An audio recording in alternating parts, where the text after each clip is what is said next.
I'm sorry about that.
All right, good morning, everyone. Welcome to our Budget Committee meeting today, January 6, 2021.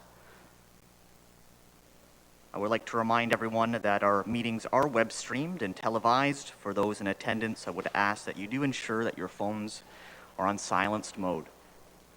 Before I deliver my opening remarks, there will be a couple of housekeeping matters that we'll need to attend to. Today is a Budget Committee meeting. However, we also have a Board of Health agenda in case there is a need to convene the Board of Health to consider any resolutions by its members. I would recommend that all councillors refer to the agenda document that was distributed by our finance staff. That is more up to date upon when we anticipate to address different matters. So that's going to be the, I guess I'm going to call it the Manila cover page. I want to recognize in advance that those watching or web streaming from home, they may encounter some issues. The lockdown has really placed a high demand on our bandwidth. If you do encounter any issues with the live stream, I would recommend that you contact your local internet service provider. Also, our proceedings will all be posted on the county's YouTube page, so if you're unable to watch us today live, you'll still have that option to circle back to YouTube and see the proceedings.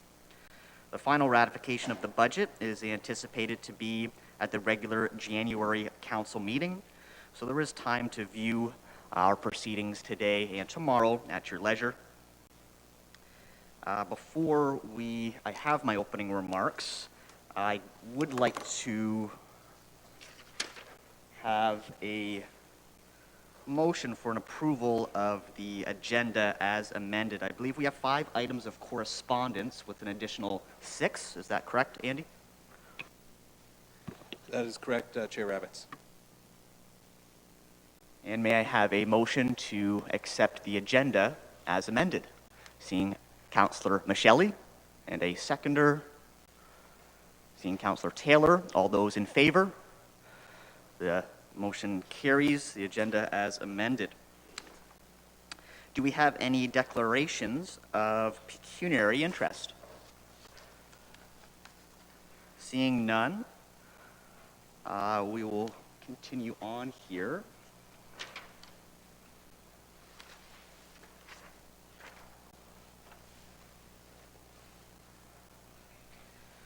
I guess we've arrived at my opening remarks. So I think I just want to start today by acknowledging that 2020 was a very difficult year for everyone, and I think we're all very happy to have put it behind us. But 2021 moving forward, There's a lot of work that needs to be accomplished, and those problems and those challenges that we left behind in 2020, many of them are still apparent and are still challenges moving forward for us and our team.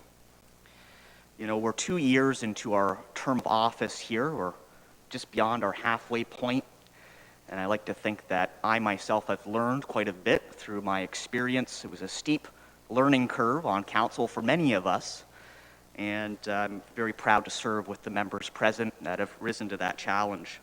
This is our third budget, and it is one of the most important roles that we fulfill as public servants. All of us were elected on a different mandate. Some of us were elected on change. Some of us were elected on our past service records and our performance, whether it be for this municipality or another, and yet others were elected on a mandate that they themselves crafted and put out to the public and was accepted through a democratic process. One thing that binds us all together is the Norfolk County Strategic Plan that we all had part of influencing and creating, and that is really the mandate of council that carries us through our term, fulfilling the requirements and the statutes that were posed in that strategic plan. And I am proud to serve with each and every one of you in fulfilling that shared mandate. A few highlights from the budget that we'll get into today. We'll be hearing from, of course, our finance team with a number of measures that have been proposed regarding a levy rate relief strategy. We'll be reviewing our council initiative, strategic reserve, and we'll also be finding out more about our legacy fund and how we're proposing to borrow some monies to reduce the impact to our taxpayers in this very difficult year and during this very difficult time. We'll have a number of deputations and communication items that we will receive. Really today we would like to have as many presentations and have an opportunity to ask as many questions as we can, and we'll be having much more deliberation tomorrow. Likely it'll be a 2-day affair, this budget, but if we need more time, it will be this council's prerogative to allot more time for our considerations. But circling back to 2020, again, it was a very difficult year. COVID-19 is not abating anytime soon. I think we'll be living with color codes and lockdowns, and many of us are struggling to make ends meet. I think there's an acknowledgement by this council and by Norfolk County staff that our residents and our taxpayers do have a limited ability to pay, especially during this difficult time. Hence, we've created a strategy to lessen the burden on those in our community who have been ravaged by COVID-19. 2021 is a year that we're going to begin really laying down the foundations for all of the budgets to come. And with that, I think I would like to conclude my opening remarks. And I'm getting a little lost in my agenda here. It looks like up next we're going to have some comments by Jason Burgess, Norfolk County CAO. Thank you, Chair Rabbits. Through the chair to mayor and council, I'll make my comments brief, and I'll turn it over to the finance team who've have worked tirelessly to put forward an extensive document that I believe they should be very proud of, and I believe this council should be proud of. I'll speak plainly and say that this is a tough budget for everyone, for staff, comprising it, for council, and for the community, as this budget is dealing with a reality that's difficult. Nobody wants to be put in a situation where you're not making a choice between raising taxes and making some cuts. We're making choices of raising taxes and taking service cuts. So it's a tough budget. We don't underestimate the challenges and the tough decisions that this council has to make. However, I want to put a little bit of perspective around the budget, and I hate to give you a sports analogy, but that's generally all I normally have. But when I played and when I coached, the concept of sacrifice was always a tough concept to instill into a team, especially for those smaller plays, not the TSN turning points, but those smaller plays. You know, think of a D-man in hockey who's got to chase the puck down the corner. He's got the forechecker on his back, and he knows he's going to take a hit in the corner.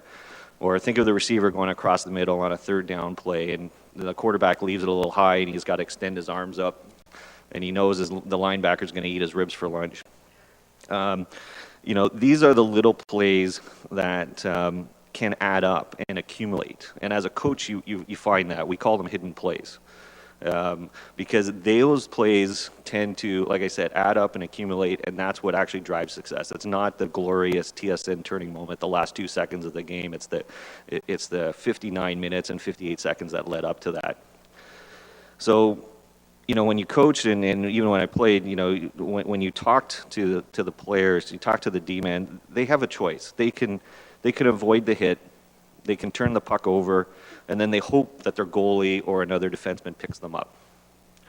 Or the receiver can avoid the hit, turn the ball over on downs, have the team punt, hope the defense makes a play for them. Or they can make the sacrifice. They can take the hit. They can take the hit. And move the chains forward, keep the ball on offense, and go for the next player. The D-to-D person the defenseman can make a D-to-D pass and move the puck up ice and go on offense. But, it's those little sacrifices that people don't always see all the time that builds up. And this is what this budget is about. It's about taking the hit, moving forward, and dictating a strategy rather than hoping someone else is going to pick up the play. This budget, what I want to stress, is not about 2021. It's the 2021 budget. But it's really about 2025. It's really about 2030 and developing a roadmap to get us to the place we want to be. I don't like dwelling on the past. The staff knows, here's my phrase all the time, you can't do anything about the situation you're in, you just got to deal with it. But I am aware of Churchill's words, and for those who remember, Sir Winston Churchill always said, for those who fail to learn from history, they're doomed to repeat it. So it is important to take a look at how we got into this position a little bit. Not because we want to put blame on someone or we think someone did something wrong in the past. It's really because it's those little hidden plays, those little things that added up that got us to this position. It's increasing the paved roads without saying, hey, these are more expensive to build, these are more expensive to replace, and not raising the taxes to compensate for that. Or taking on services that weren't previously part of the municipality services. And again, not finding those savings or taking on additional taxes to take on this new service. Or when you reserve, we had a road reserve here that I think hit minus $18 million at one point in time. No one said, hey, listen, time out. A reserve is for savings for the future. How do we get into such a negative position? And maybe we got to change how we're doing it. We need that pause, and this budget, really does that. We put these things in perspective. And you'll see in this budget, you'll see in the forecast, we talk a lot about not just this year, but where are we in 2025? Where are we in 2026? How does this impact the future? I want to give you one last piece of perspective. This is a document my admin Nancy had found. It's a 100-year-old document. It's the third report of the Superintendent of County Roads presented to Norfolk County Council at the January session 1920. And what was interesting about this document is this was essentially one of the first asset management plans that Norfolk County undertook. And I'll just read you a quick section. It says, several important steps were taken during 1919 to improve the organization. The adoption of a construction policy at the special session held in March not only laid out the order of construction in our various roads in the system, but is a distinct advantage to the road committee in defining the maintenance policy on the other roads. It also goes on to talk about how the Treasury is taxing to pay for those services. So, when we talk about the asset management plan and looking for the future, it's nothing new. It was done 100 years ago. And, what I've said is we've done it before, we can certainly do it again, but it just takes a bit of sacrifice. And that's what this budget is about. And with those kind of I don't want to get into details. My staff will take you through the presentations and comments and provide more of the details. But I just wanted to add a little bit of perspective, not a budgetary type of perspective, but to put in, to change your viewpoint about, what's the here and now, how is this going to impact me in a week or 2 weeks, but how does this really impact us, and how does this set us up for 5 years down the road and 10 years down the road? And I do echo Councillor Rabbit's. One of the key parts of the strategic plan that this council adopted was, and one of your key goals was, when you ended this term, you wanted to be in a better financial position than when you started it. And this plan and this budget certainly puts you into that perspective. So I'd like to pass it over to my colleague, Shelley Darlington, who's the newly appointed General Manager of Corporate Services, for her comments, and she's going to lead the team through the presentations. If I may interject, we did skip over some deputations, so I appreciate the opening remarks there, but I think before we really have a more in-depth presentation with the budget, we'll move to have our deputations. We'll hear from the library this afternoon, and prior to hearing from our two deputations this morning, I would like to remind all speakers that there is a 5-minute time limit, and we do have two deputations that we'll be hearing from. I am seeing Les Anderson on screen. He will be having a deputation regarding the 2021 funding request for the Linwood Arts Center Board. Now, Les, are you able to hear me? Can we have a sound check before you begin? I see that you are still muted.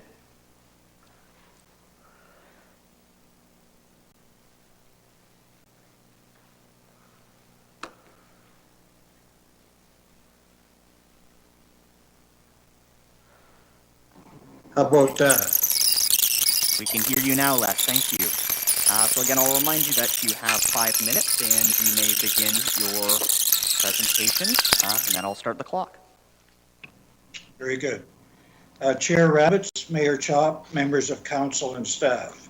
Our proposal today provides new information that we hope will allow you to support our vision for the Norfolk Arts Center. The Linwood Board recognizes the challenges that you're faced with in your budget deliberations.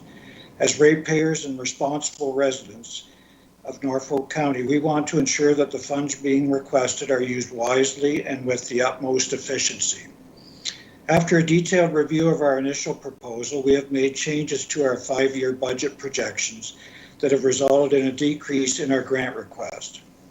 Staffing changes play a significant role in this. In 2021, our grant request is for $49,800, which is in addition to the already budgeted $46,500. We have a number of revenue sources available to us. The revenue contributions in our 5-year plan are fairly conservative, and we feel that there are opportunities to exceed those targets. At the December 8 meeting, Councillor Columbus asked a very legitimate and important question. We were not successful with a $350,000 budget, and you are proposing a budget of $184,500. What is the difference? You received a document from the board outlining what we felt were the main differences between a county-operated facility versus one operated by a community board. To summarize, this board has a much broader vision for the Arts Center, one that goes well beyond being an art gallery. Our vision is to serve as a dynamic gathering place where community and creativity are celebrated and nurtured. Our strategic plan highlighted the uses and how the Norfolk community would be an integral part of that.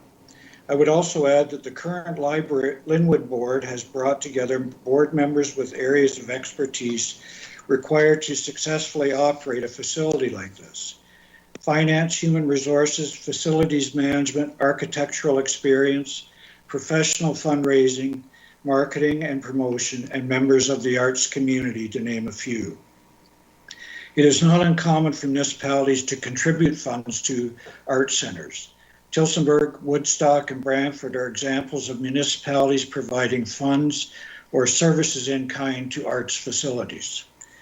It should be noted that this proposal fits with the Norfolk County Council's strategic priorities. It addresses the priority of fostering vibrant, creative communities.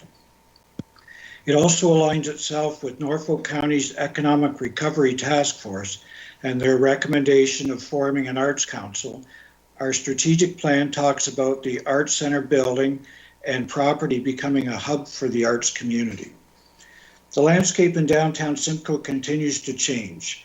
The Linwood property is an underutilized jewel within the downtown area and could be a catalyst for attracting more people and new growth. We must recognize the need for either a secondary plan or concrete measurable strategies for Simcoe's downtown. Planning for the use of the Arts Center should not be done in isolation. With respect to the information report that you received, you will be considering doing a review of county museums and formulating a new direction for the museum operations. It mentions that the Arts Center could be a part of this review. The Linwood building is not a museum. It's a National Historic Site, one of 273 sites designated in Ontario, and one of 2 historic sites or structures in Norfolk County.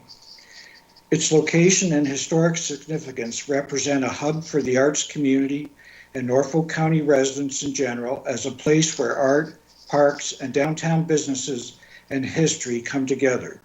To lose this vital piece of Norfolk County would be a loss felt beyond the Linwood Arts Center. Our board has not taken a position yet on our participation in the study.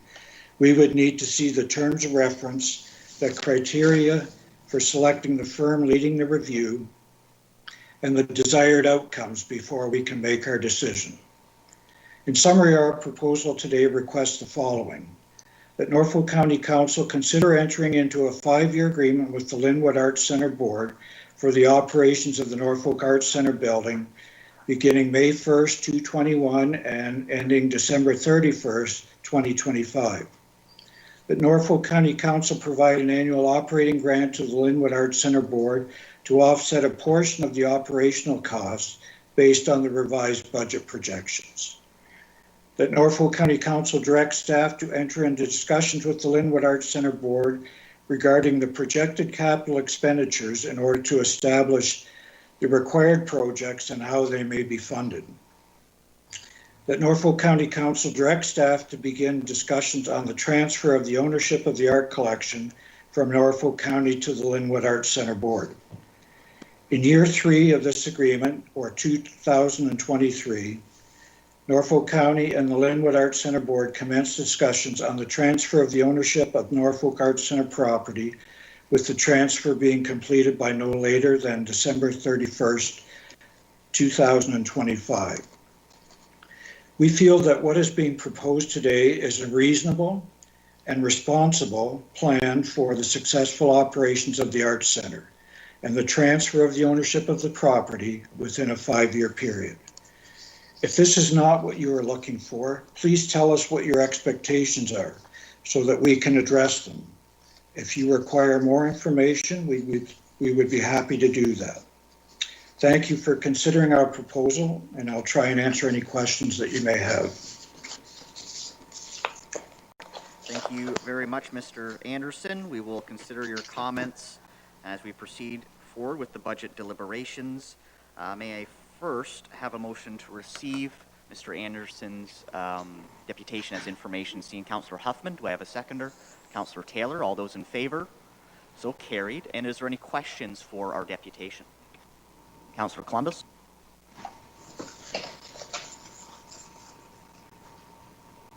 Here we go. Mr. Anderson, I believe your request will certainly require a deeper study by council, but I just wonder, have you shared this, sent this request, what you've read to us, to our emails, or can you do that, please, so that we can have it on hand? Okay, I did send it to the clerks yesterday. I thought it would have been distributed for today's meeting. Okay, I understand now that there's a copy on the table somewhere here. So okay, thank you very much. Further questions of council? Okay, seeing none, There is a related staff memo upon this matter. It is going to be, geez, I'm a little colorblind, kind of a red, orange type of color. That is where it is contained. And is there any discussion on the information package? From what I am reading, it looks like there's 3 options that are currently being considered, with a subsequent report coming in February of 2021 for decision. However, is there any discussion on the information package? Would anyone be willing to move it? Let's go to Councillor Taylor. Thank you, Chair Rabbits, and through you. I'm wondering, actually, Mr. Anderson, if you've had an opportunity here to see that staff memo with the 3 options.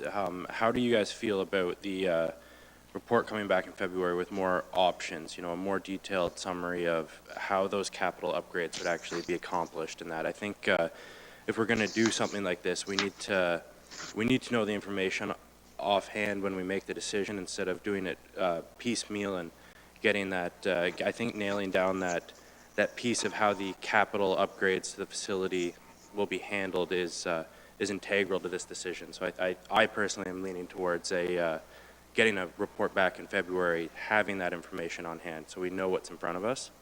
Just wondering how you feel about that. Yeah, we did see the report, and we were aware of some of the capital projects that were part of the report. I guess I would comment that in our deputation this morning, in our 5-year plan, what we're saying is we'd like to sit down with staff and go over those capital projects and just determine how they might be funded. We realize that the municipality might not be able to fund them 100%. We may be able to contribute to that, but we recognize there's things that have to be done. A lot of the items that are in that report are longer term items that if you look at our 5-year plan, the county would not be part of after 5 years. So again, I'd just like to say that I think we're aware of all this information, but we think we've put together a really good plan for a 5-year plan to operate the center and eventually turn over the property to a community board. And that would alleviate a lot of the costs down the road for the municipality.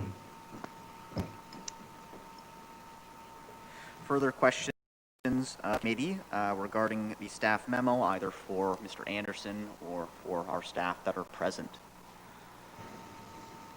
Seeing no further questions, no hands raised, may I have someone move it to receive it as information? Seeing Councillor Columbus, do we have a seconder? Seeing Councillor Martin, any further discussion? Seeing none, all those in favor? So carried. Thank you again, Mr. Anderson, for your deputation today. We'll look forward to more discussion in the near future.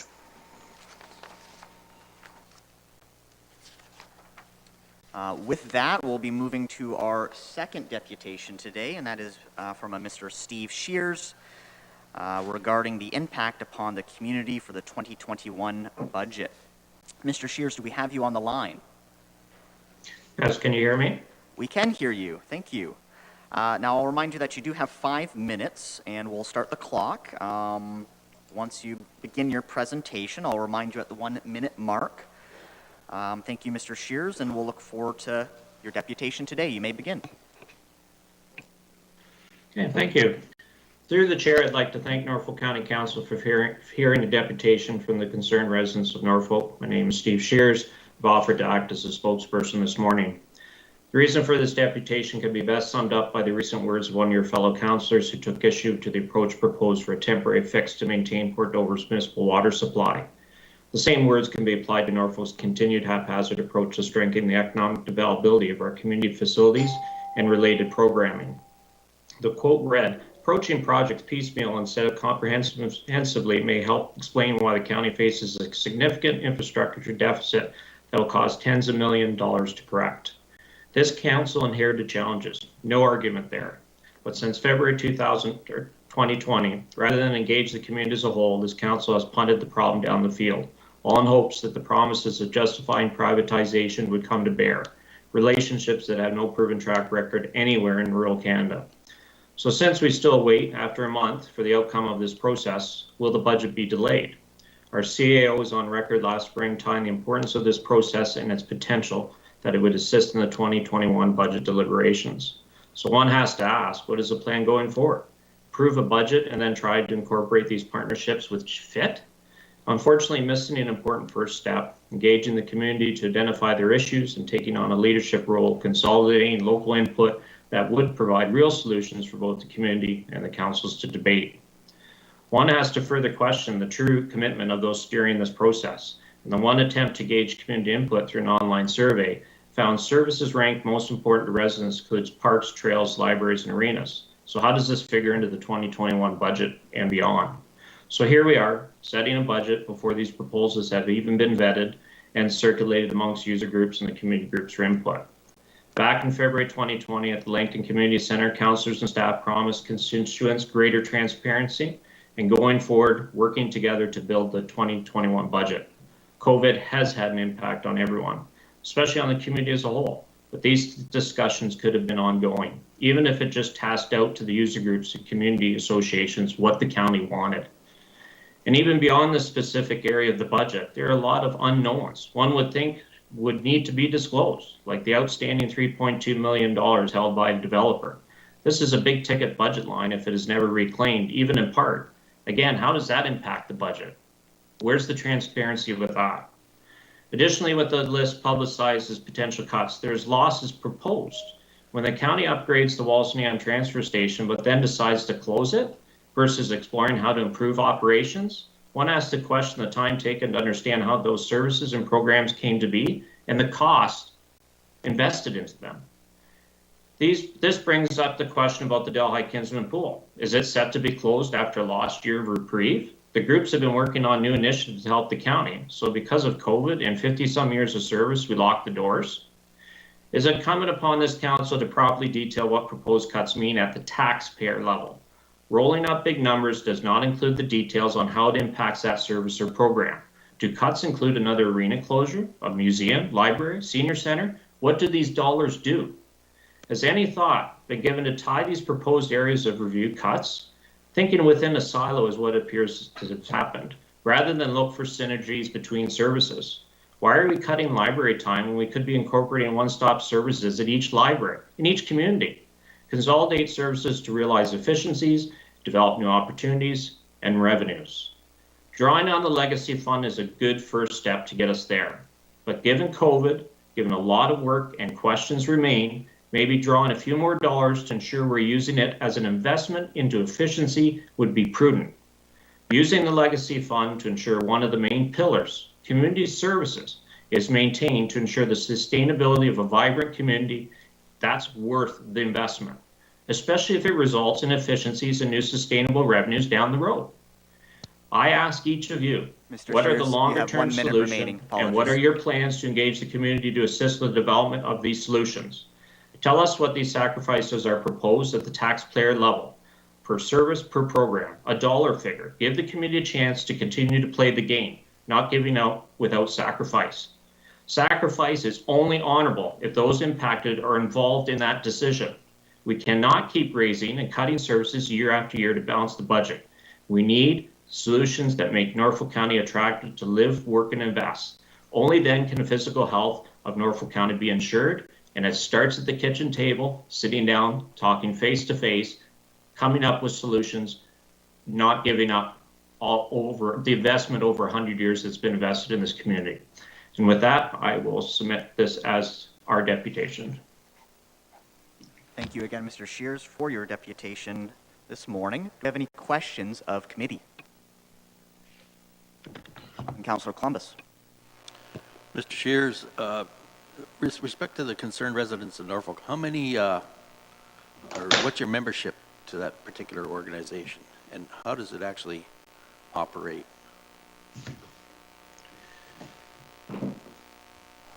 It came about with concerns with what was going on earlier on last year in regards to closures in the West End and some of the services being questioned whether they were going to proceed or not.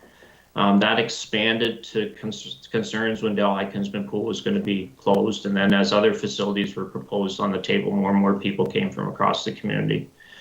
There's a group of 12 people that sit down and monitor the press, do background research, develop press releases so that the another side of the story is given. We have a Facebook page, we have a web page.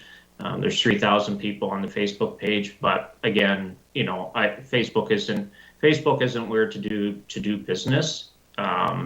It can leverage, and we've been using that as leverage to get ideas from the community, and we're hoping that eventually the county will decide that collectively sitting down, solving some of these solutions, we're here to help facilitate that.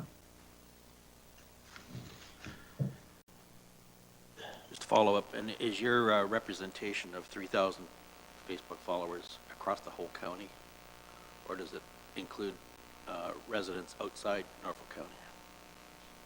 The only requirement to membership, and as you all know, Facebook is quite a task to monitor any type of group, Facebook group page. Or we require that they be a resident of Norfolk County or a prior resident, and then they have to ask the questions to be joined in membership. We've set the page up that way so that we're not inundated with trolls or arguments that we don't need. There's passionate people out there. I'm going to tell you right now, some of the comments that we delete and that we facilitate, there's passionate people out there. And the reason that they're passionate is they don't have an outlet. They've contacted counselors. They feel that the wheels are just spinning. And unfortunately, some of the brunt of that came to our Facebook page in regards to that frustration. When we see that type of frustration, I think that we need to realize that we need to reset, sit down, and work out these details for the betterment of the entire community. Thank you for your comment. Further questions of committee for our deputation? Okay, seeing none, I would like to have a motion, to receive it as information. Do we have a mover? We have Councillor Huffman. Seconder? Seeing Councillor Michele. All those in favor? So carried. Are there any resulting questions of staff as it relates to our deputation? Seeing none, we'll move along here. We do have quite a few items of communication, and I'll go ahead and I'll read through each one, pausing after, and if you would like to speak to it, simply raise your hand and you shall be afforded an opportunity. One item of communication is from I'm going to have a difficult time pronouncing your last name, Randy. Randy Goodson, regarding the budget. Would anyone like to speak to that? Seeing no hands. We have a communication item from a Stella Walker regarding the library budget. We also have a communication from a Leonard Patterson regarding our budget considerations. We have correspondence from Martin Jefferson of the Norfolk Minor Hockey Association regarding recreation user fees in our arenas. We have correspondence from Garfield Eaton regarding feedback proposed for the 2021 budget, operating and capital. And I believe we did have a sixth item. I'm going to find it here. From Wesley Wilson. Correct. Thank you for that, Andy. It was from Wesley Wilson, and it was submitted on behalf of the Delhi and District Chamber of Commerce. And it was added as a separate item. You'll see an email that we all received, and it's also been printed for your blotters. Right, seeing no hands and seeing no discussion, I think what I'd like to do is, since I had interrupted our CAO's segue to Shelley Darlington, I think I'd just like to pass it. Oh, sorry. Yeah, we didn't receive those as information. Can I get a motion, please? Seeing Councillor Columbus and seconded by Councillor Martin. All those in favor receiving the communication items, that is so carried. And again, I'd like to just pass the, question, Councillor Michelli. Thank you, Chair Rabbits. I'm just wondering if I could ask the clerk. I don't have a copy of that recent email from Mr. Wilson. It was not on my table. I wonder if I can get a copy of that. One will be provided. Question, Councillor Van Passen. Yes, thank you, Mr. Chairman. I do notice that, like, Mr. Wilson sent that, but it's actually sent on behalf of the Delhi Chamber of Commerce, and it is signed by Jim Norman. So shouldn't it be registered as a correspondence from Jim Norman and the Delhi Chamber of Commerce, not from Mr. Wilson? That is a very good point. It is, in fact, signed by Jim Norman, President, on behalf of the Chamber Board in Delhi. So we have two names associated with this document, and they've been so named and listed. Is there anything further? Councillor Michelli, I do see you're reading through the correspondence, likely for the first time.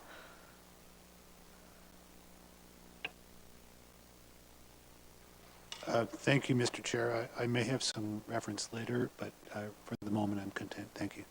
Good. We can always come back to it, and it was a late addition to our agenda. My apologies. So with that, we've received it as information. We're going to pass the torch back to our CAO just so he can reiterate his segue to Shelley Darlington. We'll continue with our proceedings this morning. Sure, with no further ado, I'd like to pass the torch over to Ms. Darlington and her team. Thank you, Chair Rabbits, and good morning, Vice Chair Huffman, Mayor Chop, and members of Council. Over the next 2 days, Budget Committee will be considering the proposed 2021 levy-supported budget, which is part of a multi-year financial plan launched with the last budget designed to return Norfolk County to financial sustainability. As Mr. Burgess outlined in his opening comments, there are a number of drivers that have contributed to the financial position that the county is in. As part of this council's strategic priorities, the county is working diligently to change and improve our financial situation by taking meaningful steps and developing long-term plans to ensure solid financial foundations for the success of the corporation and our community. The financial turnaround cannot happen overnight, but through strong financial plans, policies, principles, and processes, we can change the financial direction of the county. Staff have outlined a number of steps we can undertake to ensure Norfolk County's financial trend continues to change. This includes, for example, to finish developing the comprehensive asset management plan and requiring that plan to be fully funded, adopting policies to dedicate the tax base growth to reserves until the asset management is funded and reserve balances are positive, adopting a policy to cap and limit the amount of debt the county is willing to accept, developing a formal reserve and reserve fund policy with minimum and maximum target levels and various rules such as prohibiting negative reserve and reserve fund balances, updating our variance reporting policies for both operations and capital projects, developing guiding principles related to existing services, growth pays for growth, and new initiatives, and to continue the budget processes that are focused on providing the right services in a fiscally sustainable manner while ensuring value for money to Norfolk County residents, property tax, and water and wastewater ratepayers. The levy-supported operating budget is a lengthy process, and one of the focuses this year was to enhance collaboration with the budget development. This involved council-directed guidance, regular budget chair and vice chair meetings, public input through the 2021 budget engagement campaign, a Shark Tank brainstorming session to generate ideas for service level changes and financial savings, and of course, input from staff from every department and division within the county in the development of the proposed budget. Multiple budget scrubs have been completed with line-by-line reviews by financial services, department leadership team, and senior leadership team. I would like to extend my sincere appreciation to staff within all of the county departments for their attention to and hard work on the proposed budget. I would also like to acknowledge the dedication of the financial services team for their many, many long hours of detailed analysis, review, and preparation of the budget, related report, and presentations. In consultation with the budget chair and vice chair, as Councillor Rabbits indicated this morning, the agenda has been structured with presentations and questions and answers today, and tomorrow is scheduled for deliberations, further discussions, and motions. Today will be filled with lots of information and lots of details, and staff have prepared 3 presentations for today. The first presentation will be led by Megan Souls and Catherine Fanning, and will provide the financial services overview of the proposed operating budget. The second presentation will be led by Catherine Fanning and Tyler Wayne, and will focus on the proposed levy relief strategy. Through the chair, staff are hoping that we can receive questions throughout the presentations as they are filled with information. However, we do propose to leave any questions related to the proposed levy relief strategy to the second presentation. Finally, the third presentation will be led by each of the respective divisions, along with the department leadership team members. Given the current COVID lockdown, staff will be presenting remotely through Microsoft Teams. Special thank you to our IT team who have been instrumental in setting up and testing all of our locations today. In closing, and on a more personal level, as a long-serving employee and a lifelong resident of Norfolk County, this certainly has been one of the most challenging budget processes. Staff are presenting a wide range of cost-cutting options for council consideration, and this is not something that we have taken lightly. Changes must occur this year and in the next number of years to return the county to a more stable financial footing. However, from my perspective, there is hope. Moving forward, there is a long-term plan. There's opportunities to review how to improve services, how to seek partnerships, and find efficiencies with the focus on sustainability, financial health, and providing the right services to our community. With that, I will pass it over to Kathy LaPlante, the county's treasurer, to highlight and introduce the financial report. Thank you. Thanks, Shelley. Good morning, Chair Rabbits, Norfolk County Budget Committee, and Norfolk County residents who are listening in today. Thank you for the opportunity to speak today on such an important topic. As you have heard from Chair Rabbits, Jason Burgess, our CEO, and Shelley Darlington, our General Manager of Corporate Services, we must continue to progress and change Norfolk County's financial position while continuing to deal with challenges resulting from the global 19 pandemic and current economic conditions. Over the last 2 years, there has been a concerted effort to be more transparent regarding operations and to improve and develop a long-term plan to move to financial stability. Attaining financial stability will allow us the ability to provide and maintain service and infrastructure levels without resorting to unplanned increases in rates or to cut services. As a result of the 2021, a new process implemented for the budget included Council providing and adopting budget guidance when developing the budget. The most significant planning assumptions included an overall corporate increase of an average residential property of 0%, a special capital levy of 2%, and estimated growth-related tax revenue to be applied to the road reconstruction reserve. While developing this plan, staff did keep in mind Council guidance, strategic priorities, and potentially other items that may impact the county in the near future. So how did we do this year? The proposed financial plan for 2021 before you today includes the following highlights totaling a 12% increase. These items are continued increases to reserve contributions for infrastructure replacement and renewal in the amount of $3.4 million, reallocation of the tax-based growth of $1.4 million to the road reconstruction reserve, $1.5 million for capital items where no source of financing is available, and $2.7 for estimated COVID-19 costs. and overall a $3 million increase to continue to fix and right-size the budget and for contract increases and changes beyond the county's control. This means a 25% increase in the net levy requirement in just 2 years, without a substantial increase in services or in the amount we are able to save for a rainy day. This 12% has been proposed to be reduced to 9% based on staff's proposed options for 27 permanent efficiencies or reduced or adjusted service levels, totaling a reduction of just over $3 million.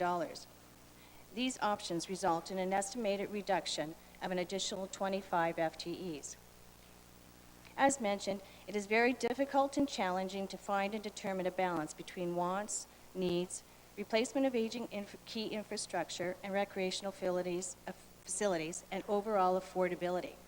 However, we still need to find a sustainable financial path. As a result, in addition to the items outlined above, a temporary and definitely a temporary 2-year strategy to level tax increases has been proposed, which is scheduled to be discussed in detail further into the agenda. This strategy reduces the proposed tax levy requirement increase to 4% and will buy time to further find savings and focus and realign priorities over the next 2 years. Finding savings will be most challenging, and we require commitment from council, staff, and residents of Norfolk County in order to find balance between financial constraint, affordability, and stability. Overall, the 2021 proposed budget has not met the 0% guidance.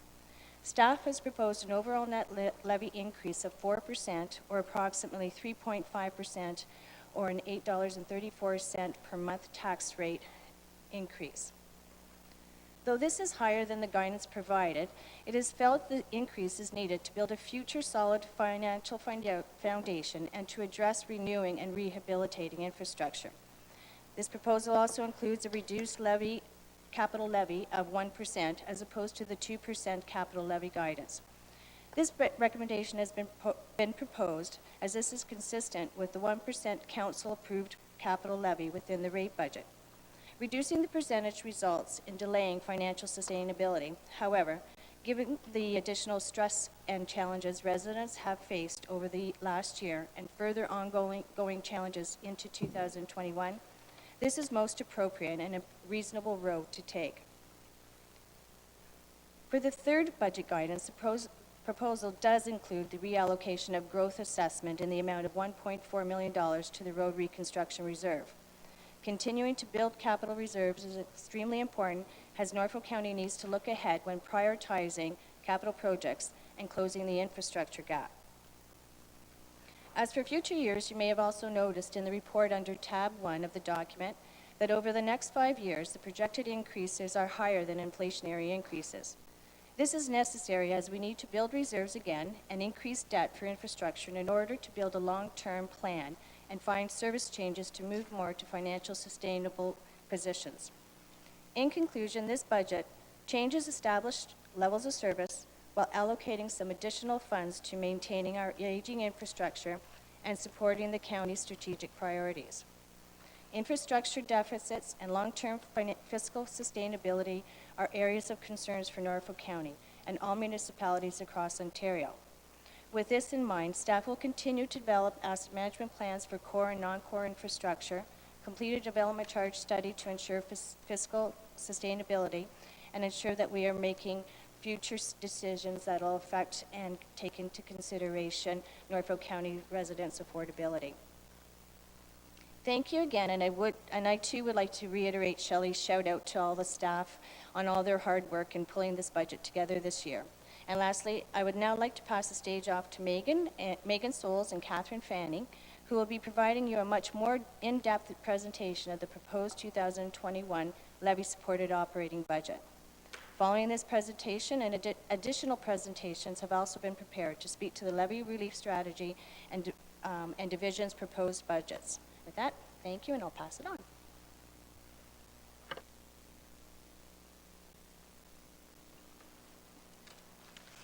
Thanks, Kathy. Catherine and I will now walk you through the 2021 levy-supported operating budget. Just give us a second to get the slideshow up on your screens, and then we'll take you through things.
All right. Well, it's with great anticipation I now start our 2021 budget presentation.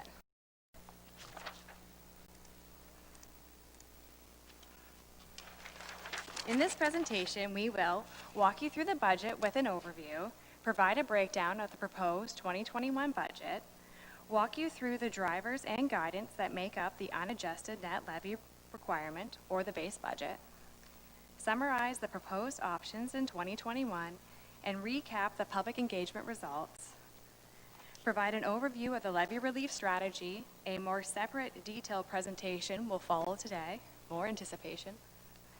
Look at what the 2021 net levy means to the average taxpayer, and end with a longer-term plan.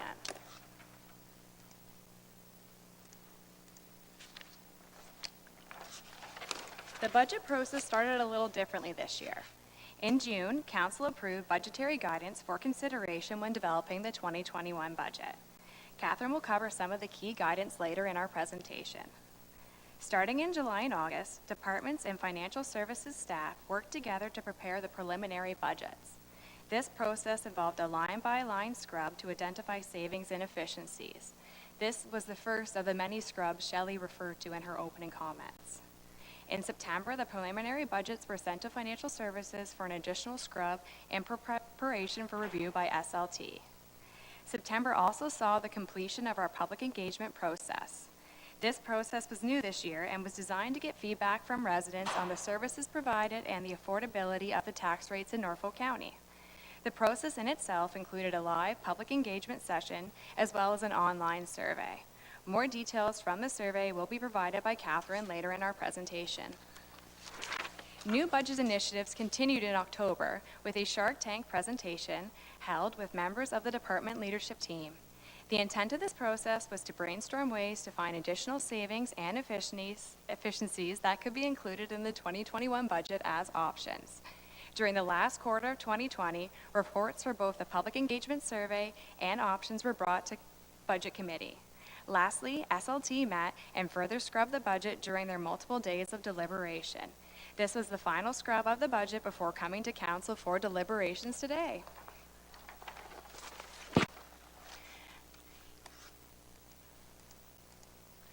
The trade-off. Surprisingly, it isn't the mathematics of a budget that makes it complicated. The basic equation is actually quite simple. It's the implications that make the budget difficult. Often, a budget in essence tries to balance being affordable, sustainable, and providing the right service levels. Often, two of the three components are met, and you end up with one of the following scenarios. 1, affordable and sustainable. Here, taxes are low and reserves are funded. The trade-off here is the service levels. Sustainable and service levels. Here, service levels are high and reserves are funded. The trade-off here is that taxes are high. Or third, affordable and service levels. This is where Norfolk County is currently. Our service levels are high and our taxes are low. The trade-off here is sustainability, as our reserves are underfunded and debt is high. The long-term goal is to bring the balance to the center where affordable, sustainable, and the right service levels all meet.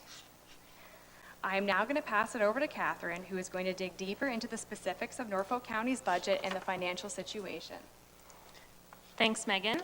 I'd like to invite you all, as Shelley did before, to just interrupt us as we're getting into the details now if you have any questions while we're making our presentation. So just feel free to raise your hand, and I'm sure Chair Rabbits will direct the floor to each one of you after each slide. So that's how we'll facilitate the conversation today.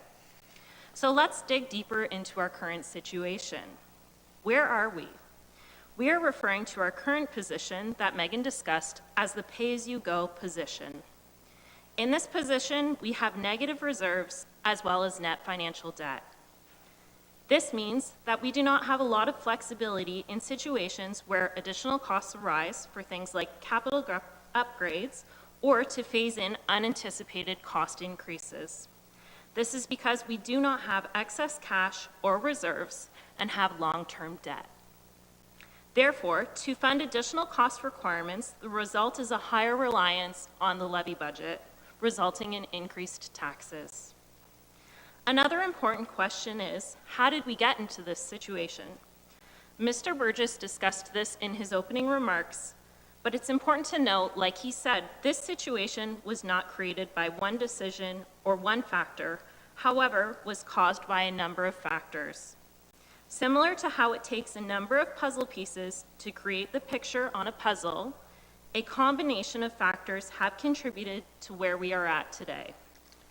We have focused on maintaining service levels, which were provided pre-amalgamation, and have also added to those service levels. At the same time, we have also prioritized taxpayer affordability by keeping tax increases low by relying on one-time revenues and using reserves to fund ongoing operating costs. Over the long term, sustainability has suffered. This is evident by annual deficits that had happened in the past and the making decisions with short-term, which was created by making short-term affordability decisions. This has resulted in increased debt and negative reserves. This unsustainable picture is best shown when looking at the history of reserve and reserve funds shown on the graph before you. To clarify, this graph includes the year-end audited balances for levy and operating capital reserves and shows the progressive decline of the balances over the last 10 years. The audited balance of the levy reserve and reserve funds was positive at $21 million in 2010. Over the 10 years, this balance has been diminished, and in 2019, this balance dropped to a negative $1.4 million. Over this 10-year period, service levels and costs increased, while levels of reserve contributions were artificially maintained. Due to our current reserve levels, this approach is no longer sustainable. This brings us to a choice on how to move forward. In order to begin to balance sustainability with service levels and affordability, a decision needs to be made. We have the choice between a tax increase of 18% or 4% in 2021. This choice will set the stage for anticipated tax increases over the next number of years, our long-term plan. The 18% increase can be described as the Band-Aid approach. The Band-Aid approach would result in a high tax increase in 2021, followed by inflationary increases over the next number of years. 2021 represents the year we will rip off the Band-Aid. This will move us more quickly into a more sustainable financial position. This approach would be completed by further reserve contribution increases as well as a low level of service cuts in 2021. Benefits to this model are that current service levels are maintained and that in future years, tax increases will be lower and more in line with inflation. However, these benefits come at the cost of current taxpayer affordability.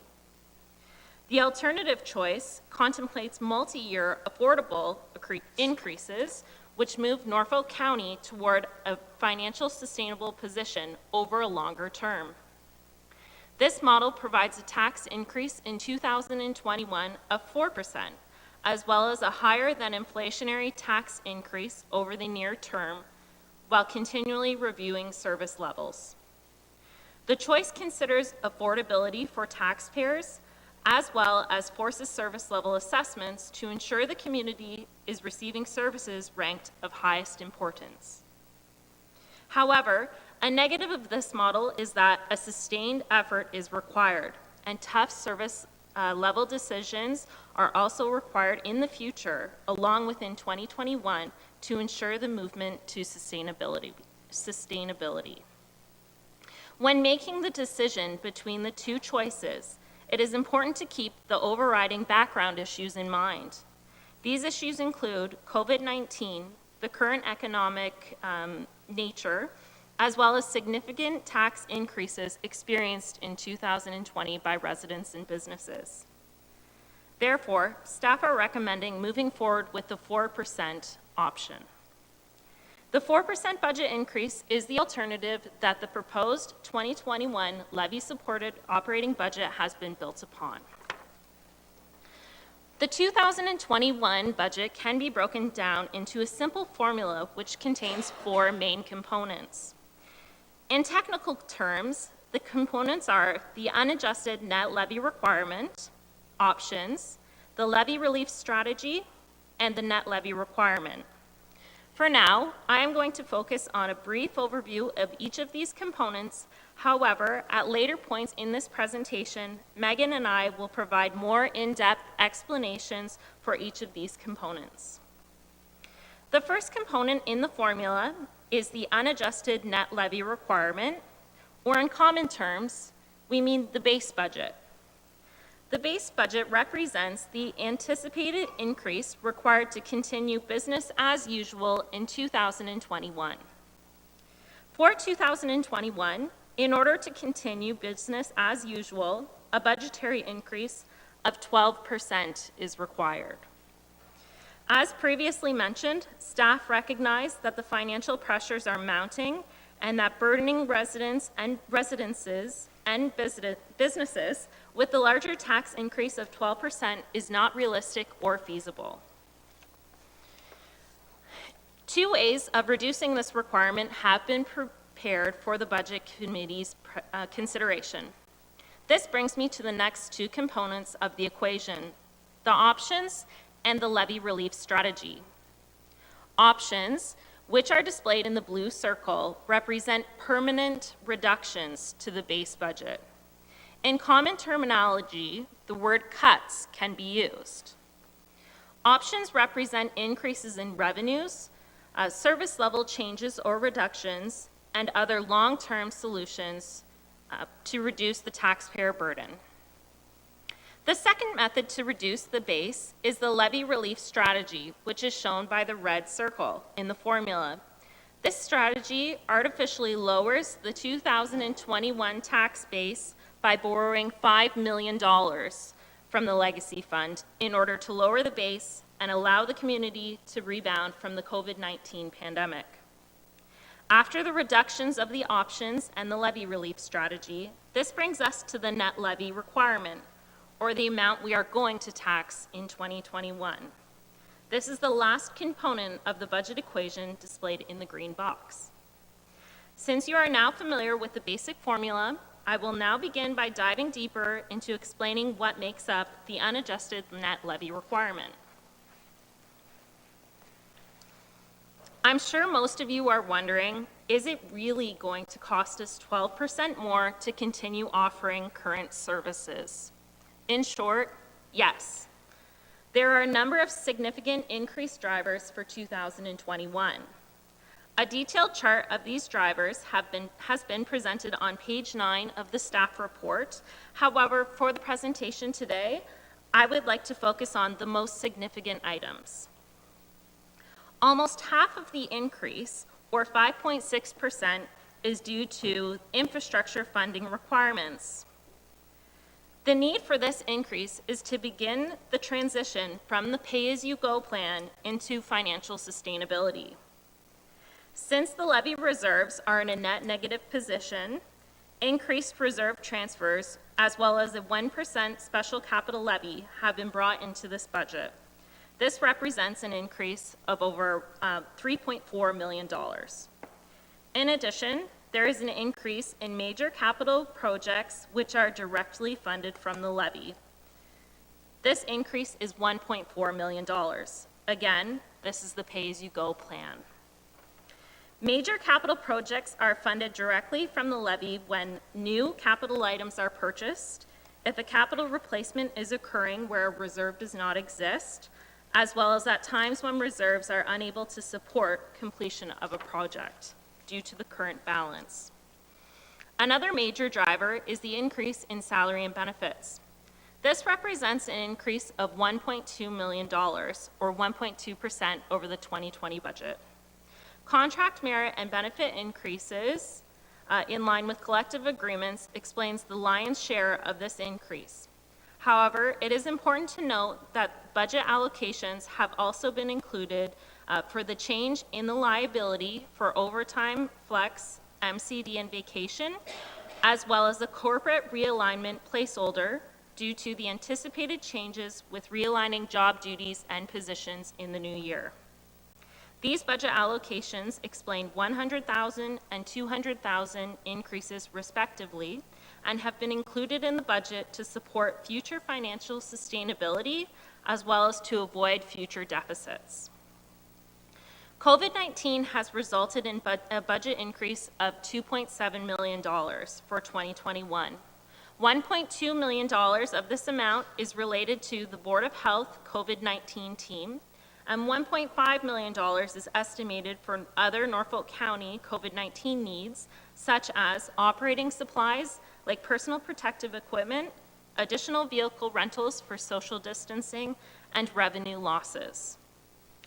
Due to the continuous operating changes associated with the pandemic, this represents staff's best estimate for COVID-19 ongoing operations at this time. However, we know the situation is ever changing.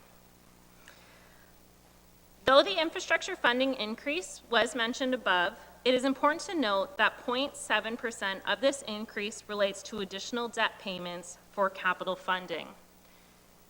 Finally, the last major driver shown on the slide is the 2021 base budget increase for insurance requirements. A hardened insurance market has been experienced, and Norfolk County, along with all other municipalities, are experiencing significant insurance premium increases. Additionally, increases in deductible estimates and the insurance reserve transfer have been recommended based on the actuarial report presented in 2020. This has contributed to the main budget drivers and explains $600,000 of the total budget increase. In summary, the 12% base budget increase brought forward largely relates to two items: Norfolk County's COVID-19 response, as well as infrastructure funding. These two factors explain 70% of the total budgetary increase. Now that the drivers of the increase have been presented, let's complete a heartbeat check on how the items included in the base budget compare to the budget guidance approved by the Budget Committee and Council. The guidance outlined the inclusion of a 2% special capital levy.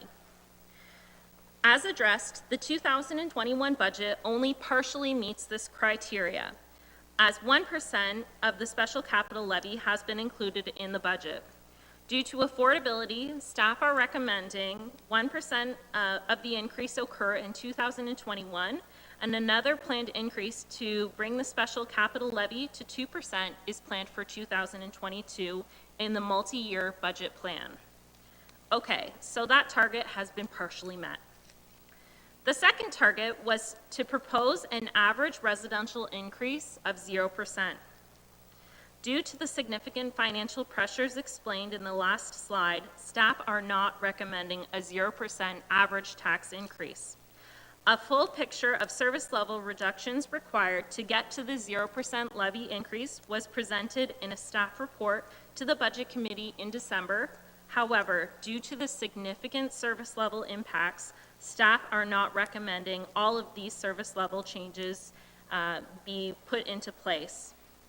However, staff have prepared some recommendations of service level changes and options to move forward with in the package before you, which brings us to the 4% budget increase presented today.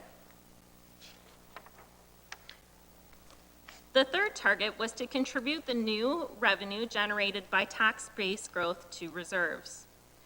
Growth in the tax base occurs when additional properties are added to the assessment roll, or improvements are completed to existing properties that increase the property's current value assessment.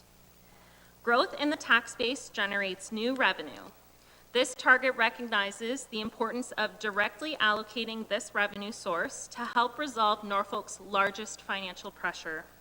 The target has been met in the 2021 budget and is planned to be directed to the road reconstruction reserve.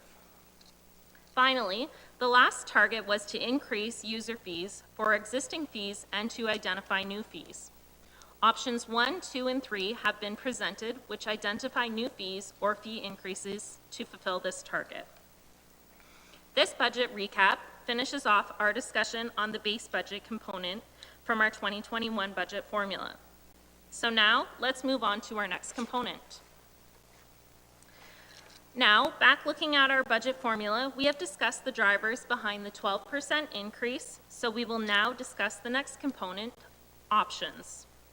As mentioned previously, a 12% increase is not feasible, so to reduce this financial pressure, options or cuts have been developed.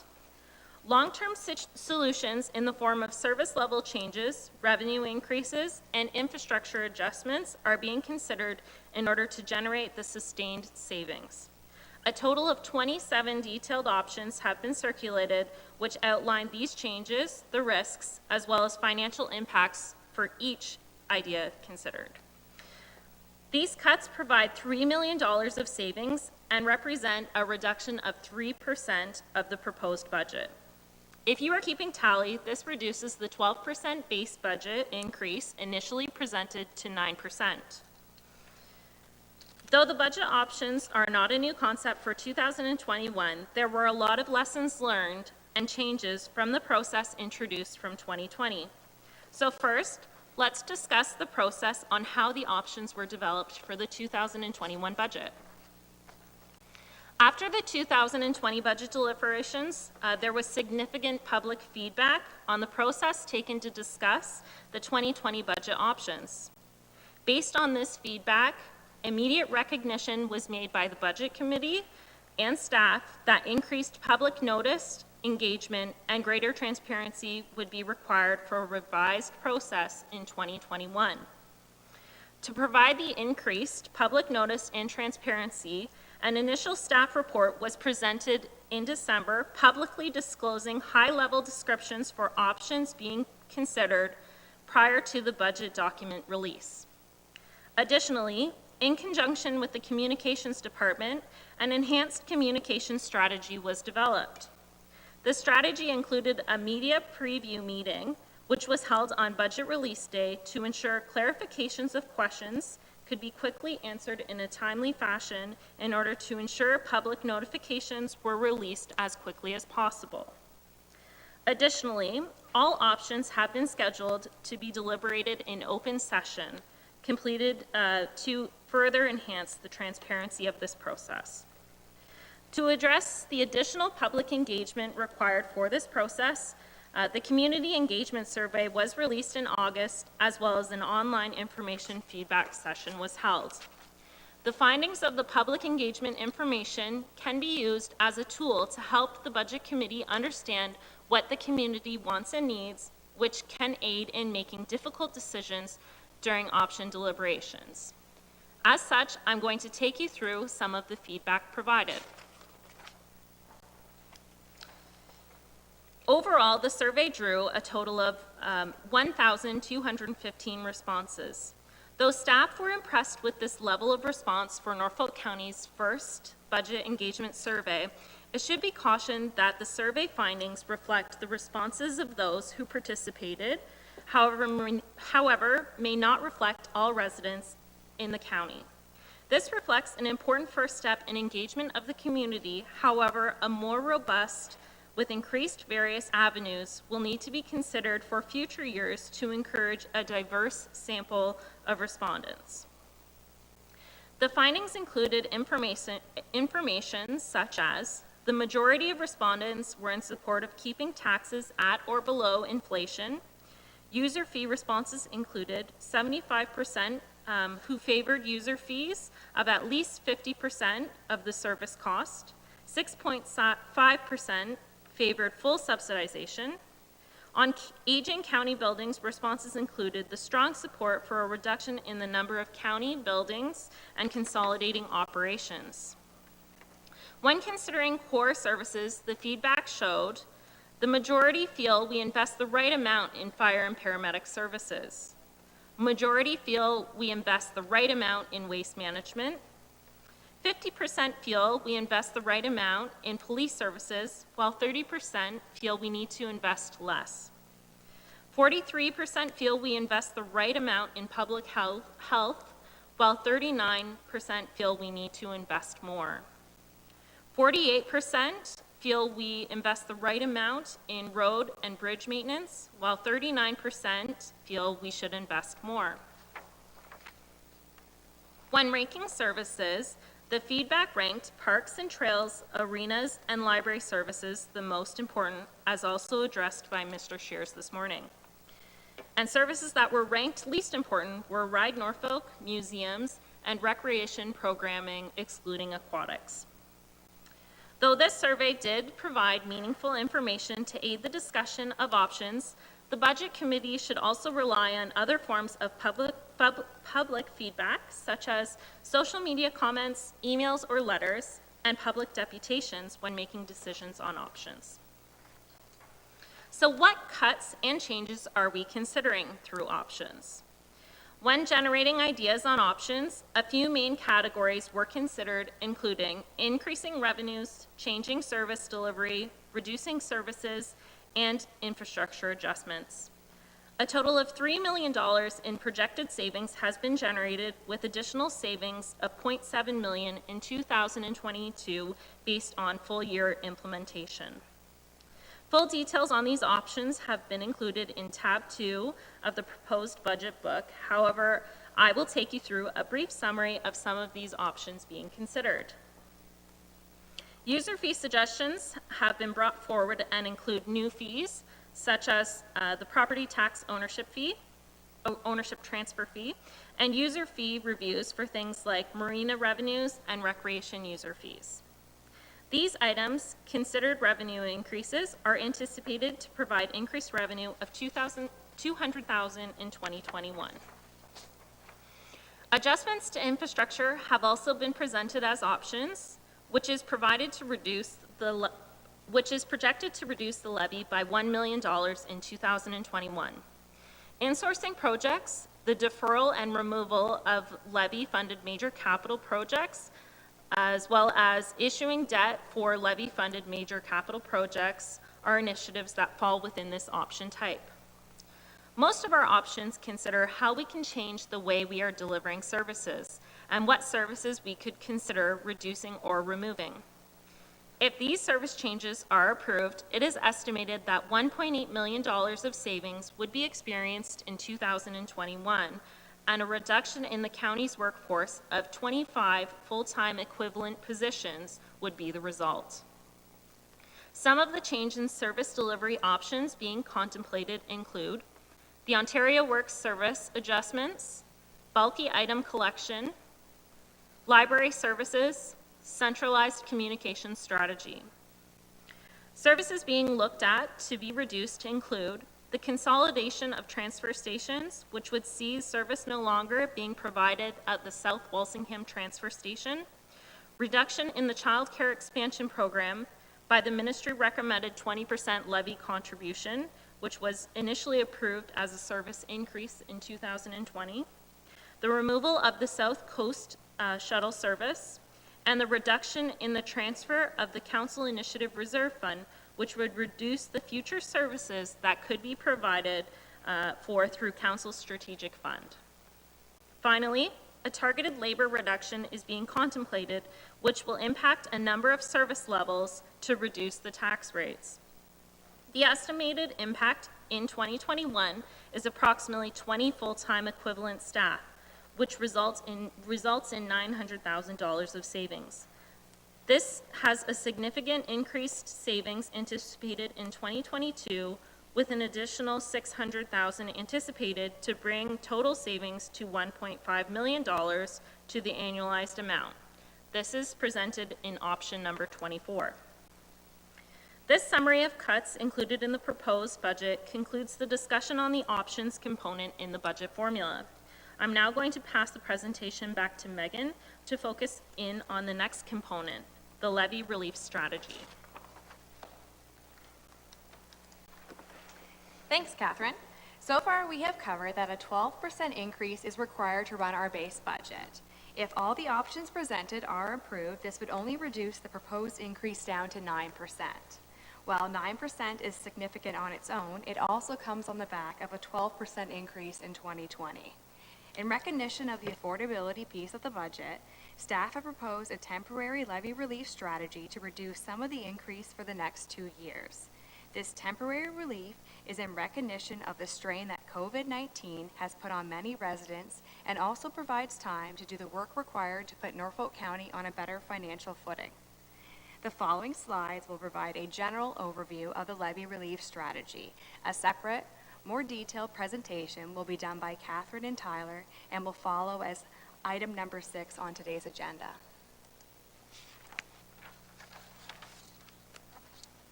So the levy relief strategy. The first question you may be asking yourself is, so exactly what is the levy relief strategy? Well, the levy relief strategy is a proposal to borrow $5 million in 2021 and $2.5 million in 2022, with the first payments deferred until 2023. The next question is, what impact does this strategy have on the taxpayer? Well, as mentioned in the intro, it will provide one-time relief to allow taxpayers to rebound from COVID-19. Specifically, if implemented, it would reduce the proposed levy increase from 9% down to 4%. There has been a lot of discussion about how borrowing from the reserves is not a financially sustainable solution. In fact, using the reserves as a source of income was one of the contributing factors to our current financial position discussed by Catherine earlier in this presentation. As such, 2 additional questions you may be thinking are, how is this strategy different from our previous uses of reserves, and is this option sustainable? This option is different than our previous uses of the reserves as, 1, this proposal is transparent and upfront. The intent of the funds and the projected impact to the future years have been communicated to both council and the public through the option sheet details and the presentations today. 2, the proposal includes a repayment plan to ensure that the funds are repaid with interest. 3, variance reporting and the recommended policy changes have been put into place to prevent further regressions to our existing reserves. 4, this proposal is meant as a temporary measure to provide time. Finding good, sustainable options takes time to both identify and implement. Using this strategy provides the time needed to do the required heavy lifting. And lastly, 5, borrowing from the reserves under this proposal is planned, rather than being the unintentional consequence of running deficits. Regarding is this option sustainable, in one word, no. Borrowing from the legacy reserve in itself is not sustainable. Rather, it's a strategy that provides time to assess our service levels, complete the asset management plan, and create a long-term plan. Before wrapping up the overview, this slide will provide a quick summary of how the levy relief strategy works in 2021 and 2022 and what happens when we discontinue it in 2023. For simplicity, I'm going to refer to the levy relief strategy as simply levy relief when discussing this slide. For 2021 and 2022, what we have to levy in the green box is temporarily reduced by the levy relief shown in the red circle.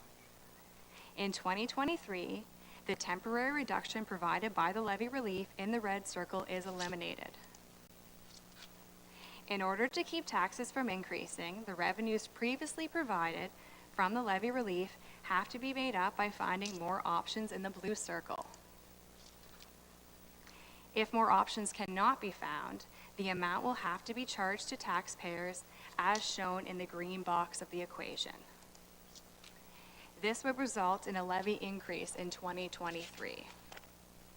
Basically, as one component of the equation disappears, you either have to make up for it by finding more options or increasing taxes. That's what's going on with the X's and the arrows. This walkthrough wraps up the overview of the levy relief strategy for now. Catherine and Tyler will cover it in more detail later in another presentation. We will now turn our presentation over to the final piece of the budget equation, the net levy requirement.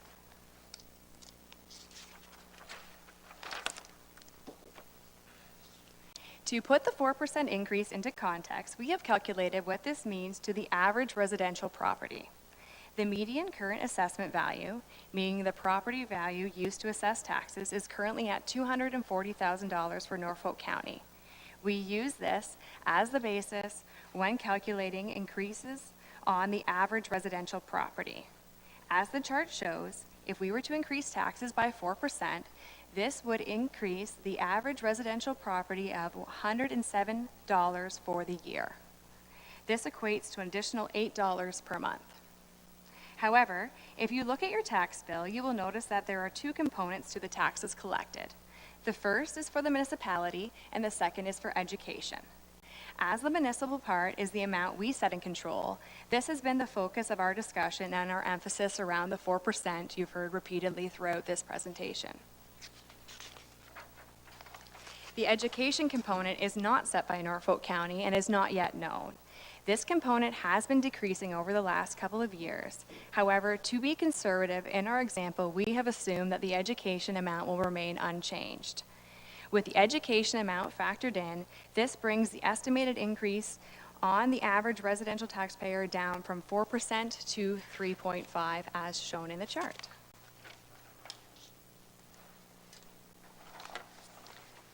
Now that we have discussed the 2021 budget and its implications to the taxpayer in detail, we will now wrap up our presentation with a more long-term view. At the beginning of the presentation, we noted that the long-term goal is to bring Norfolk County into the center of the three circles. While the progress we have made in the last couple of years is moving us forward, there is still work to be done. First, we need to complete our asset management plan inventory and have a plan to fund it by July 1st, 2024. At present, based on our current assets only, we have identified that we are currently underfunding our asset management plan by approximately $5 million each year. In order to help close this gap, it is recommended that the tax growth revenues be dedicated to the asset management plan until it is finally funded. Second, we need to develop and adopt policies to manage our debt and our reserves. For debt, we need to implement policies to cap our annual repayment limit and limit our debt. In our report, we have recommended capping the ARL at 15%. For reserves and reserve funds, getting them into a positive balance is a good first step, but it is not enough. We need to develop policies that set minimum and maximum target levels. Lastly, similar to reserves and debt, we need to develop additional guidance, policies, and oversights for the budget as a whole. This includes developing principles related to existing services, that growth pay for growth, and new initiatives, as well as extend the oversight provided by variance reporting to include a policy that does not allow the county to run deficits. This means when variance reporting is projecting a deficit, measures must be taken to prevent the deficit from materializing at year end. These steps will help us budget for the right services in an affordable, financially sustainable way.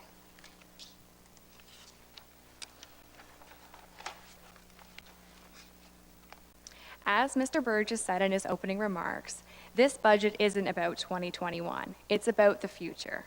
With that in mind, we will wrap up our presentation with a look at how the decisions today will impact the financial situation of Norfolk County in the longer term. From an affordability standpoint, we are projecting to have above inflationary increases over the next 5 years, even with the implementation of options. These inflationary increases are driven by infrastructure.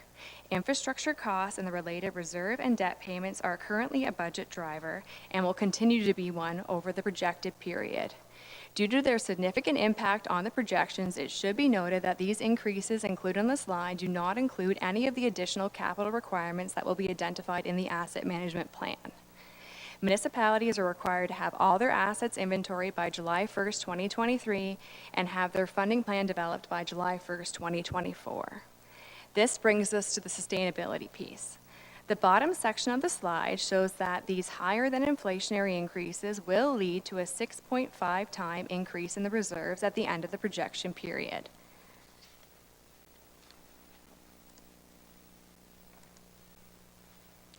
This takes the balance from $4 million to $25 million by 2025.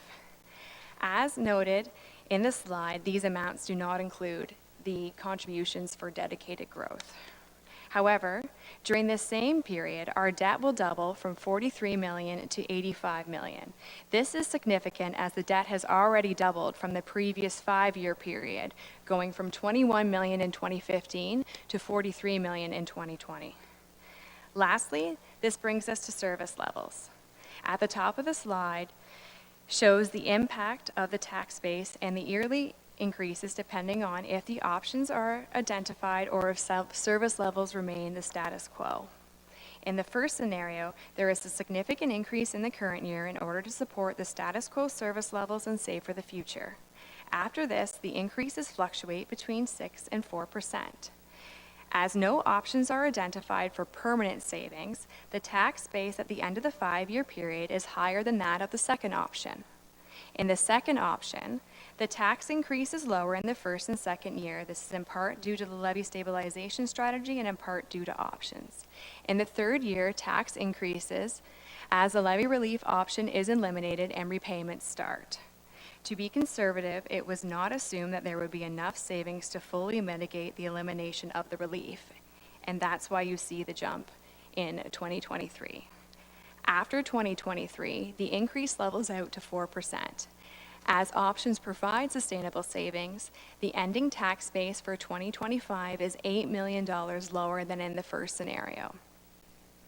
To summarize, the decisions made today with the appropriate follow-through has the ability to continue Norfolk County's trajectory towards the center circle of the diagram and Council's goal of leaving Norfolk County in a better financial position than it had started.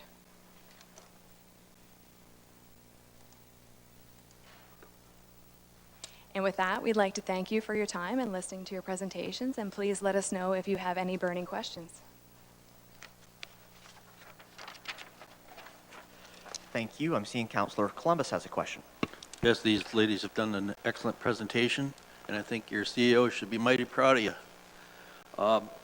Question here with respect to page 22, which is the average residential property, including options and relief strategy. A $240,000 assessment in Norfolk County.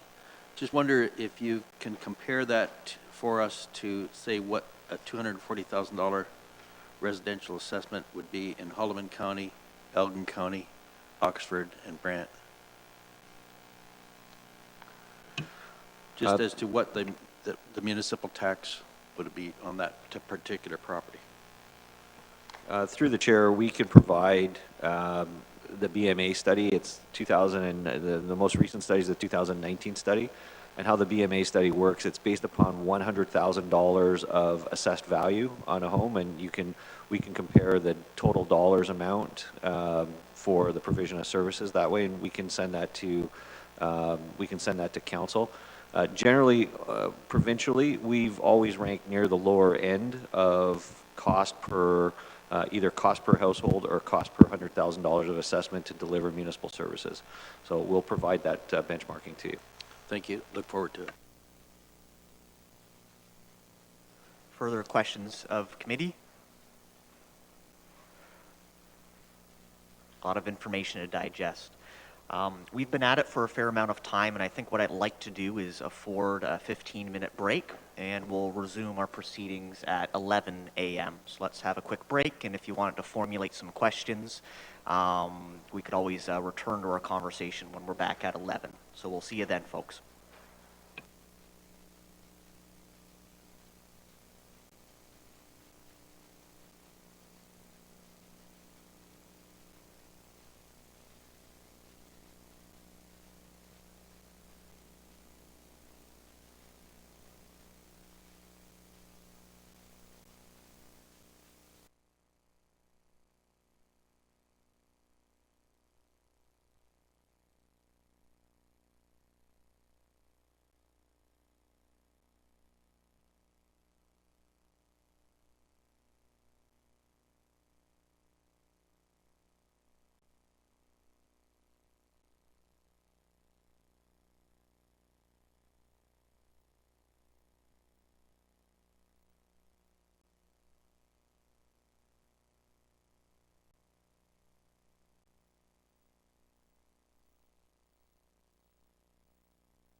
All right then, well, welcome back everyone. We're just resuming our seats here. We had a couple IT hiccups and we're getting everything organized on our end. Again, I would like to remind those in the public, if they are having trouble viewing our proceedings, to contact their local internet service provider. There is a huge demand on the bandwidth, and we have had a couple individuals contact us in the community saying they're having a little difficulty with the live stream. Of course, everything's going to be up on YouTube, and you'll always have an opportunity to review our proceedings today before a final decision is made. With that, I think we'll pass the torch, the conch shell, back to our staff members to resume their presentation. However, if someone did have a question relating to our last presentation, now may be a good opportunity for you to pose that question. I am looking for hands. Otherwise, seeing none, we'll move back to staff. And whoever the appropriate party is, feel free to introduce yourself and begin your presentation. Thank you, Chair Rabbits. Tyler Wayne here, Financial Analyst, Cash Management, and I'll be presenting with Catherine Fanning, Supervisor, Financial Planning and Reporting. So through the Chair to the committee, the first presentation gave you an overview of the actual budget, and this presentation is meant more to go in depth into the levy relief strategy, which was touched upon, and give you some of the context behind the recommendations being made and implications it may have. So if you recall, in the initial presentation, we have a 12% initial unadjusted budget with sightline to get to 9%, assuming all options and savings initiatives are implemented. That being said, we've proposed a 4% as we view a 9% tax burden would be substantial given the current economic conditions. This relief strategy is how do we close that gap using the levy relief strategy, which is taking a loan from the legacy fund. So as we move on, what is the levy relief strategy? To recap, we're looking at taking a loan from the legacy fund. The immediate decision is a $5 million loan for 2021 to get from the 9% to the 4%. That being said, we do recognize that in the next year, we likely have to come off of that one-time revenue in a phased manner. And what this is doing, we're reducing the tax burden and is buying the organization time to identify more options and implement for sustained savings. So it's a temporary measure that needs to be done over time. The terms that we're looking at for the actual repayment, as it is a loan, are no payments for 2 years from issuance. So this initial $5 million loan would not start to be repaid until 2023. That was done intentionally to limit the burden on taxpayers. We're trying to get through a COVID recovery and take the burden off of taxpayers as much as possible while still being prudent. The interest is at 3.7%. That seems to be high in the current conditions, but this was set intentionally as that is our target rate of return for the legacy fund. And we want to go under the guiding principle to return all funds to the legacy as much as possible. And a 10-year fixed repayment starting in 2023. We're proposing semi-annual payments and putting it back into the legacy fund directly. So here's an excerpt from the presentation Ms. Souls took you through in the first presentation. So just to reiterate, this is a temporary measure. We're putting a $5 million, and for all intents and purposes, it's a one-time revenue source in the 2021 budget should council approve. This is buying us time to implement more options. So if you end up on the left side of this equation, and if we don't find the options, it's a net levy requirement on the right side. So this revenue source has to be made up. We can't continue this strategy indefinitely because we'll just deplete our legacy fund, and it's not the prudent thing to do. It's to buy us time to implement more options. And I will stress the options have to be there, and we have to get that. Otherwise, it'll just end up on the levy requirement. We have an illustration later in the presentation, which will take you through this in more detail. But just to reiterate, it's temporary, and I would even go as far as to say we would rename, if we don't find the options, it should be called a levy deferral strategy, not a levy relief strategy, because it's buying time to get options to reduce the overall burden. And as I said, we can't keep this indefinitely, so staff's view is that for 2 years, we need some levy relief, but in 2023, we're aiming to get off of this levy relief, at which point the tax increase and the burdens have to be there from the taxpayers, but we will have options implemented by then. So moving on. So what are some of the risks? The primary risk that I identified earlier is it's a one-time revenue source. Other risks. So initially, we're taking this the money out of the fund, and we're putting it, for all intents and purposes, it's protecting our. Sorry, it's okay. It's okay. For all intents and purposes, it's protecting our reserve contribution increases in the budget. What needs to happen, though, is we have to follow through on this. We have to increase our reserves. If we don't, all we're doing is depleting our legacy fund, and we're not increasing our cash balances and reserve balances, and that will ultimately, it will decrease the financial health of the organization. So this is a real risk, but it can be mitigated by sticking to our reserve contribution plan, closing our gap for asset management, and also approving the tax-based growth policy going directly to the fund. As a secondary impact, this is more on the execution of the strategy. We need to take, should it be approved, $5 million out of the legacy fund. We're sitting right now in a good position. We had a good year. Returns were, it's still being finalized, but we almost had an 8% return on the fund. The stock market's doing well. Sorry, apologies.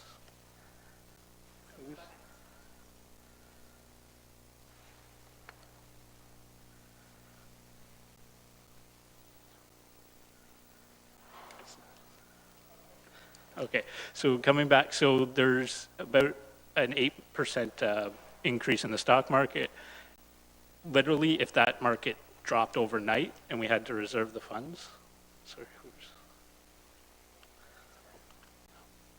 apologies for the technical.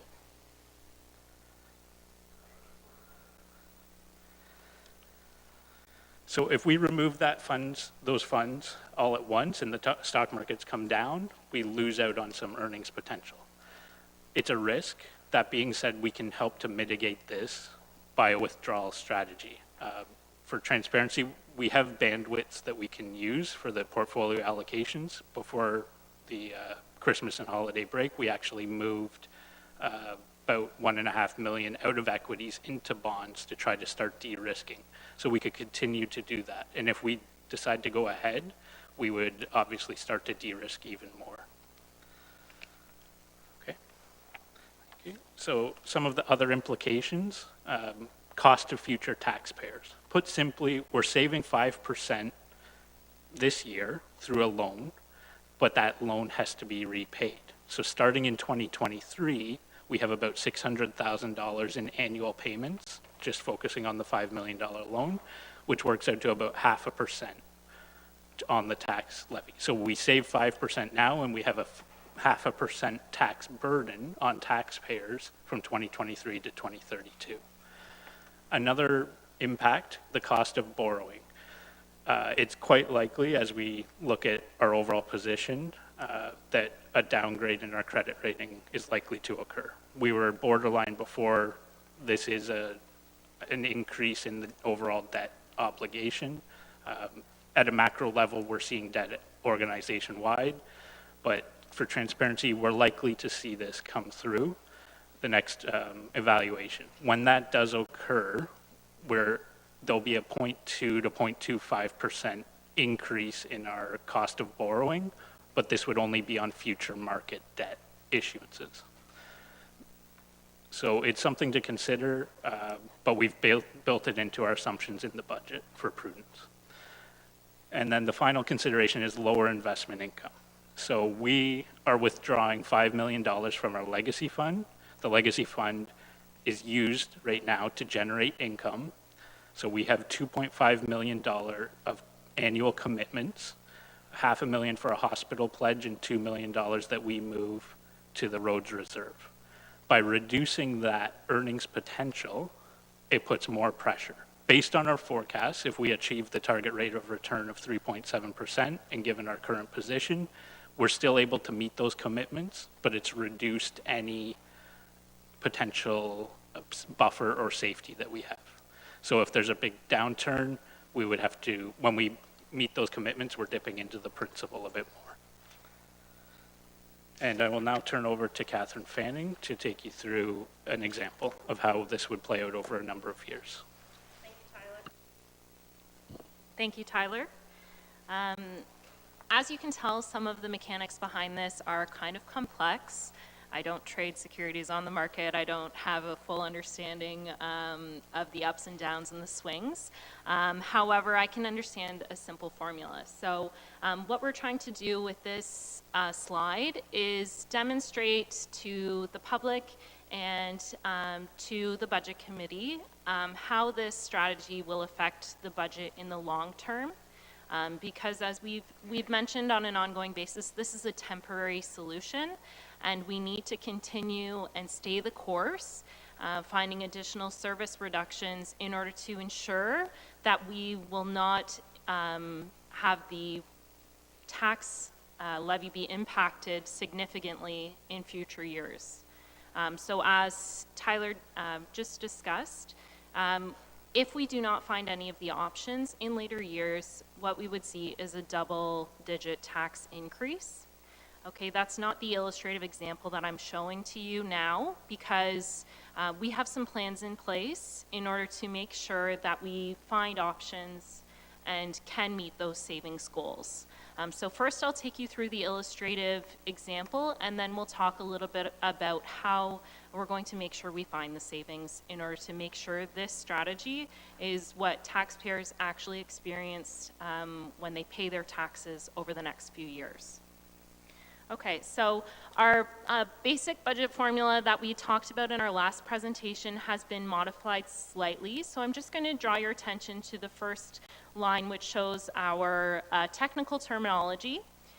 So we have our unadjusted net levy. That's our base budget, or what we can call our expenses. The expenses for the current year are then reduced by options, which more commonly people refer to as cuts. This brings us to our adjusted net levy. This is the amount that we need to tax to provide the services that we are looking at providing. When moving on, in 2021, we are contemplating using the relief strategy.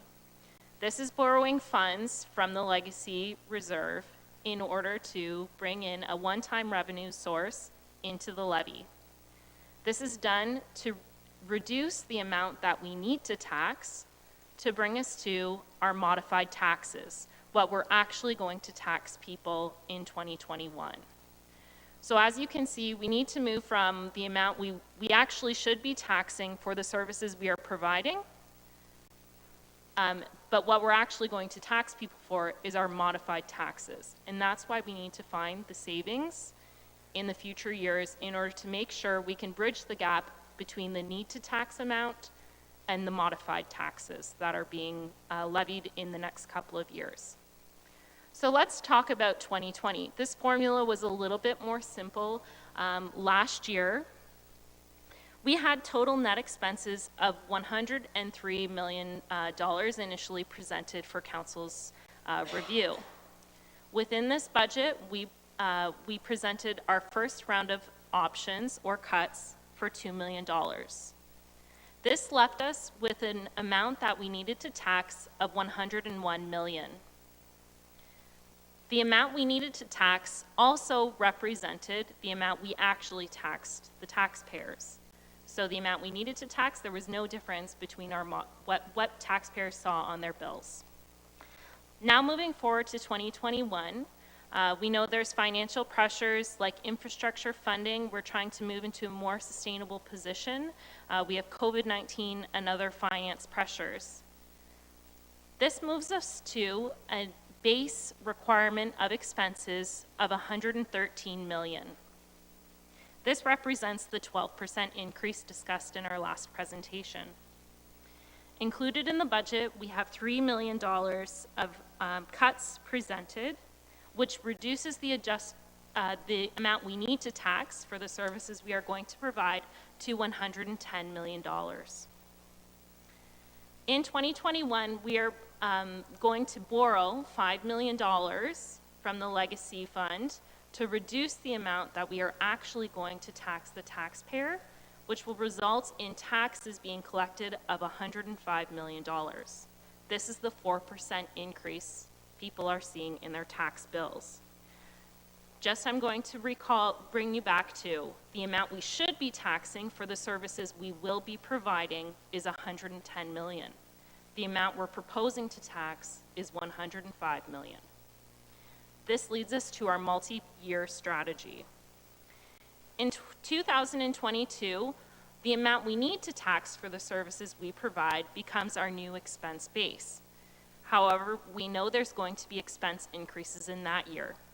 Based on preliminary estimates on debt, based on our capital plan, reserve fund contributions, based on our current policies, as well as other expense increases, inflationary increases, we are expecting this $110 million to increase by about 5.5% up to $116 million. That's what it's going to cost us, we're predicting, in 2022 to provide the same services provided in 2021. During the 2022 budget, we're also going to need to find additional savings. This is where our time bomb is starting to, we're trying to find the savings that are needed, we bought some time, but we need to implement some of the savings into action. This brings us down to our amount that we need to tax for services provided in 2022 to $113 million.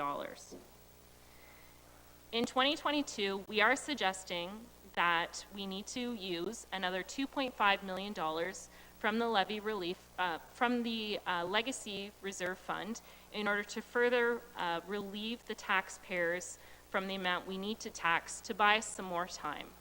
We know that finding $5 million of savings is a serious task, and that likely that will take over the 1-year time period. So we're giving us a period of 2 years to find the savings.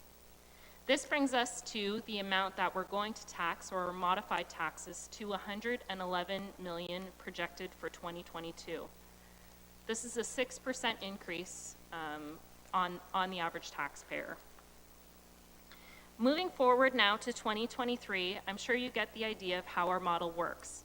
Our $113 million, the amount we need to tax, is now $121 million. Included within this base amount, we also have the added repayment started for the Legacy Reserve Fund for the amounts borrowed in prior years. In order to ensure we find the total $5 million of savings, in this example, we're finding $2 million of cuts proposed for 2023. That's going to bring us down to an amount of $119 million for the amount we need to tax. We know that we're only suggesting this as a 2-year relief model because this is not a sustainable long-term model, because we don't want to drain our legacy reserve. So we will no longer be borrowing from the legacy reserve at that time. This represents when we're bridging back the gap and bringing back the amount we need to tax and making it equal to the amount we're actually going to levy from the taxpayer, okay? So at the same time, I just want to talk about some of the drivers in 2023 that are going to make some of these additional cuts challenging. We know we're working on our asset management plan. We've worked with our core services, but we're also working on looking at what we need for our non-core services. So we're going to probably have higher infrastructure requirements, which will further push up this unadjusted net levy number. At the same time, we're going to be dealing with an election, and as well, there's going to be other competing priorities, I'm sure, by that time frame that we are unaware of today. This brings us to the final point that in order for this strategy to work, as Mr. Wayne has discussed, we need to find options. We've already found $2 million worth of cuts in 2020. We've now identified an additional $3 million of service reductions in 2021, and we will need an additional $5 million from 2022 and 2023. So you think about all the decisions, the hard decisions we've had to make to come this far, and as you know, the easier decisions get made up front. So we're going to be faced with more and more challenging decisions as we move through this model. So how do we actually see this through? Finding the cuts seems like it will be quite challenging. Within the staff report for the budget, there was a recommendation for staff to establish a formal working committee to ensure potential service options and future deliverables are met. So the working committee will both look at implementing the options that are approved during this budget, as well as identifying additional revenue sources, service delivery options, or suggestions for removal for consideration. This committee, we've talked with the budget chair and vice chair about having check-in meetings like we've done during this budget process in order to ensure that the committee helps us stay the course, to keep those updates in mind. We're proposing quarterly meetings with the results of those meetings being presented in reports to council or the budget committee. This will ensure that we can find the additional options and efficiencies over the 2 years, as well as raise alarm bells if things are not happening the way we originally planned. We're hoping there will be some reduced pressure to find some of these savings, though, because we're hoping to see the removal of non-recurring items that are budgeted in 2021, such as COVID-19. So you'll remember in the prior presentation, we have $2.7 million budgeted in 2021. If we no longer need to do anything enhanced for COVID-19 and can go back to business as usual, we'll see $2.7 million of savings. So that will be a huge help to us. Will we see all of that savings? Really, I think we all know life has changed as we knew it before COVID-19. However, hopefully some of those costs will be able to drop off. Additionally, we are hoping that the annualization of options in the second year will also reduce this pressure. So our 2021 options that are put forward, we have $0.7 million that we're expecting will be further savings in 2022. So that will help reduce the burden of the reductions that we need at that time. As well, we're still working on implementing some of the 2020 options that council approved. Things were slowed down due to COVID-19. So as those things come into play, we will see further budget reductions.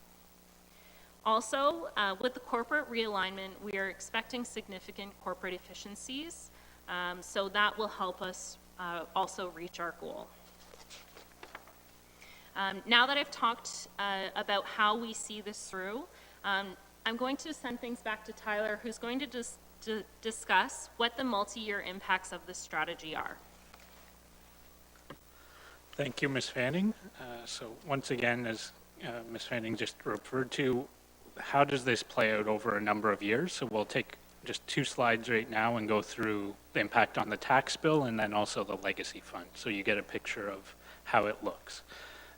So starting off with the average residential tax bill, so based on an average assessment value of $240,000, we can see in 2020 the municipal portion was $2,665. The lines on this chart that are in blue represent the stabilization strategy. The lines in green represent without. So if we do nothing and we just implement all the options, so a 9% increase, the tax bill for municipal portion would go up to $2,905 in 2021. If we implement the $5 million levy relief, it would be $2,771. So $134 annually per average household of relief. Similarly, for 2022, a little bit of relief, but we're starting to come off of the relief strategy, so less drastic. However, in 2023, we start to see it's actually the cost to taxpayers because we have to pay this loan back. So we've now gotten off the one-time revenue source, but we still have to repay it to the fund.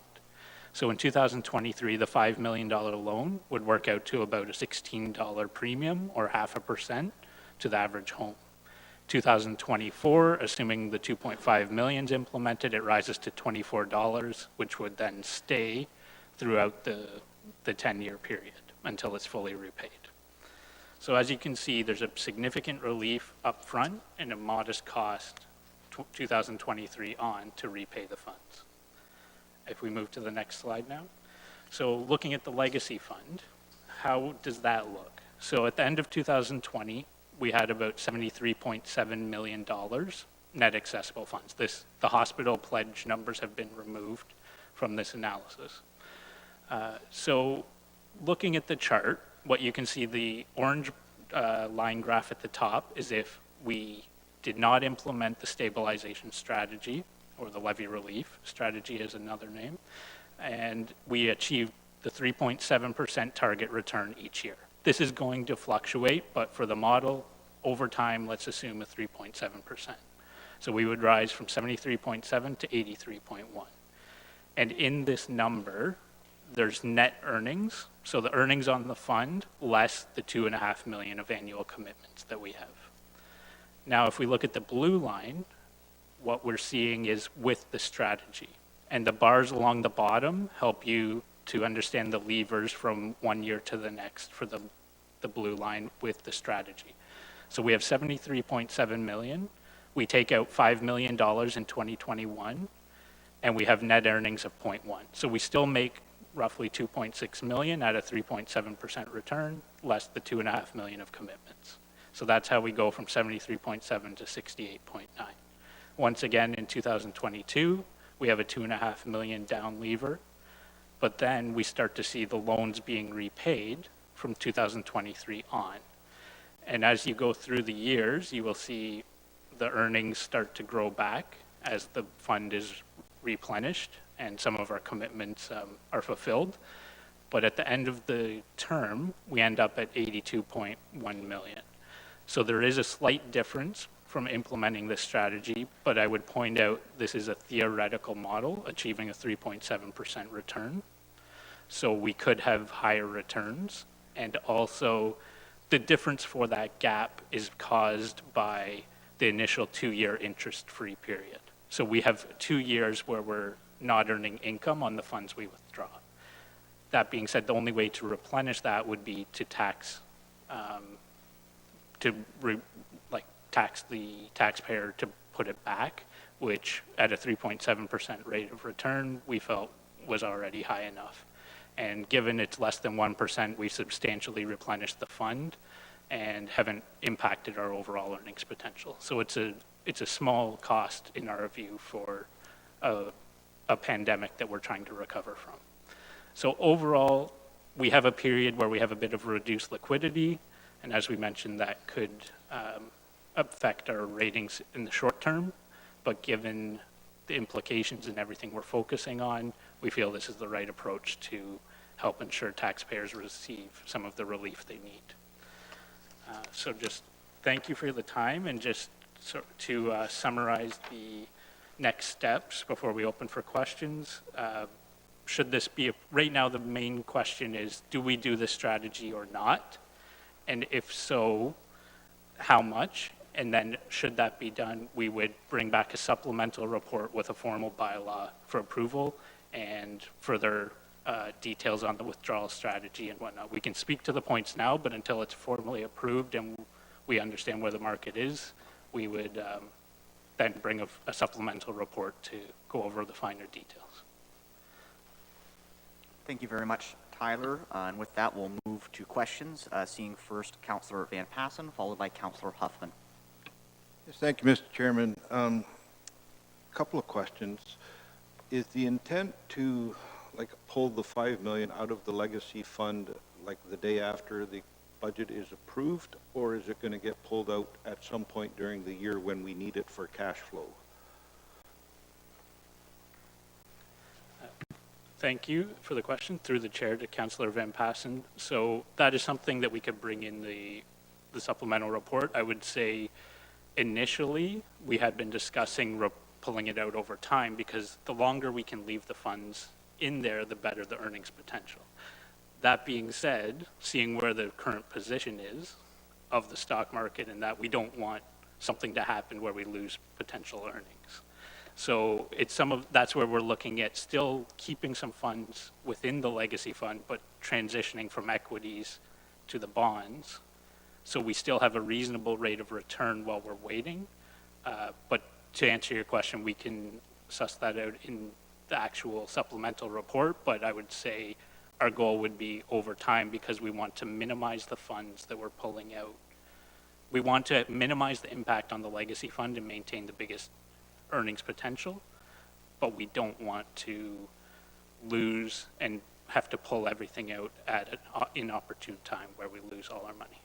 So we have to balance the risk and reward. Well, that would be why I asked the question, because like the stock market is at just about a record high, so the equities would be a good time to pull them out. But if you pulled it out immediately, it would still draw some interest because we'd reinvest it in something else. And, you know, until we needed it for the cash flow, then the interest earned on that $5 million would be going to the other bank account that supports the levy rather than the bank account that supports the legacy fund. So yeah, we'll look forward to a future report. And the other question, we're not making any payments for 2 years, but is it like the, go buy the furniture with no money down, no payment for 2 years? But they do charge you interest from day one. They just add it to the bill later on. So is this going to be interest-free completely for 2 years, or are we actually paying ourselves the money? We're just not going to collect it until we start that repayment program. Through the chair to the councillor, so the intention is that there are no payments added in until 2023. So that's when the repayments begin. We have the 3.7% interest rate because our view is we need to have the principle that we replenish the opportunity, the earnings potential that we lost by taking the money out of the fund. And we view that as significant enough for taxpayers. The actual funds that, so the money that we've taken out, we don't repay for 2 years, as our intention is to provide this 2-year window without burdening taxpayers as we recover from COVID-19. But that's subtly different than, are we going to be charging that interest? Like at the end of 2 years, we will have borrowed $7.5 million. Are we going to pay back the $7.5 million plus 3.7%, or do we have to pay back $8 million because we didn't pay any interest for 2 years? Yeah, I'm going to supplement Mr. Wayne's comments. So the analogy is correct, is like a don't pay a cent event. The difference is under a don't pay a cent event, when you have those offers, you also have the option to pay in cash at a lower price on the date of purchase. So yes, in those don't pay a cent events, they do accrue interest for that 2-year period and you pay that higher amount. The intent of what we laid out, and council can make changes to it, was not to accrue any interest in that 2-year period of time. So we wouldn't have a back-end balloon payment for that lost interest cost. That's why, if you look at that, if you can just advance that chart back, Tyler, that's why there's a small difference between the two ending balances, because of that 2-year period of time. Now, you could make some other mentions, but what would happen also is that your other reserves have also gained strength. So we are in a fortunate position with this, is we're essentially taking from one pocket, putting it into another pocket. A legacy fund that's a restricted fund by council, and our other levy reserves funds. If you wanted to do something to make this thing whole again, my suggestion is you do it at the very back end of the deal. But to try to put in interest rate in years 3, 4, 5, and all you're really doing is then adding more cost to the taxpayer in 2023 at that point in time, versus offsetting a delayed loss for 10 years down the road. So it's a matter of how quick you want to repay that legacy fund. So because we don't have that option of paying a lower amount today, we're borrowing from ourselves to try to bridge this time gap to find some additional savings. Has that satisfied your question, Councillor Van Passen? Yeah, that explains it, that, any deal you're entering, you want to know all the details, and, we will debate the options later, but I just wanted to make sure I had the clear understanding of what the proposal is. So thank you very much. Very good. Now, I did see Councillor Huffman next, and also Councillor Taylor, but I see Mayor Chop was raising her hand. Did you want to interdict on this topic? Yeah, just to add, I mean, Jason covered it there, but at the end of the day, if we put a back interest payment on it, I don't feel comfortable further burdening a future council, with additional interest payments now to make up 3% of a return on a legacy fund that, in fact, the year before this council started, if I recall correctly, we lost money on it, did we not? So, at a particular point in time, we weren't even getting 3%, 3.7%. We were losing money. So now you want to ensure that we get 3.7%, but make the future council pay for that. That part I don't buy into. With that, I think we'll go back to our speaker list here, and we'll go to Councillor Huffman, please. Thank you, Chair Rabbits. Through you to staff. Anybody, whoever wants to answer the question. What is the response to constituents when they say, I really don't understand why we need to pay back this money to the legacy fund? This is our money anyways. This is from the sale of Norfolk, or, the hydro. It's our money. Why do we have to borrow it? Why can't we just use it? What are the logistics for that, and what's the best way to explain that to people? I'll take first crack, and staff can help out. The legacy fund was first a restricted fund by the previous council, saying that you couldn't use the principal. The principal is always intended to be remained in place. So unless council wants to change the original rules set up around that fund, and say, no, we can blow the principal on that, that would be the first hurdle. So by borrowing it, you're adhering to the original rules that were set up by council at the time. Secondly, more realistically though, if you blow your rainy day fund and never pay back the rainy day fund, then you never have a rainy day fund.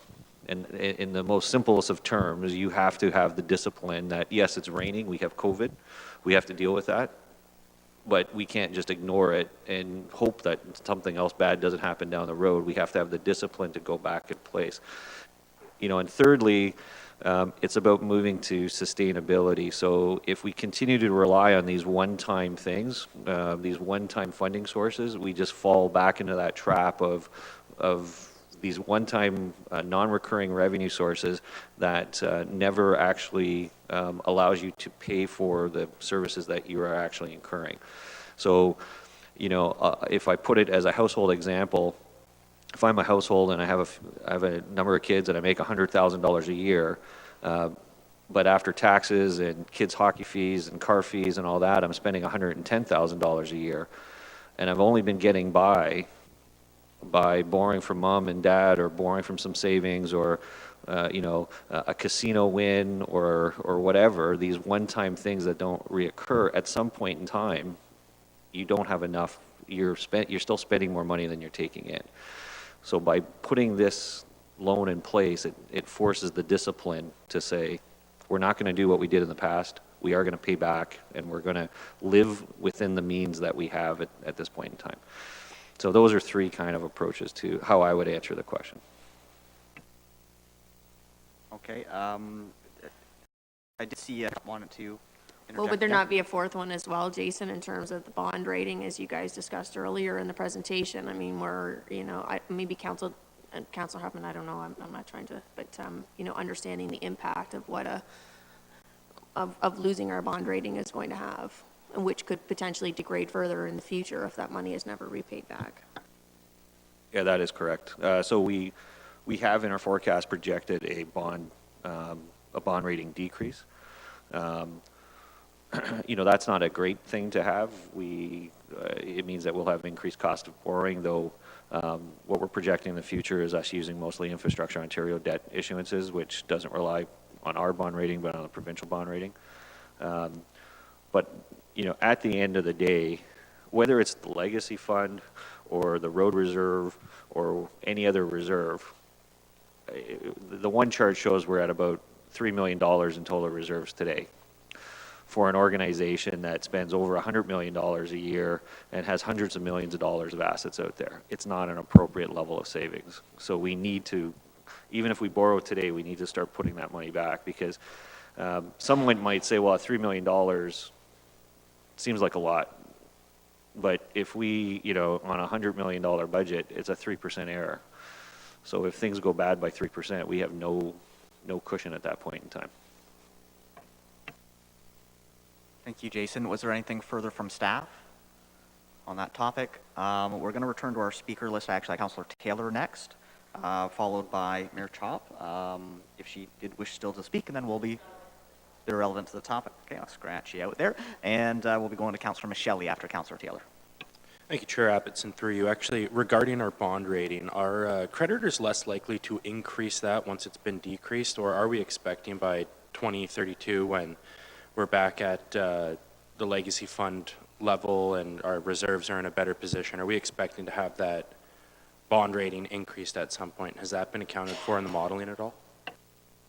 It is likely that we would go back up if we follow that trend and, we start having reserves of $26 million. Yeah, it would go back up. We haven't put it in. We took a conservative approach in our cost of borrowing. But the intent is to, once you've turned the corner and you have increased reserves, yes, you would have increased bond rating. Thank you. And seeing next, Councillor Michelle.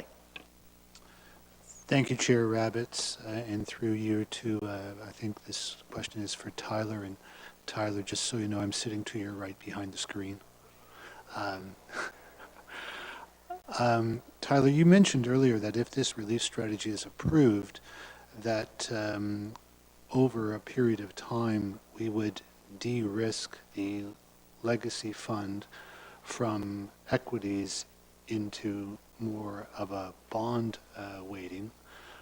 How would you determine, or how would that be determined in terms of the amount of de-risking that we would do, and the level or the timing of doing it? I know just kind of pursuant to Councillor Van Passen's remarks earlier, that equity levels are at record highs right now in general, although that does not necessarily mean that all of the equities in the legacy fund are at record highs. They may still have further room to go. So I'm just kind of wondering how we would go about deciding which level of de-risking we would take on. Thank you for the question, and through the chair to Councillor Michelle. So, yeah, there's a quarterly rebalancing mechanism in place where we set the portfolio allocations, and right now it's 50% equities, but there's a plus or minus 10% weighting to that.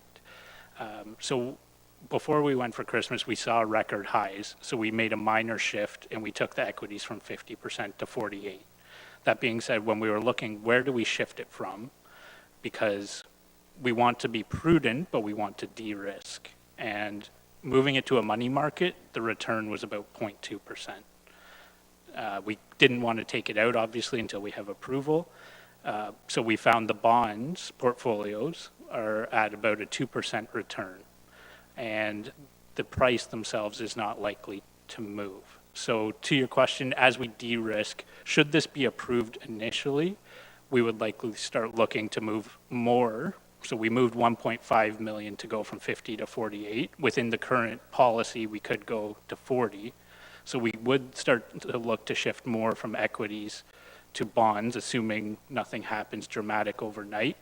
But the supplemental report would be the actual withdrawal timing of those funds. But once it's sitting in the bonds, we don't see interest rates fluctuating or going up anytime soon.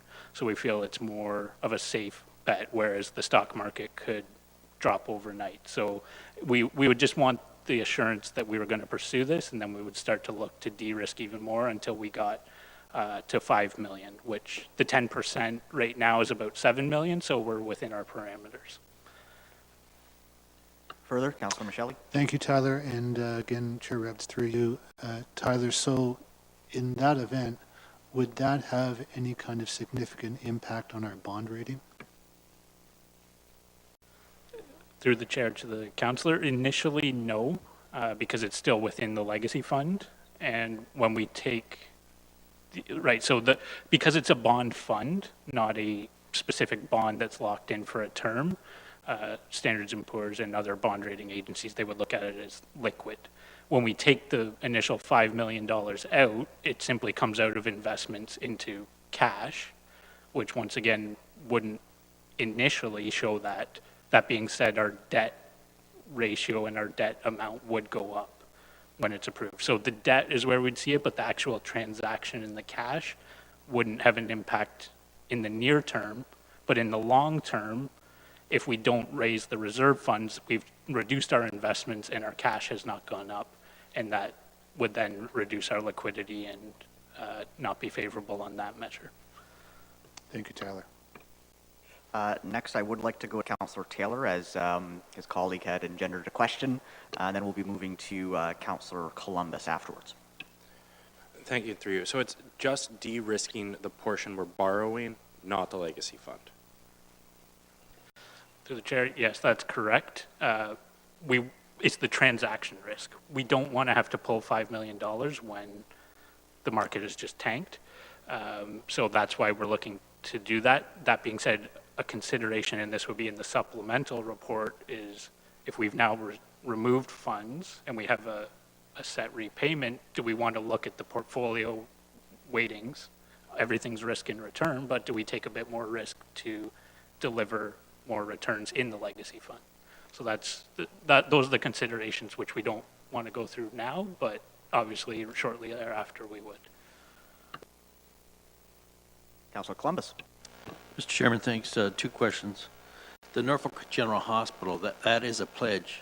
However, I believe we are still collecting interest on those monies because that donation will not be taken effect until there's actually construction started. Can you comment on that? Yes, thank you. So in the chart before you, the net earnings are incorporating that. We're not showing the balances, but we are. We hold the money. So if you took a statement from one fund today, you would see 76.2 million. But we're showing the 73.7 is money that we can actually access as Norfolk County. And for the next 5 years, we're treating it as a $500,000 commitment, but that is funded by the earnings. So the net earnings have factored that $500,000 per year out.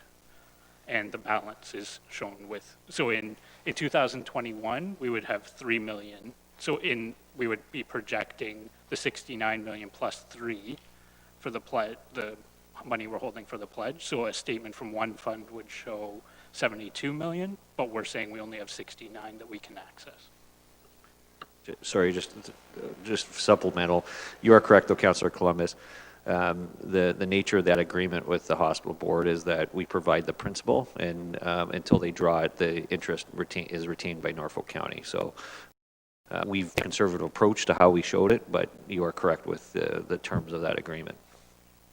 My next question, Mr. Chair, is with respect to the CEO mentioned a rainy day fund. I just wonder, I can't recall, is that defined somewhere in the legacy fund bylaw? It is not. It's there to not touch, but it's when you look across all our reserves, the only liquid one is, frankly, the legacy fund. We have a road reserve that's at minus 14 million, so I'm not even sure how you call it a reserve. So even though that really wasn't the principal intention of the legacy fund, it has become our cash.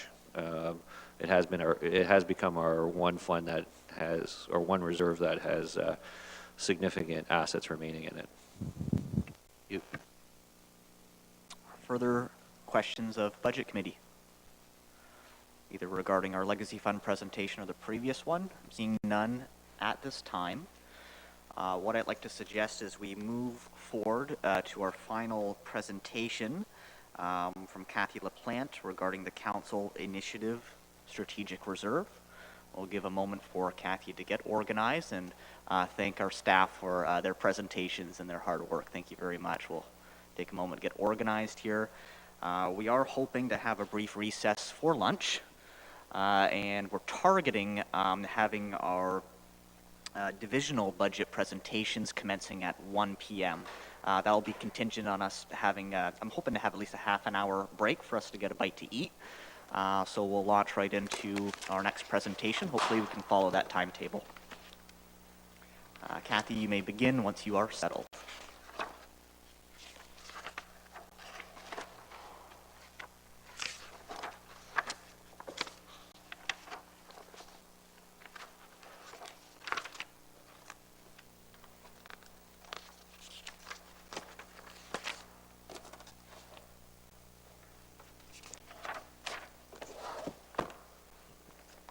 Thank you, Chair Rabbits. Sorry for the delay. We don't have a presentation. We were just going to put the option on the screen, number 19. If you could refer to 2-77 in your binder, which is having a little technology gremlin right now, so we'll just go this way. But just a little bit of a history. In consultation with the budget chair and the vice chair, there was a little bit of a discussion about the council initiative reserve and the purpose and how it came about. There seems to be, or potentially, what the reserve can be used for and what it can't be used for. But so just as a little bit of a background, on February 20th of 2019, the motion that was included in the 2019 levy-supported budget that was carried states that council place an additional $1 million into a council initiative reserve, which we have completed that in 2019 and 2020. And again, we have it in as $1 million for 2021, but with this option, a recommendation to reduce it by $250,000. We did go back to the video just to get a little bit more information on the discussion between council on this reserve. And it was first proposed as a council contingency reserve as a rainy day fund, or for items that come up that are unexpected, with the hope that you would never have to use it. With continued conversations through council, we started to look at it as an opportunity more so to provide funds for the opportunity to develop areas or for initiatives that aren't necessarily in the mainstream or activities in focus. I believe Mayor Chop was the one that made that comment when we were talking. So at that time, and the other indication was that the initiative falls within the CAO budget. So council did further debated, but decided at the end of the day to change it to the council initiative reserve, which I believe it was Councillor Van Passen that made the original motion regarding the contingency, the council contingency reserve, and you actually approved the amendment to the motion for that also. So since that time, there has been, the other item with this is that the funds could not be used unless council specifically approved the use of the funds. So since that time, council has approved in 2019 related to the corporate restructuring. If you refer to page 2-77, there was approximately just over $851,000 that was included for or used from that reserve for the corporate reorganization costs for a balance of just approximately $149,000.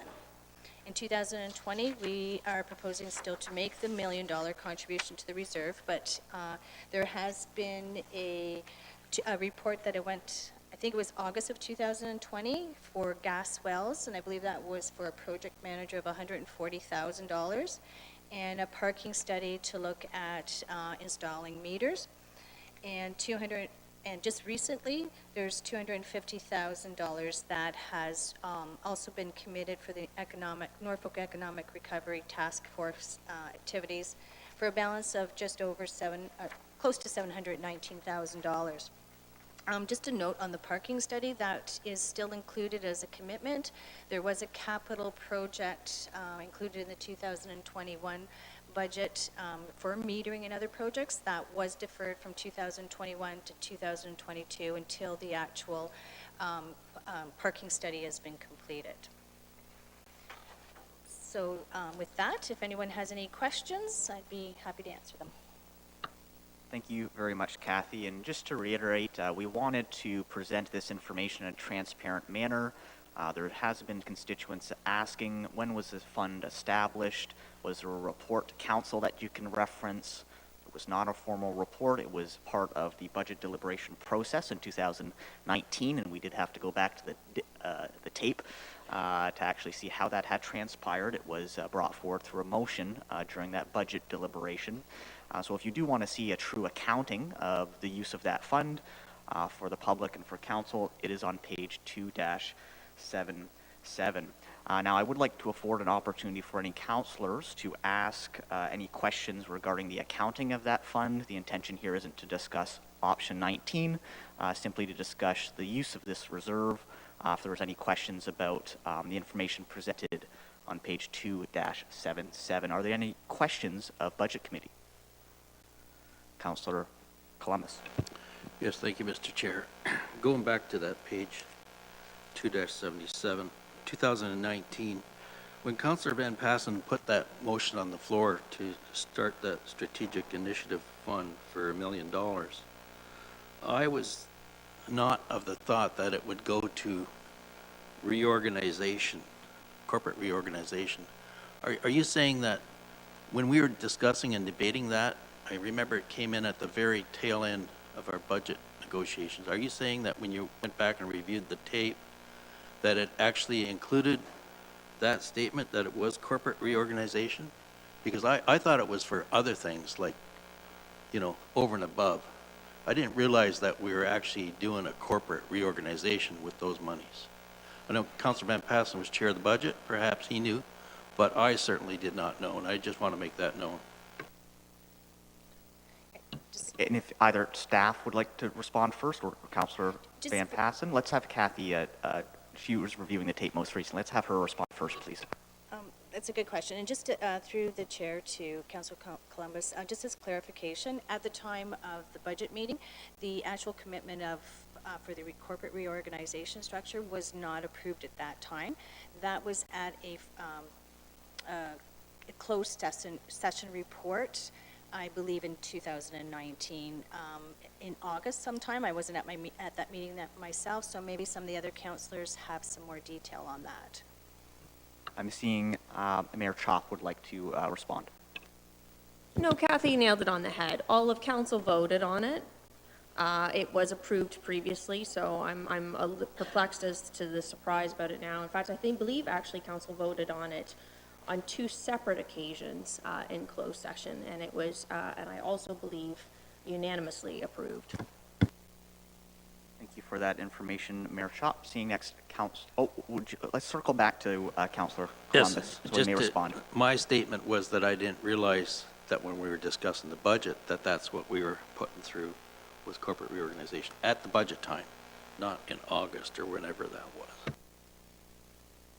All right, again, the reserve was set up during budget, and then the approval of the use of that reserve was at a subsequent meeting of council.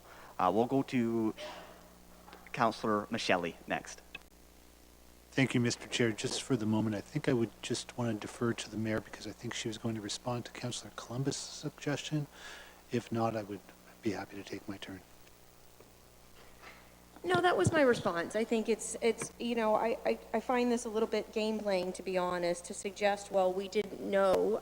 In fact, it was, like I said, it was not once, but it was in 2 separate meetings in closed session that it was discussed from the then CAO as to how we were going to fund those changes. And I think as part of that, you know, the rationale at the time was it was a strategic initiative reserve, that we realized, we have a critical water situation that is going on in Port Dover and across the county, frankly.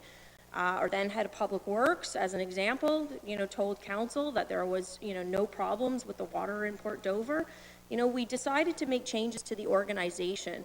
For council or a council member to now sit there and say, well, I didn't know it was going to be used for that, to me, that was strategic. It was changing the future of this organization. And I think when you look at the finance department, look at the changes that we have seen out of that department. So I do believe that it was used as a strategic purpose, which was Councillor Van Passen's original intent and my own at the time that that was created. Thank you, Mayor Chop. This is also my recollection of the sequence of events. Now going to Councillor Michelli for your turn, sir. Thank you again, Mr. Chair. I do think that some council members, though, have had some, concerns about the actual specific use of that fund and some other discussions we've had in the past. So I'm anticipating that that will likely come up when we deal with that option 19 at that time. Thank you. Very good. Further comments or questions from council? Seeing Mayor Chop. Just one more comment. I guess, I think it's really difficult for a council to look back that all voted on something and say, well, I don't understand its use. I think it is your responsibility at the time you are making a decision at that moment, and if you had concerns, they should have been raised at that moment, not to look back in retrospect and try to absolve yourself of those decisions. We're in it all together for the good times, and we're in it all together for the bad times. And those decisions and those concerns need to be raised at the time and not later, again, like I said, trying to absolve yourself from decisions that you were part of. Do you wish to respond, Councillor Columbus? No, I think same old thing. Thanks. Seeing Councillor Martin. Thank you, Chair Rabbits. I guess I'd just jump in here. I'm hearing from Councillor Columbus just a clarification of intent, not that he didn't agree that that was how it would be spent. An initial clarification on intent. But I do have a question. While we're on the topic of the organization cost, correct me if I'm wrong, but I don't believe council was ever provided with a breakdown of what that was and how it was decided who would receive what. Is that something that we can get on a closed session document? I think it's probably worthwhile because for accountability and transparency purposes, when we're spending that much money, additional council should probably have a record of it as well. So that is something that I personally don't believe we were made aware of. Through the chair, yeah, we can take that away. I know that there was guidance. I wasn't here at the time, but when I reviewed the file, there was guidance provided to staff at that time, and they undertook the instructions as provided by council. And I think it was a global budget amount that was approved. What we would do is, if you want the individual names, I just want a clarification. If you want individual names and individual amounts, we would have to obviously provide that under confidential under a confidential memo. So we can certainly do that. Thank you. Seeing Councillor Columbus. Yes, thank you, Mr. Chair. The mayor mentioned that all councillors agreed with that. I'd have to check my notes from that particular meeting, but I recall myself raising the question indicating that this county council would end up in chaos. That's the word I used. Perhaps others can remember that. And I do not believe that I supported that motion that was in camera, Madam Mayor. Point well taken. Thank you for stating your position, Councillor Columbus. Let's circle back to Councillor Van Passen. Yes, thank you, Mr. Chairman. I haven't watched the tape, but I do remember a little bit about 2019. New council looking at a budget for the first time. I brought forward the motion to set aside a $1 million council contingency reserve because I had watched council in previous years, and I've had a little experience in real life, and every year something goes wrong. And that's probably why they were running deficits year after year, because every year something went wrong, and they never had any money to pay for it, so well, you just bleed the reserve fund dry. So made the attempt to set aside a contingency reserve of $1 million, that if something went wrong through the course of a year, maybe there's tenders that come in above the estimates or things go wrong, we would have those funds available. The discussion did get down to, and I think there's a few members that will remember this, that it could also be used if a community group came forth with some great project, putting benches in Port Dover, say, and we were willing to support it, we would have a reserve to go into to support some new items that we'd never discussed before. And that's where the sort of the shift in the name went to the Council Initiative Reserve, because it would be coming from councilors themselves on a new initiative, and we would have funds available to use for that purpose. Then we talked about rainy day funds. It seems every year we've been on this council, it rains. So the first year, the CAO at the time brought forth a restructuring plan with a bunch of changes in the management and their staffing levels and a reorganization of departments. We had funding, I do believe, of $750,000 from the province to do a reorganizational study. And we used all of that 750 plus the amount that was taken out of the council initiative reserve to complete that entire process in 2019. And I think the mayor's right, it came in stages that as the whole program was implemented. So, and there's nothing new here. You know, we went through this. I do remember Councillor Columbus's comments at the time.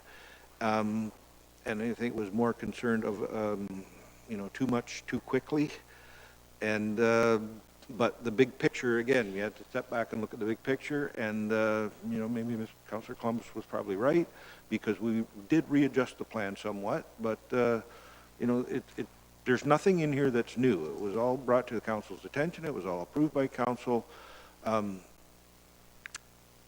question, I guess, that we should be discussing, I think the intent of option number 19 is, do we need to put in an additional $1 million every year, or since we've had a couple of years where we didn't use it all, can we cut that back to give the taxpayers a little bit of break? But that discussion will come tomorrow, I assume, right?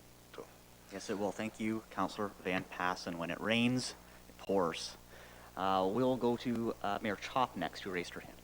Yeah, just to follow on Councillor Van Passen's point there, I think we definitely need to have that discussion. I mean, I've remember being complimented at AMO, and even when Harry first arrived on the scene, that we were a forward-thinking council. What a great idea that was to create this council, initiative reserve fund. Been complimented numerous times on it here in Norfolk, but quite frankly, the aggravation, I'm not sure is even worth it anymore. So I'm quite happy to have the discussion, and we can cancel it altogether. Seeing Councillor Huffman. Thank you, Chair Roberts. I just need to go back on to get a clarification from the mayor.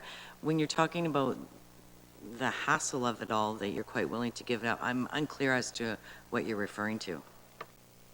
The fact that this conversation, that I feel that there is a short-sighted recollection of the number of times that it came in closed session for discussion of the funds. I mean, we're talking about the 2021 budget right now, and we're arguing about funds that were spent back in 2019, that, it's trying to pit sides in council, that, we all made all of these decisions together. But bigger than that, Councillor Huffman, there is also, I think staff has been very transparent. They've provided these numbers on a number of occasions over the last 2 years to constituents when asked. I believe they were published in terms of the $870,000. It's come up in numerous council meetings. And yet there still seems to be this air in the public that, we haven't been transparent with the use of the funds or where they're sitting. And, at this point, again, the other thing that we could do is look at canceling the council-approved initiative fund and moving an additional, the capital reserve contribution back from 1% back per staff's recommendation back up to 2%. And maybe that makes it more transparent for the public and more palatable for them. But, for projects that come along, you can't take that out of, the infrastructure reserve accounts. Satisfy your question, Councillor Huffman? Further questions from Budget Committee? Well, with that, I think I'd just like to add maybe my 2 cents. I recollect coming into office in 2019 and just being floored by the state of our reserves. There's so much red. And my thought process at that time was, here's a unique opportunity to create a reserve that isn't in such a poor condition, that we could utilize for strategic purposes. And, I did go back to the tape and I watched the deliberation, and I believe that was the initial intent of this strategic reserve fund. I will admit there may have been an overuse of the word strategic, and there's probably, 9 folks at this table here looking to serve their community that all have their own ideas on how to best utilize that fund. I think from the public's perspective, they just needed to have an opportunity to see an accounting of that fund, and we need to offer them an opportunity to provide their feedback and their input. And by having this included as a budget option and having an accounting, it's going to provide them an opportunity, to do so. So, while we may disagree on the use of that fund, at least we're doing it in a transparent fashion for our constituents that we're here to serve. So with that, if staff didn't have any further comments on the option 19 page, and again, I was just really looking to see if we could have a brief discussion on the current state of that fund and the use to date. So I think we've had that conversation. If there isn't anything further, I'm seeing no hands. What I'd like to do is break for lunch. We're going to have a half an hour break here. Or rather, just due to staff time, I think we've budgeted to have them actually start at 1 p.m., or at least that's what we were targeting. How about we resume at that time so we can stay on schedule? So everyone will be back at 1 p.m. sharp, and we'll continue with our presentations today. Thank you.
right, welcome back, everyone. The hour is upon us, and we're just resuming our seats here.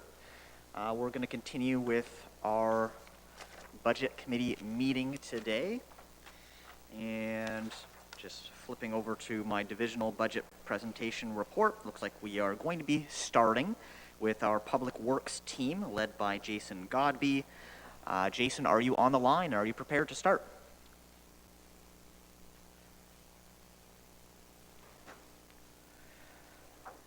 Yes. Can everyone hear me? You're a little muffled and a little broken up. How about now? Much better. If you'd like to introduce yourself and begin your presentation. Thank you, Jason. Yeah, so it's Jason Godby here, General Manager of Public Works. I'm here today with Larry Conrad, our Director of Environmental Services, Marlene Watson, the Director of Facilities, Devin Hunter, the Director of Roads, and unfortunately our Director of Engineering, Mike King, was not available for us today.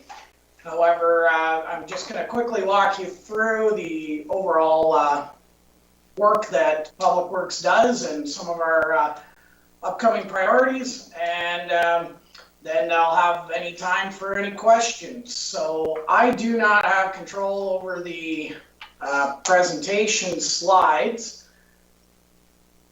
as far as I'm aware. So I don't know if there's someone on the end there at CAB that can help us out with that or not.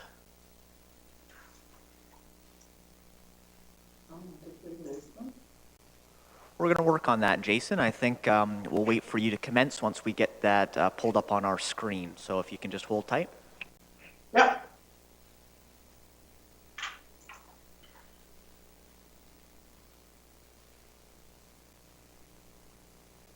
Seeing it now, and we do have presentation up on our screen. So with that, you may begin your presentation, Jason, and we'll get your first slide queued up for you.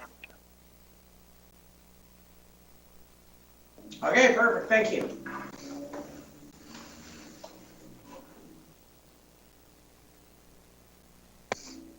Oh, there you go. Maybe.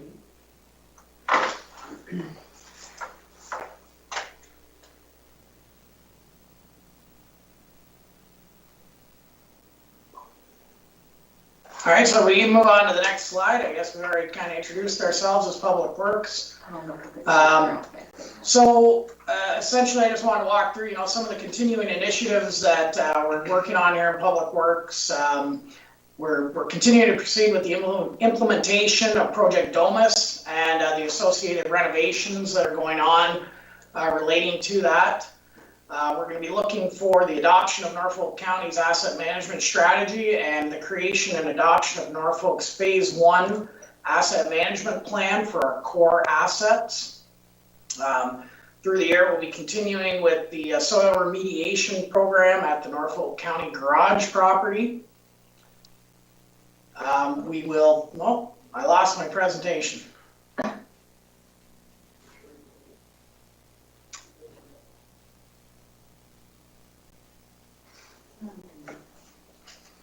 That's all right. We can be the guinea pigs to get this worked out for everybody else. There you go.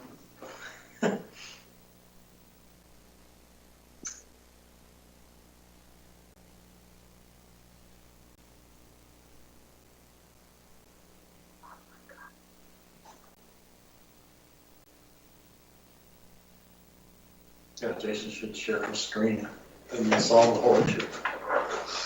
That actually wasn't.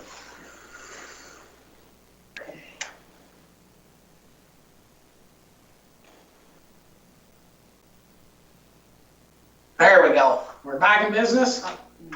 We're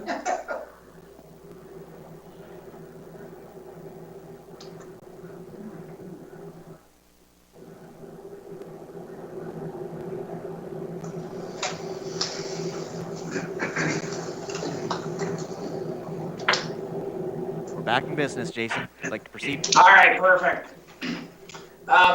As we continue through 2021, we're going to be looking to reduce our reliance on contracted services. Can we actually go back one slide? Through our improved utilization of in-house resources, that's going to be applicable to some of the roads operations that we have, as well as in facilities, environmental services, and engineering. Just making better use of some of the good quality resources that we currently have on staff, with the idea of hoping to reduce our reliance on third-party contractors. We're going to be looking at a reduction in waste management advertising budget through better collaboration with our corporate communications and the utilization of Facebook and Twitter accounts, other social media things. And this is related to option number 8, centralized communication strategy, which will be discussed later today. So we want to move on to the next slide. New initiatives for 2021. We're going to be continuing to look at creating synergies and work processes through the implementation of the corporate realignment. What we mean with that is basically better internal collaboration between the departments of public works and other areas of the corporation, specifically through some of the corporate realignment with movement of roads and facilities into operations and so on. We're going to be looking to do some implementation work of the Norfolk County Climate Change Adaptation Plan. This is something that you all recall was presented at council in December, and how we can better incorporate some of those recommendations of the corporate climate change adaptation plan into all of the work that we do. You may notice here, if you can see us on screen or not, our Director of Engineering, Mike King, has joined us as well. Sorry about that. My apologies. That leads us right into one of the things that we're working on out of engineering is creation of an always stop policy and some speed limit policies with those will be coming forward to council through staff reports, basically looking to streamline some of the communications and the process for how we receive requests relating to new always stops or speed limit changes and all that. There will be significantly more detail coming forward in the future on both of those topics. One of the things in collaboration with our development engineering staff is to update our Norfolk County design criteria in order to provide better guidance and create efficiencies for developers in Norfolk County to try and expedite their submission process and simplify things for when they're coming forward with new proposals of things that they want to develop and how they can better know what our county expectations are as it relates to infrastructure demands. We're going to improve collaboration with our asset management group throughout all areas of the corporation so that we can better define programs and our corporate needs. And basically, part of that is going to be looking at a better balance of our urban versus rural road resurfacing programs is one example of that. We know that we're spending a certain amount of money on the urban roads versus the rural roads and looking to try and create a better balance to make sure that we're getting the best bang for our buck when we are doing any kind of road resurfacing. And then just in general under this new, we're talking about the completion of our annual programs for road reconstruction, road resurfacing, bridge rehabs, municipal drain maintenance. These are kind of the execution of our capital plan. That is one of the biggest areas that our area is responsible for, and that's kind of our standard annual program. So we move on to the next slide. Just speaking to that, kind of just want to highlight some of the significant capital improvements that we're looking at through 2021. We're going to be looking for the implementation of the interurban water supply study recommendations and our plan to move forward in Norfolk County for a long-term, safe, secure, sustainable water supply. We'll be continuing to proceed with the Simcoe and Port Dover wastewater treatment facility reconstruction and rehabilitation work that is happening. The Long Point Causeway Bridge will hopefully continue down its course and get construction going there. Of note, we will be coming forward soon with some more information on the Constable John Verrill Memorial Bridge on the Queensway East in Simcoe, which will be a significant infrastructure project that we're tackling this year as well. The James Street reconstruction in Delhi, Ann Street reconstruction in Delhi, Tyrrell Street reconstruction in Simcoe, Union Street reconstruction in Simcoe, Nelson Street West reconstruction in Dover, Don John Boulevard reconstruction in Dover, our urban and rural road resurfacing programs. We've got a number of those scattered across the county. We did not specifically lay those all out for you today. And the one other interesting one is our rooftop solar net metering project, which we're going to continue to proceed with as one of the county's green initiatives, with a site to be determined in the future. So I was given 5 minutes. I'm probably close to that. That's kind of the high level overview of Public Works operations as we sit now. So I'm not sure if we're taking questions at this point or if we're going to just keep on moving through the other groups, but that is about all we have for today. Thank you very much, Jason. And I would like to move to questions from committee. And seeing first, we'll have Councillor Michelli. Thank you, Chair Rabbits, through you to Jason. Jason, I'm just kind of wondering if the Long Point Causeway Bridge is on the highlighted list there, and do we still anticipate that it is possible that the actual reconstruction of the Causeway roadway will also occur in 2021? I kind of don't like to miss any opportunities for an update on that. Through the chair to Councillor Michelli, I would have to say no at this point. Currently, we have paused the engineering design on the roadway reconstruction in order to focus on the bridge. So that currently has not changed. We do not anticipate any work on 2021 for the roadway. That being said, as the year goes through and we start to make progress on the bridge, the hope would be that we can start to take a better look at the roadway and what our options are going to be going forward. And as we go through that process, we will make sure and update council on that. Thank you, Jason. Further questions of committee. Councillor Columbus. Thank you, Mr. Chair. Jason, I'm looking at this capital improvement highlight chart that you've laid out. A number of road reconstruction projects across the county.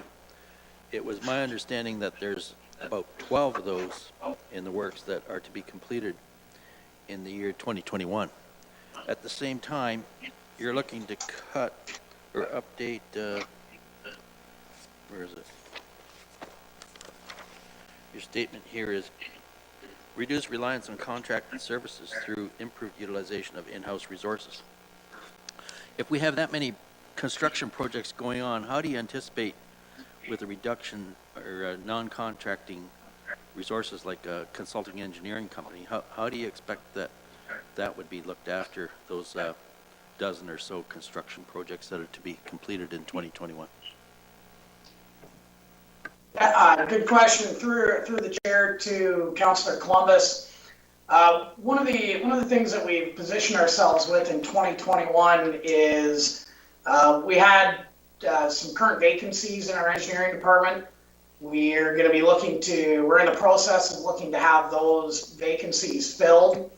At the same time, with the future transition of development engineering staff back into the Public Works Engineering Group, that gives us some extra bodies and some built-in redundancy within the engineering operation, which will allow us to have appropriate staff levels assigned to projects.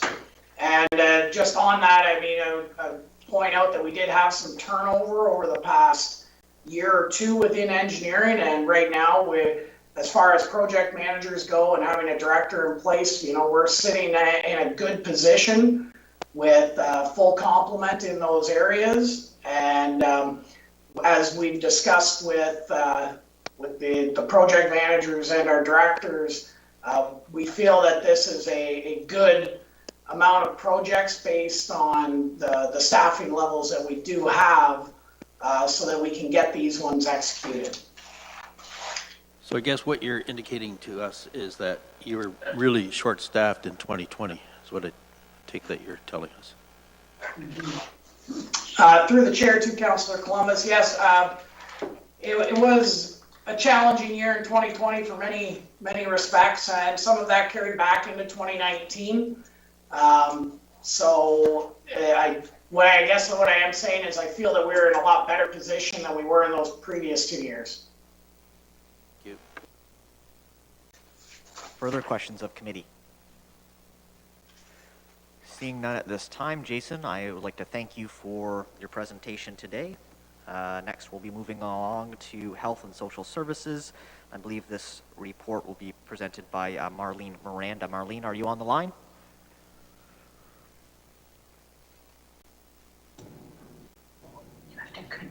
Good afternoon, Council and Council members. This afternoon, I've asked that Heidi Van Dyke present the Health and Social Services report. That sounds great. Heidi, can you hear us? Yes, I can. And can you hear me okay? We can hear you just fine, but we don't have your slides in front of us, so I think we'd like to give staff an opportunity to pop those up, and I'll let you know when they're before us. Great, thank you.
All right, Heidi, we are on your first slide. We've made it past the opening slide, and we're on the financial and operating pressure. So you may begin.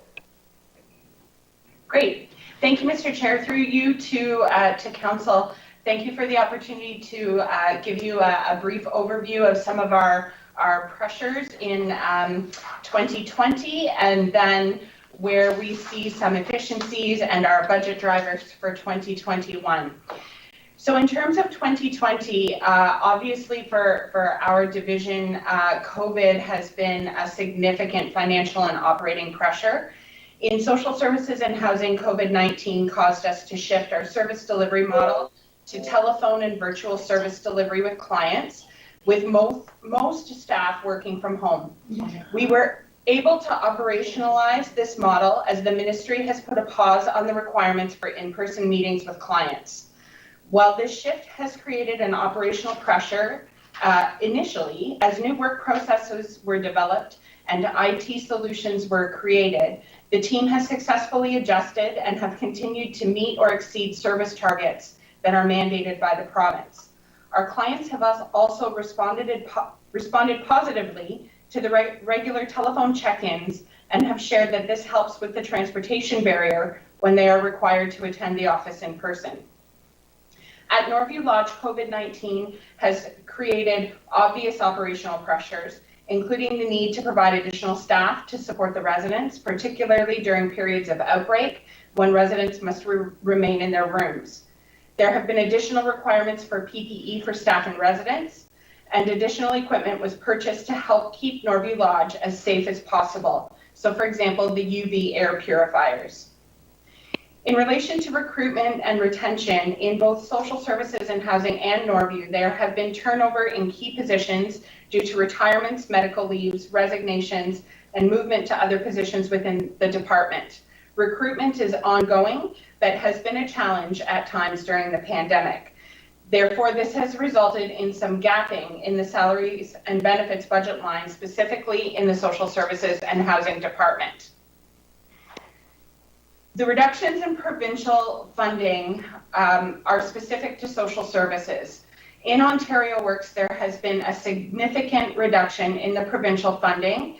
The amount is just over $682,000 due to employment services transformation, with Haldimand and Norfolk counties being one of 9 prototype sites across the province where employment services for social assistance recipients are being provided by an external third-party service delivery partner, with a shift in focus for Ontario Works from employment to life stabilization for the people we support, so that they can become ready to be referred to the new employment services system manager. In 2021, the administration budget for children's services is being required to be cost shared between the province and the municipality at a 50-50 cost share. 2021 is a transitional year, and the Ministry of Education is providing a one-time mitigation grant to cover the municipal portion of this cost share. This is something that will need to be considered for the 2022 budget for children's services. And the amount is listed in the budget as a council-approved initiative. On slide 2, we have been able to find some efficiencies in 2020 and continue to work on additional efficiencies for 2021. In Ontario Works, with the transfer of employment services to a third-party delivery partner, we're provided with an opportunity for Ontario Works to review our service delivery model to focus on working with our clients on life stabilization goals. We anticipate being able to find efficiencies in our operations through this organizational review. As well, the Ministry of Children, Community and Social Services has notified municipalities that the initial intake function for Ontario Works is transferring to a centralized intake unit within the ministry.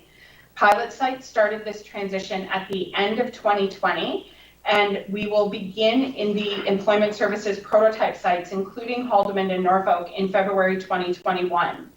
The more complex cases will still be responded to by our local office, but it is anticipated by the province that up to 70% of all Ontario Works intakes will be processed initially by the provincial intake unit. In 2021, we will be implementing electronic documents management in order to be more efficient in our work from home model. Initial training of key social services staff has started and will continue in early 2021. Also in 2021, the Paramount payment system will be implemented at Norview Lodge, which we know from our experience in other health and social services departments should lead to operational efficiencies. And finally, our significant budget drivers for 2021, we continue to see the COVID response as a significant budget driver. This is especially important for Norview Lodge. The additional 12 FTEs related to COVID and the offsetting provincial funding is included in Norview's 2021 budget. As noted earlier, there is a reduction of OW funding in an amount of $682,000 related to the transfer of employment services in the Ontario Works budget. Options are included for Council's consideration for budget reductions as a result of this provincial funding reduction. And the 50% cost share requirement for childcare, as I mentioned, is offset by a one-time transition grant from the Ministry of Education to cover these additional expenses for 2021. The increase in salaries and benefits in the 2021 budget are cost increases that are related to the annual and incremental increases that are provided for in the relevant collective agreements. And finally, in the Norview budget, the provincial funding level for 2021 for Norview Lodge is not yet known. The 2021 budget being presented for Norview includes the 2020 provincial funding levels in order to take a conservative approach in budgeting. A budget amendment will be made once more information is received from the ministry to confirm the 2021 provincial funding level for Norview. Thank you, and with that, I'd be happy to answer any questions. Thank you very much, Heidi. Do we have any questions of Budget Committee? Seeing none, I think we'll continue along. Very good. Well, thank you again, Heidi, for your presentation. Next, we'll be moving to Community and Emergency Services, and this presentation will be by Bill Cridlin. Bill, are you on the line?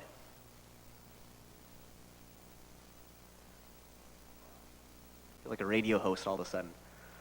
Can you hear us, Bill?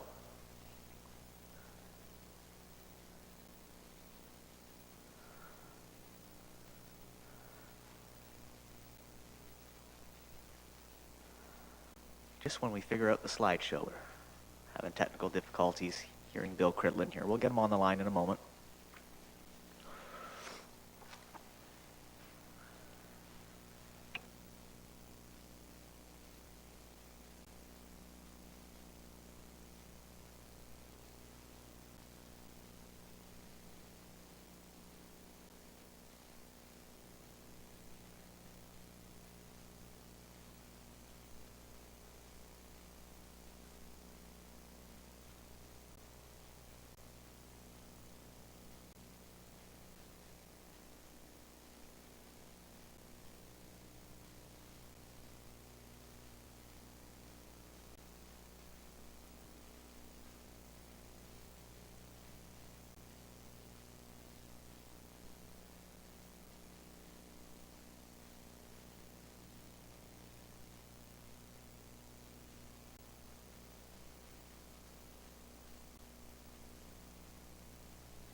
Councillor Rabbits, can you hear us now?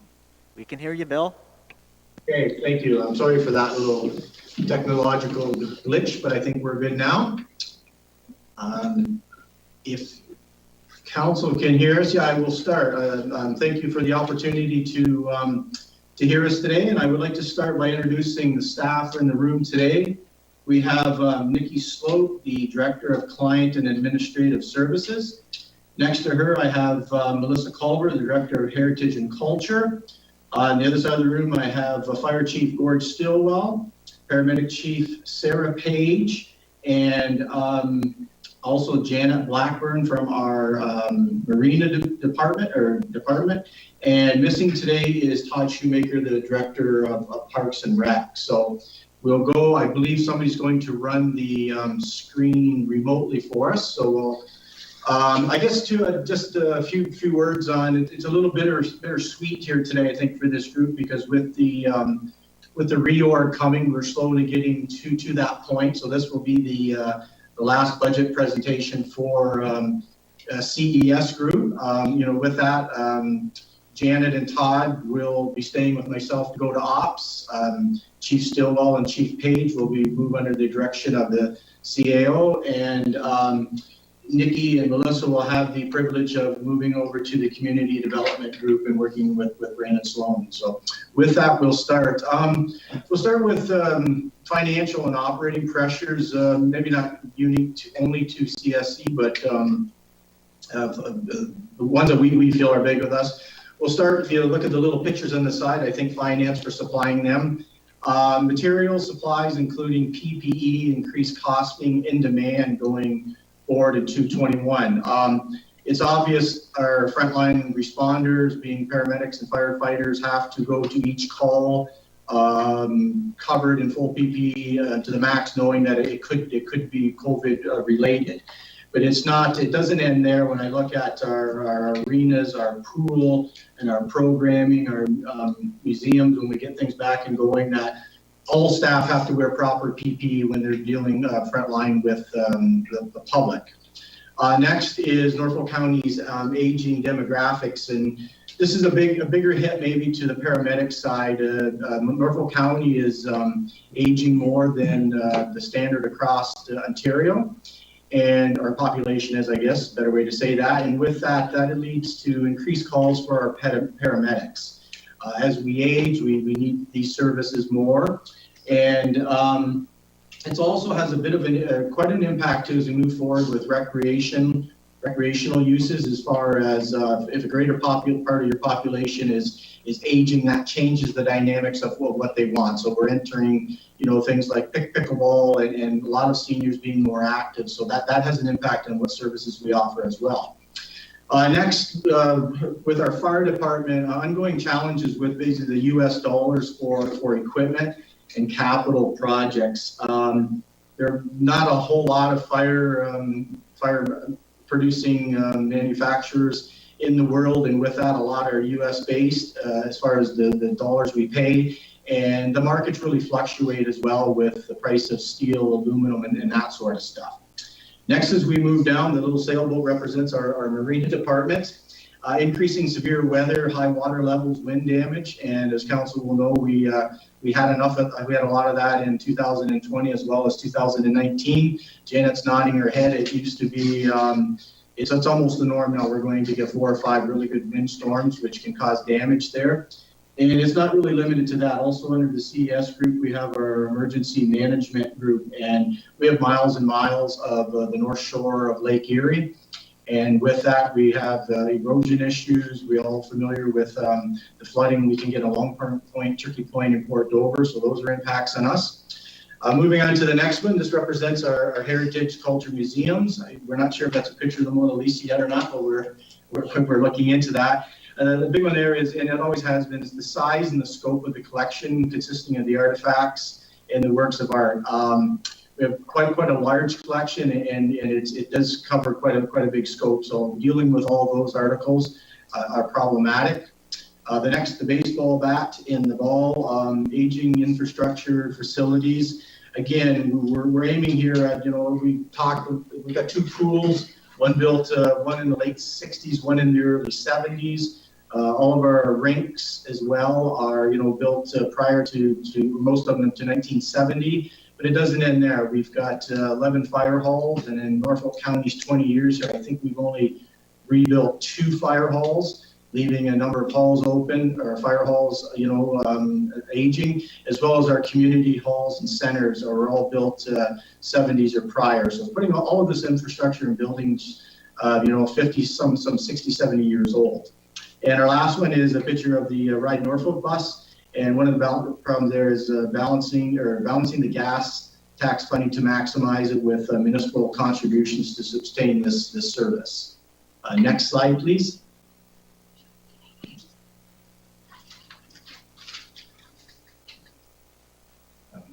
Okay, efficiencies implemented in 2020 or 21. I think a big one for us and is the repurposing of the Simcoe Recreational Center for the new seniors center complex.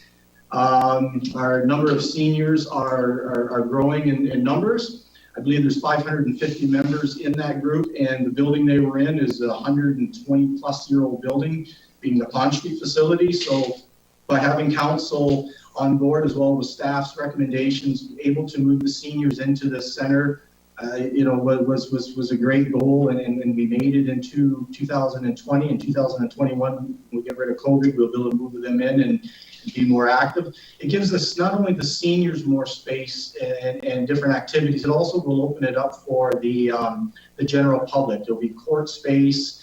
We can have the dry land training, which we do with our swim teams lots of interest of folks wondering what we're going to put into that. We have some pickleball courts. It's going to be a good thing once we get it up and running. The other thing too with that is it does, we will get to the point where the Pond Street building will be declared surplus, and that will be up to council and the community on what that building will serve, its future purpose will be. Next, with the firefighters, they continue to standardize firefighting equipment and apparatus, and this is always a good thing when you've got 11 stations and numerous pieces of equipment. If you can uniform these, so a firefighter from Hall 11 should be able to go to a fire with another station, and if you need to run a pump or something, we'll know exactly how that works. It also helps with buying parts and also the servicing of these pieces of equipment. You know, you're not buying one-offs. If you've got a valve or something that's going on one pumper, it's probably going to go on another, and it helps our mechanics to kind of look ahead. Also through this too is the creation a few years back, which continues to get stronger with the apparatus equipment committee, and that's where they take some chiefs and volunteer firefighters from each station, and they go together and we have grassroots input on what the units look like and what they want and things like that. So it should be user friendly when it gets there. Next, with our paramedics, we further enhance our community paramedic program to assess pandemic surge capacity, the health system pressures, and provide improved patient care and navigation through social and health systems. This program does a lot of things. It does create a one-on-one, or from what I've seen listening to the paramedics talk to the folks, they're on a phone and it's a relationship. People are at ease with the paramedic because they talk to them daily or weekly, depending on their condition. The paramedic is able to say, no, you do not need to call an ambulance with a full crew, lights flashing to pick you up. We're monitoring your vital signs here. Everything is okay. And it also limits going unlimited or unneeded calls to the emergency room or their doctor's office. That continues to be enhanced. And I've messed my page up here. And lastly, or not lastly, we have the, with Ride Norfolk, enhanced partnerships to the newly established Southwest Community Transit Association and SCORE. Being connected with this gives us better leverage in acquiring everything from technological options, as well as relationships with rural municipalities around us. So instead of a rural transit system just running within the boundaries of Norfolk County, we are now able to look to the west and to the north and eventually to the east and make connecting routes. And it just makes the service better for people across southwestern Ontario, not only Norfolk. And lastly, with our museums, the development of new services delivery models will be incorporated, through virtual programming to realign tasks to improve efficiencies. And this was something that museum staff worked really hard at this spring. Virtual programming and things at museums was basically not an option or not needed before. So when we went with COVID, staff really had to scramble to get some programs together, and they had great success. Staff really excelled, and we got a lot of positive comments on what we could offer. As far as drivers, I'll be very quick here. In the fire department, there's a 200,000 plus is driven by fleet equipment repairs, increased water costs, and insurance. So there's not a lot staff can do with that. The equipment repairs are the equipment repairs. Increased water cost is the water used to extinguish fires. Obviously, when wastewater rates go up, that impacts our budget. And of course, insurance for all types of reasons, be it climate changing or COVID, we're all paying more insurance, whether it's here at the municipality or home.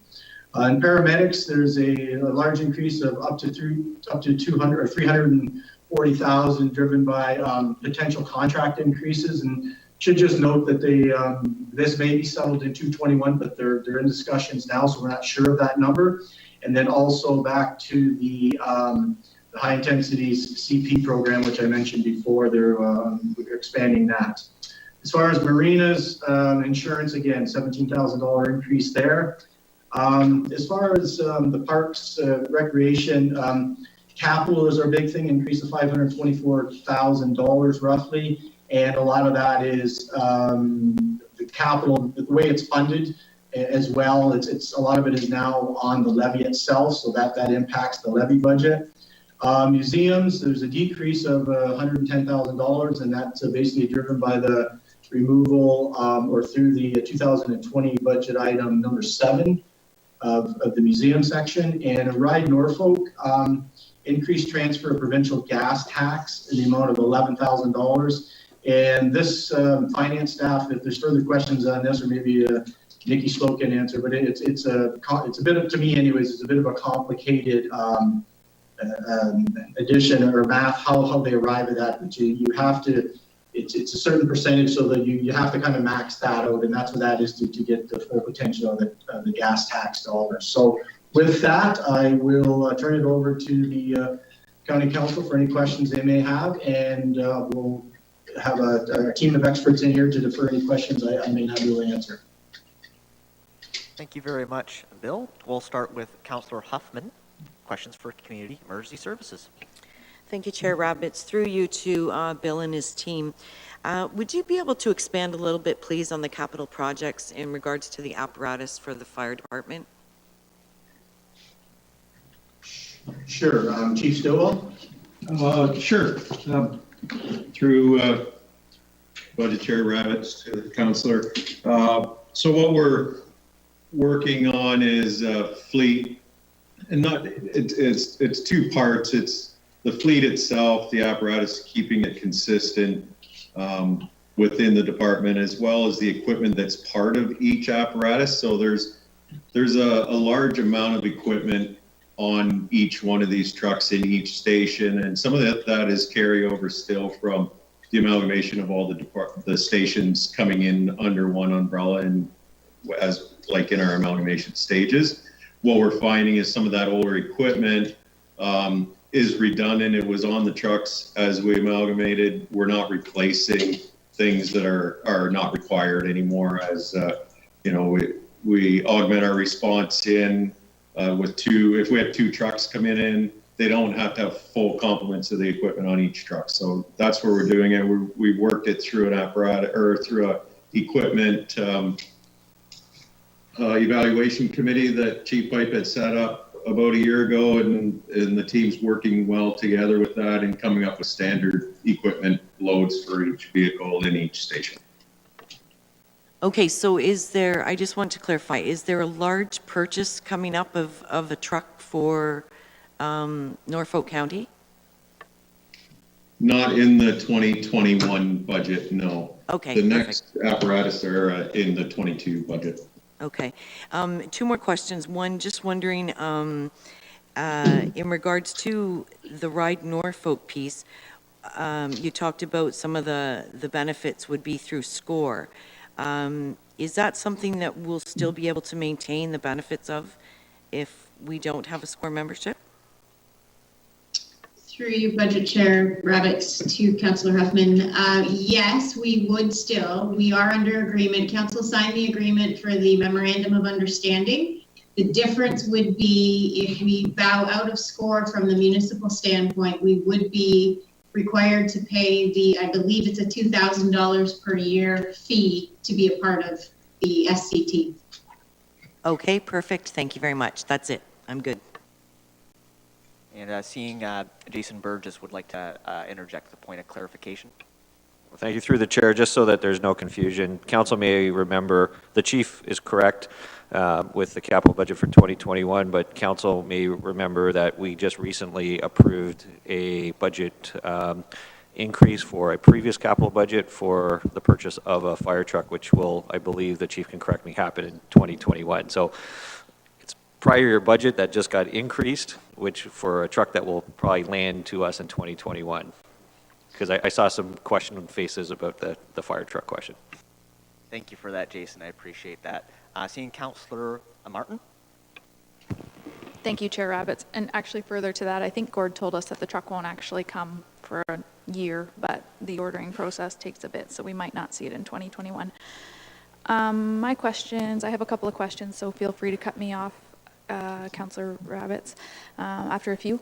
I'm wondering if, Nikki, you can comment on, in some of our options earlier on, I can't remember what specific one, but it is related to hockey. We received correspondence, and one of the comments that they included in the correspondence was that the cancellation fee would be changing and be pretty hard and fast, no cancellations allowed. Are we able to, or I guess, are you able to share some information with council and the community as to why that is, and if there's room for flexibility in some middle ground on a cancellation policy? Through you, Budget Chair Rabbits, to Councillor Martin. The no cancellation clause was was enacted specifically because of COVID. We do have a new ice allocation policy, which will be coming to council, I would expect, in 2021, that does address that. Our cancellation policy had been very loose in the past with only a 72-hour notice, which wasn't giving us enough time to be able to remarket that ice.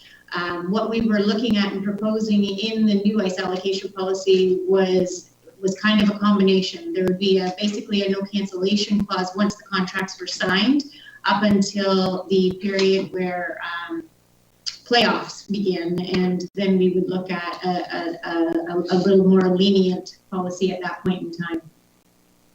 Okay, that's helpful. Thank you.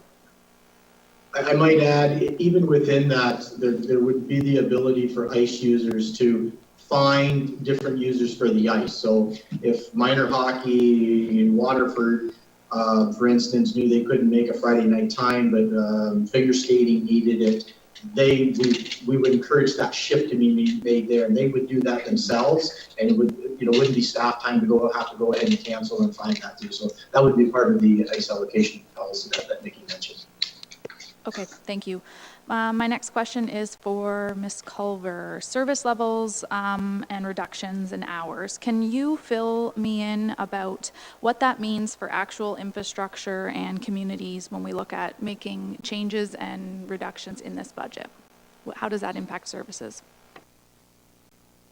Through the budget chair to Councillor Martin, are you talking about the options that were in the package? Sure, we can start with that. I would have to defer to my GM, Brandon Sloan, to expand on that.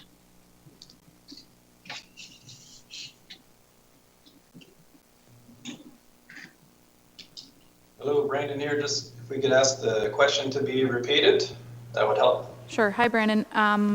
I'm just wondering about how the options and other information that we've received in budget is going to translate into service reductions and how it will impact infrastructure in various communities. It's fairly vague right now, the information we've been given. So how does that impact services and infrastructure? Through the chair, if I could ask for clarification as to the specific topic. Oh, sorry, we're discussing museums and the options that are in the budget. Sure, through the chair, my understanding is the options we'll be getting into later in the agenda, potentially tomorrow. But there are some considerations for how we can operate our museum facilities in an optimal way where we can still provide some of the service to the community, but a reduction on our operating costs and essentially our resourcing.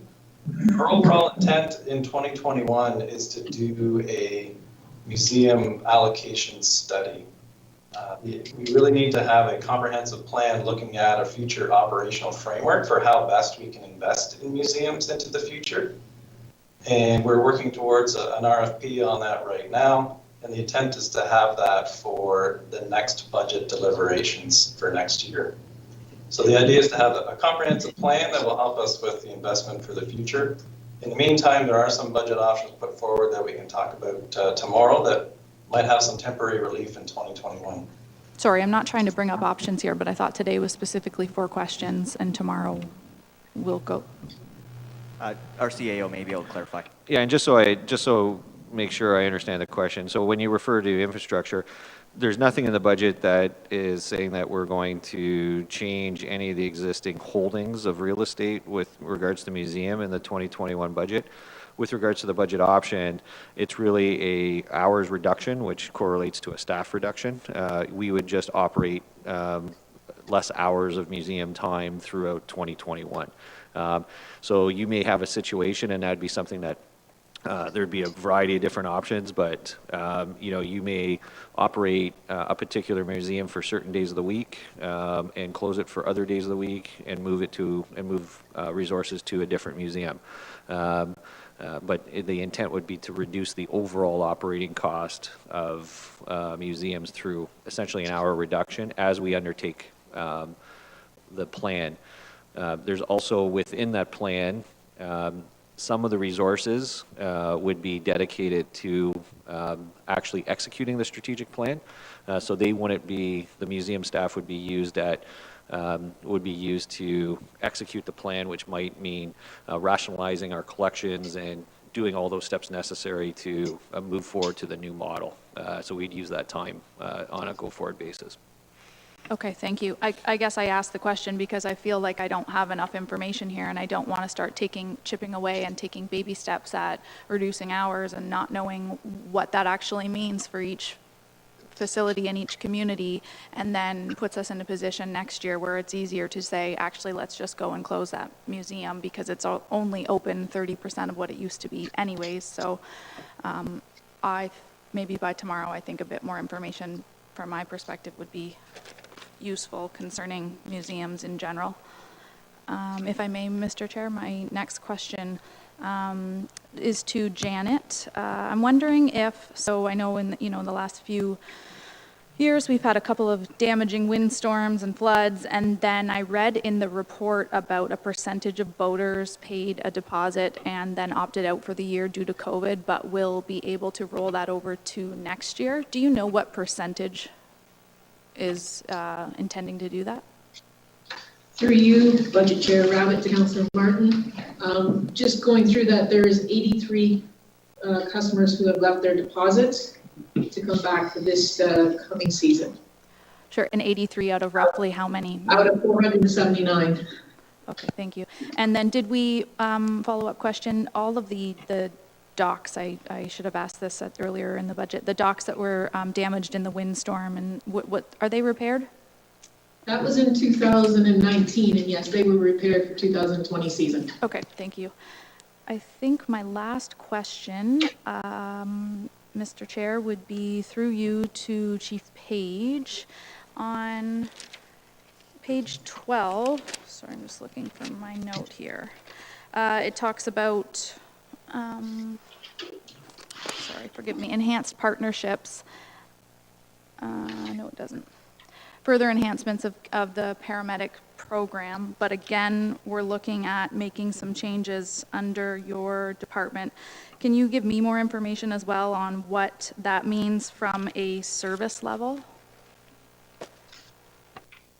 Through you, Budget Chair, to Councillor Martin. There is a proposal that is going forth this week to the Ministry of Long-Term Care that normally all of our community paramedicine funding has come from Ministry of Health as part of our base ambulance service grant. And through the LIN, the Ministry of Long-Term Care has now kind of seen the benefits of the program and has put forth a call for proposals to update the program for the next 3 years to deal specifically with people in our community that are on waiting lists for long-term care or retirement homes or struggling to stay in their own home. And are affected by, certain parts of the pandemic and the healthcare system, and just so that actually proposal is going in this week, and it will be coming to council the beginning of February to explain everything that's entailed in that for a three-year fully funded program. Okay, thank you. And further to that, we're going to be looking at changes to your service level later, probably tomorrow. How does that impact services in your department? Through you, Budget Chair, to Councillor Martin, the impact of any reduction of operational hours in paramedic services has many different effects, not just what everyone believes, which is clearly it's going to delay our response time to some emergency calls due to the distance or lack of available resources. It also affects basically our emergency coverage across this county, and would not allow us to do like some of the lower priority calls or patient transfers, or they may be delayed further. There's a potential increase to fire department first responses for medical calls, as we would be able to get there within the allotted time for our response. The unfortunate part is we're in the middle of a pandemic, and any reduction in our operational hours also affects our ability to help out with some of the extracurricular programs we're currently doing.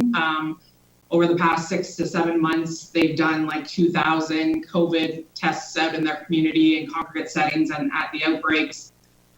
They're planning on doing parts of the COVID-19 vaccination. They were involved in flu vaccination.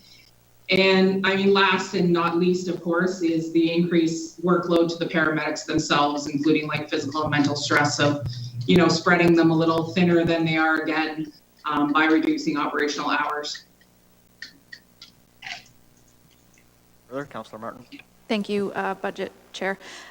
Building on that, so the COVID tasks that are being done, they're just initiated through the county, through the health unit, through the province. How did that come to fall on your lap, and why are we executing on those? Through the budget chair to Councillor Martin. At the request of EOC and the health unit, we did become involved in the COVID swabbing. And basically it's like a safety net program. There is no one available outside of the assessment centers that are going into people's homes to do this kind of swabbing. The paramedics were trained under the health unit to do so and are under the direction of Dr. Shanker to be out in the community. We did link this to our community paramedicine program. So some of that is funding through our community paramedicine program, and some of it is funding through our regular operational hours. Okay, seeing next, Councillor Columbus. Thank you, Mr. Chair. I have 2 items. The one is with respect to paramedic services. Can we get an update with respect to the provincially mandated response times for paramedic pickup? I don't know what it is, but we're supposed to be meeting a certain criteria, and I haven't seen one of those for a long time. I just wonder if we can get the stats for 2019 and 2020. I guess that goes to Ms. Page. Through you, Budget Chair, to Councillor Columbus, absolutely. It is available on the website at all times through the Ministry of Health, but I have those numbers readily available, and I can send them by email to Council likely this afternoon. And have we been meeting our provincially mandated response times? Unfortunately, we have not for our sudden cardiac arrest. So all the response times that are laid out by the province or driven by the ambulance service provider are linked to the severity of the call. And our sudden cardiac arrest calls, the province mandates that you are supposed to be there within 6 minutes, 50% of the time. And due to the vast area that we cover, we have not been able to meet that response time in the past 3 years. Thank you for that. My next item is for Mr. Cridlin. Bill, you had mentioned a couple times in this council chambers about the construction of our arenas. I think you had mentioned that it was 40 or 50 years ago, but I've been getting emails from persons who were on the fundraising committees for those arenas. For example, the Delhi Arena, it was actually rebuilt in 1985 and 86. And the same with Port Dover was built just before Delhi's. So I don't know where this information's coming from that our arenas are so old, and it's only 35 years old compared to what was mentioned in the 70s. Can you respond to that, please? Yeah, to the chair, to the councillor. Yeah, maybe I've misspoken. I think what we get at is when we look at an arena, they are built in a certain year, and there have been rehabs put in. But when we look at our capital budget and we tie into it our master plan, there's things like floors and the cooling pipes that go on the bottom. There's industry standards where, I think it's every 25 to 30 years we should be doing that. We have a few arenas that are past that. They haven't been done. We also have the public works, presently the facility side with roofs, with HVAC systems, with boilers and things like that. So yeah, I mean, we haven't built a new arena in a number of years. We have did it, the best job we could on refurbishing them and keeping them up, but there still are a lot of items coming up in the next couple of years. I mean, I think Talbot was chatted about. It's basically, not to get into much details, but it's got 2 older floors under it, so it'll be a big dollar. It's got a header trench issue that when we do that floor, that's going to be a big ticket item.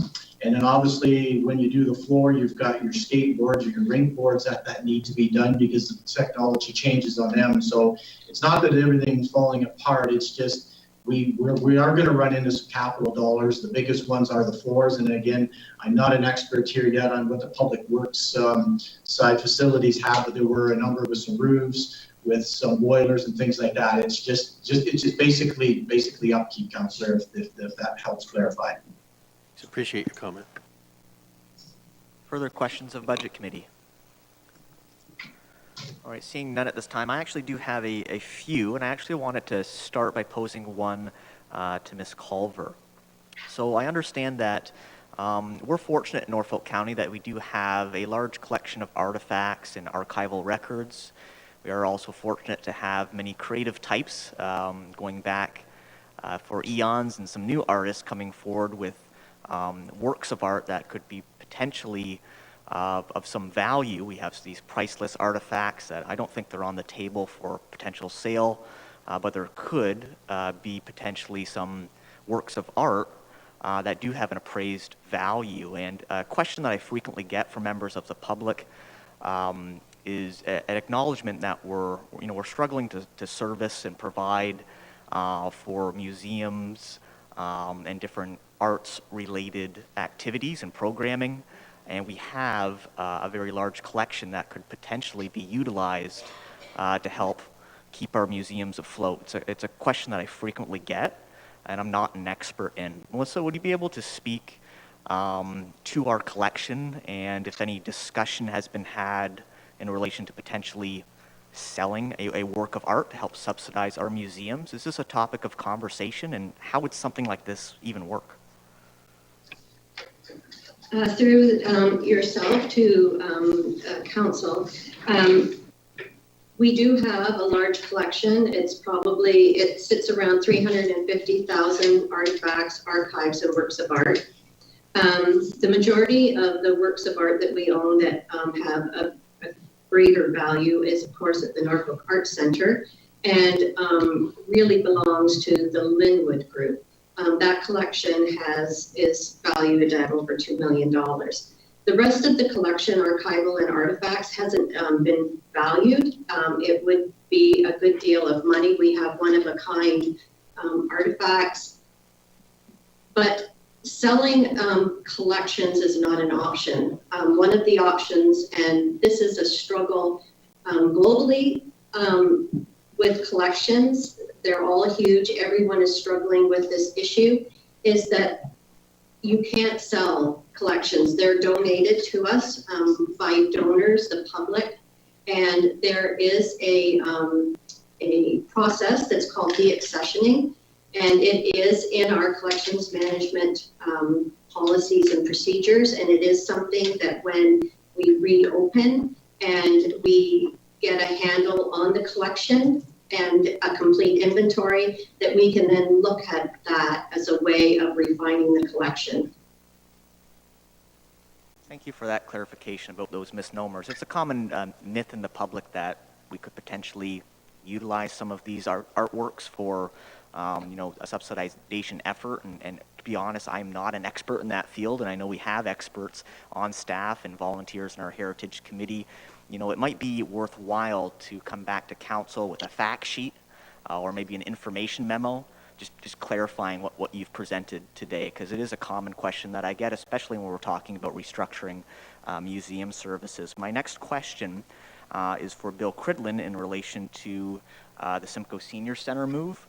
I've also gotten some feedback from our seniors community that the kitchen there just isn't quite up to snuff, and they have a nice kitchen in their current location, and I'm questioning what some of the timelines are for moving our seniors out of the Pond Street location. Are we considering moving any of the kitchen equipment? Have you had some discussion about the future location and what the needs are there? You know, what does the new Simcoe Senior Center, you know, what does it look like in terms of their kitchen there? It's one topic that's been brought up, and I don't have a lot of answers at this time in terms of what the game plan is, or if we were able to refurbish or renovate that kitchen. Thank you, Budget Chair. Yeah, to answer the question, I'll start and I'll turn it over to Nikki Sloat, who has met more regularly with the seniors moving ahead. But as far as the kitchen, I know when they first looked at it, there was some talk that it wasn't what they had in the Pond Street facilities. But we have made arrangements for the automatic dishwasher, which was new, to be moved over. And as luck had it, it will fit in to the new rec center home. Nikki's nodding that it's actually been moved. That's something I didn't know. So it's in. I believe that the seniors also have probably informal, but like a kitchen committee that have looked at it and met with both Nikki and Susie Ray, our supervisor of programming, is working with the group. And I think slowly we're piecing it together on what we can do and what we can't do, and they're coming to grips with that. I don't know, Nikki, is there anything else to add? I think before I turn it over, I know we had a moving date in January, and I'm not sure if COVID with the lockdown has slowed that down. So things are moving ahead, but Nikki will have more details. Through you, Councillor, or to you, Budget Chair, Councillor Rabbits. Yes, just to add to that, the kitchen itself, we have done a few upgrades. We have met with the seniors, we've listened to them. We are working very closely with them to make sure that they are getting a space that they can utilize. We have done some renovations, or in the process of doing some renovations in there. We're getting new countertops, and the kitchen cabinets are all being refaced, and it's being painted as we speak. The move date was originally set for January 13th. However, because of COVID and some of the apprehension of the seniors of getting in there, we have pushed it back now to January 25th and 26th. We are starting moves of the pool tables January 19th. So we are working very closely with them. And from what we can see, we are moving whatever equipment we possibly can, and we've made some great movement with them. And as far as we are aware, they are quite happy with the changes and the move that we're going to be doing. Excellent. Thank you for that update. Are there any further questions of committee? Seeing none at this time, we'll thank our Community Emergency Services staff for their presentation today. And I believe we're moving on to Planning and Development Services next. That'll be presented by Brandon Sloan. Brandon, are you on the line? Yes, good afternoon, Mr. Chair. Is our audio okay? The audio is good, and we are on your first slide, sir. You may begin. Awesome. So through you to Budget Committee, joining me today representing the Planning and Development Division as it was for most of 2020 is Fritz, our Director of Building, Chief Building Official. We have Tricia, our Director of Planning, and Zvi, Director of Economic Development. And remotely, we also have Devin, who is our former Director for Development Engineering. So on this first slide, in 2020 and for the 2021 budget, we were able to achieve a number of efficiencies and reductions. As you can appreciate, our division has seen a significant number of changes in the past year, but through the pandemic and with a new management team on board, we set out to reprioritize a number of our services, conduct process reviews to find time, resource, and financial efficiencies, which also can benefit our applicants, reduce our general expenses, shift to electronic submission and reviews, continue to process a relatively high number of development applications and building permits, and seek out grants to help with our economic situation. Regarding the next slide, for our division, we do not really have many unique budget drivers that are influencing 2021. We can have the next slide, advancing to the next slide. In fact, we're actually budgeting for a decrease, although we do have some uncertainty about growth in 2021 in terms of how that might affect our development applications in our building permit numbers. So we have used some conservative forecasting. So our objectives on our second slide, once that's advanced, includes undertaking formal business and work plans, communicating and connecting more with our community and with our stakeholders, continuing to build partnerships and collaborations to help undertake our economic development and tourism objectives along with our economic recovery. Sorry, one slide back. We're also going to be focusing on projects to help communicate expectations and clarity for our development process. And we're going to move forward with a project that will establish the framework for how we'll grow into the future. And so that completes that second slide. I'll just give you a brief moment to review. Okay, so the summary is that we're budgeting for an overall divisional reduction of approximately $300,000, which equates to about 10% decrease from what our 2020 budget is. Each department's budget change is outlined at the bottom of the slide. We believe that through the experience we've had with the pandemic over the past year, a shift to more virtual work and some other changes, that we can sustain a decrease in expenses. Through the decisions made over the past year, including the decision that was made by council in the last budget, we're reshaping our priorities, which has also led to some more budget efficiencies for 2021. Overall, this coming year, we hope to focus more on communication, enhancing our customer service, furthering our economic resiliency, and getting back to some good old-fashioned community building. And with that, thank you very much for the presentation, and we're here for any questions. Questions of Budget Committee? Oh, seeing none. Brandon, thank you very much for your presentation this afternoon. We'll be moving along to Corporate Services, and that'll be presented by Shelley Darlington. Shelley, are you on the line?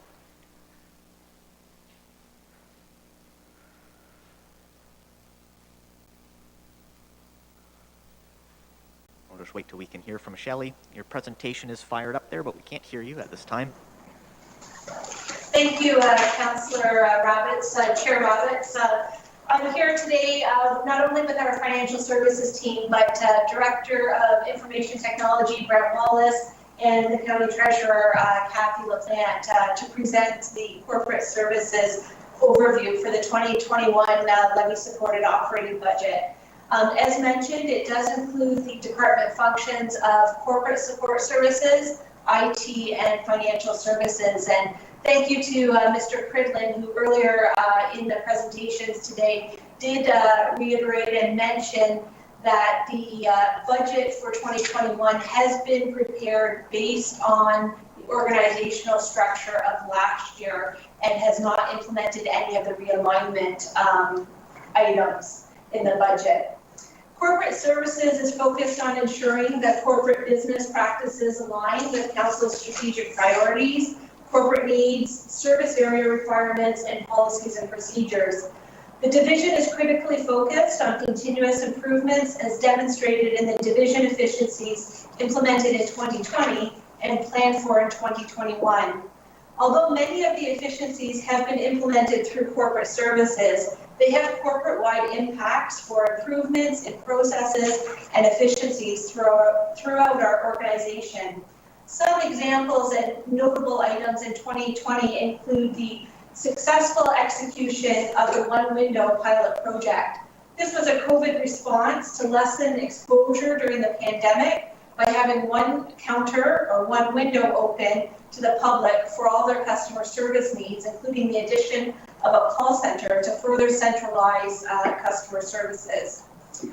We were able to implement electronic bid submissions and bid opening process, and Council will also know that we consolidated the bid awarding report to Council and streamlined a number of different reports that would go individually into one comprehensive report each Council and committee meeting. We've worked through Project Domus. Some of the departments and divisions have mentioned Domus earlier today, and that's a flexible work arrangement strategy, and we're in the process of implementing that. We've done some improvements in our electronic journal entry process to allow for a quicker upload and processing of journal entries to allow for more timely reporting and financial analysis. A number of efficiencies with controls and automation of annual financial reporting also occurred in 2020. We've got several efficiencies planned in 2021, including electronic P-card reconciliations, the further establishment of Service Norfolk. Our work will continue on the land monetization project approved by Council in 2020 to reduce and dispose of appropriate county land holdings. The implementation of the collection of tenant water and wastewater arrears for property taxes is scheduled for March of 2021. And financial system improvements are included as part of a new budget initiative to ensure more timely and accurate financial reporting and to assist with the labor-intensive variance reporting practices, which impacts all departments across the corporation, to ensure that commitment, and also to ensure commitment control and encumbrance accounting is implemented as part of the financial system. Next slide. A number of financial and operating pressures have been identified in the budget document for corporate services. The first one I want to touch on is with respect to information technology and the ability and capacity for IT to respond to all of the demands for technology and digitization throughout the corporation. You will see throughout the budget documents that various operating areas have identified software implementation, enhancements, improvements to move more electronically, to create efficiencies and improve effectiveness throughout the corporation. That does have a direct impact to our staffing resources in the IT department. Financial services, there are a number of pressures with increased reporting requirements and financial analysis, long-term financial plans to implement, and the finance team will be taking a leadership role to work through and implement the various options that may be approved by council during budget deliberations. And to continue to move in a positive financial position, we need to implement and oversee a number of policies and procedures to ensure a more consistent financial future for the county. With respect to corporate support services, there are a number of financial and operating impacts with respect to POA collections, with the number of charges, court closures, and the potential impacts with the court backlog due to COVID-19. And certainly monitoring of new legislation which may improve the ability to collect unpaid POA fines. There's also financial pressures with the unprecedented insurance market and is a main driver of the 2021 budget, along with operating pressures for COVID sourcing and purchasing taking on a more active role in standardization and corporate-wide procurements. Next slide is our 2021 division budget drivers. And our main drivers include infrastructure funding increase. And this is specifically related to levy-funded capital items, including Project Domus and the IT digitization initiative to support more online services and the digitization of records. Both projects support corporate-wide needs, but they have been budgeted under corporate services. The projects were approved during the capital plan deliberations and are funded through the levy. We have an increase to the office automation reserve, an increase in debt payments for the financial system, and council will recall that the debt has been issued, however, with a shorter amortization period. So we're seeing higher payments in the budget compared to what was budgeted in 2020. Additional IT services to support work from home, such as Teams integration, Office 365, and our MyTel phone integration. We've talked in length in the last council and committee meeting, and also today, as one of the main budget drivers for the corporation is with respect to the insurance premiums, the deductibles, and the reserve transfer impact for insurance. We have the removal of reserve funding that was supporting 2 positions in corporate services, and that is one of our main budget drivers. And then finally, we do have a new budget initiative for financial information and system improvements. And with that, our team would be happy to answer any questions that Budget Committee may have from corporate services. Thank you, Shelley. Questions of committee? Oh, Councillor Columbus, then we'll hear from Councillor Michelli. Thank you, Mr. Chair. I got two questions. Were there some funds from 2020 that were actually expended for Project Domus, or is it all coming out of 2021 budget? Yeah, through the chair to Councillor Columbus, thank you for that question. You will recall that during the capital budget deliberations, Council did approve the advancement of Project Domus prior to the levy budget deliberations. That was intended so that we could quickly move on the project. And yes, purchase orders and work has been issued in the year 2020 as soon as Council initiated that pre-approval of Project Domus. So was that amount allocated in 2020 then, or I believe it's 745,000 or something for Project Domus, or is there actually more than 745,000? Through the chair, the amount for Project Domus approved by Council was $745,000. Thank you for that. The other thing, can you, or Shelley, can you explain to us the comparison to the one-window pilot project versus Service Norfolk? I know there's some efficiencies gained there, and I know there's some staffing been changed around there. Can you bring us up to speed on exactly where we're at with those two programs that have been initiated? Certainly, thank you for the opportunity, and through the chair to Councillor Columbus. So the one window approach was a pilot project to see how centralized customer service may work. There were a number of staff that were redeployed in the pilot project. And then after a number of months working through logistics and priority items for one window and how centralized customer service may work out, it was approved through senior leadership team and also through the corporate realignment report provided by the CAO in October, that a formal centralized customer service portfolio would transition in the new year. As a result, there has been a number of FTEs that have moved from their original operating department over into the Service Norfolk group.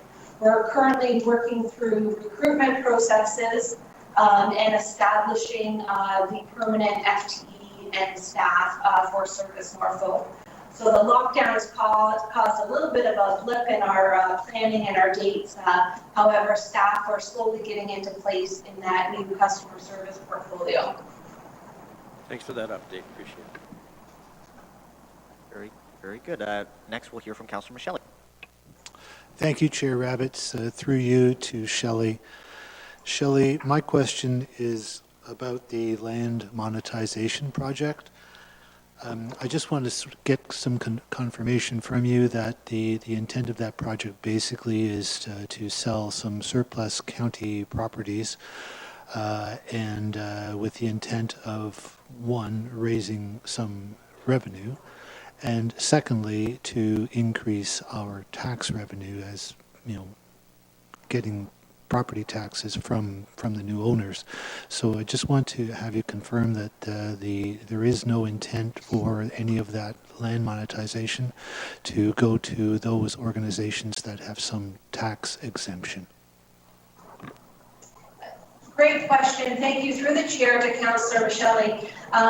Both myself and Brandon Sloan, General Manager of Community Development or Planning and Development, are co-chairing the Land Monetization Committee. So we've established a working committee from staff members across the organization, and we're in the process of reviewing the original list of vacant land holdings that was provided to Council late in 2019. Brandon and I will be working on updated information memo to Council on the status of the project and the phases that we're working through. And we do anticipate an update coming forward in February to council to provide a brief overview of the project and where we're at. But specifically with your comments on the funding and who are we selling the land to and ensuring that is taxable in the future, I think that will be all subject to a future report of council. But I will ask Mr. Sloan if he has any additional comments that he'd like to add on the land monetization project. Again, understanding that an update memo information report will be coming to council in targeting in February. Brandon, is there anything you'd like to offer? Through the chair, I think you've captured it well, Shelley. All right, we're seeing Jason Burgess would like to provide some information. Mr. Chair, I'm sorry, I just want to mention, thank you, Shelley, for that, and I also will be looking forward to that report in February. Thank you. Thank you through the chair. And Councillor Michelli has an astute question with regards to, it is true when you look at the land monetization strategy, which was a budget initiative approved last year, one of the pillars was to increase tax revenue. What I would remind council is when we bring surplus land opportunities up to council, it will be dictated. That might be one of the things that you would want to dictate in the sale approach or the monetization approach, that we reserve the right to sell to certain classes of buyers, because you can end up in a situation where a buyer does buy it, may be exempt from that. The other principle under the land monetization is also to reduce our asset management obligations. So not open land, but when we look at surplus buildings, when we sell off a surplus building, our asset maintenance obligation on that building, which we have to fund starting in 2024, also disappears. So it's a three-win situation for the county. We get money up front, which we can support our reserves. We get a tax revenue base for sustainable income in the future, and we reduce our future liabilities by it. So that was the three pillars for that strategy. Thank you, Jason. Further, Councillor Michelli, satisfied? We'll be moving on to Mayor Chop would like to speak. Thank you, Mr. Chair. Just to follow along with that, Jason or Shelley, is there an opportunity, given the thousands of acres that we do have and the number of buildings, obviously we saw from the public that one of, that they believed in a consolidation strategy. Is there an opportunity for further land monetization this year in the budget? I'll start and Shelley can add. I think you're going to, the team was delayed because of COVID and other priorities, but I think you'll see a number of reports coming forward for council for sale of a number of properties. And as Shelley has said, the committee has identified a further round of properties to sell. I think not to put too much pressure on Shelley and Brandon, I think it's realistic that we'll probably hit $1 million or more in surplus asset sales this year, with a number of other properties identified for sale in the coming years.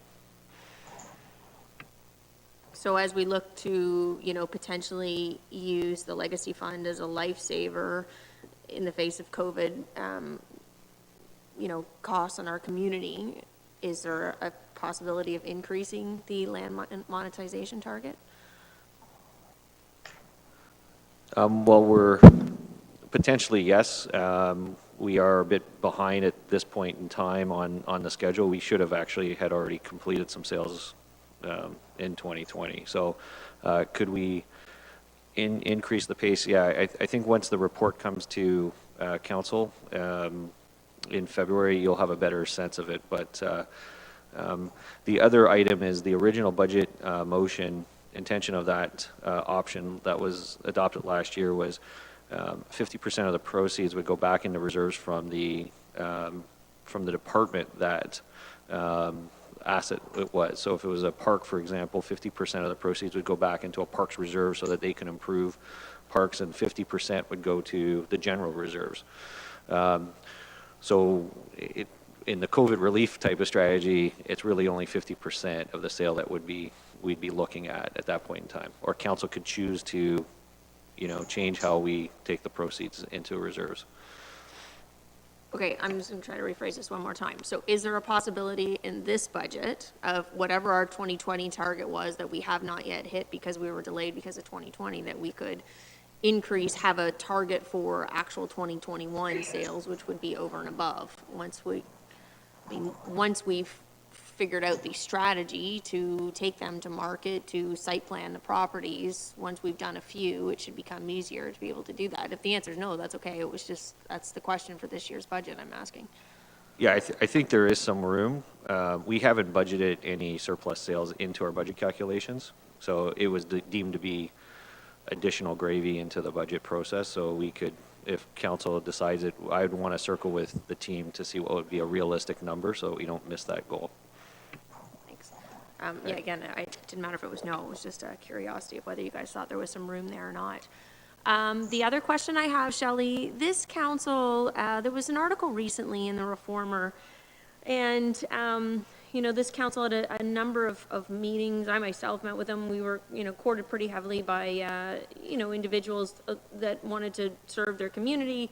Morrison Insurance that wanted to look for savings similar to, obviously, we see our neighbors in Haldeman with a far lower insurance premium. However, the structure of their policy is much different.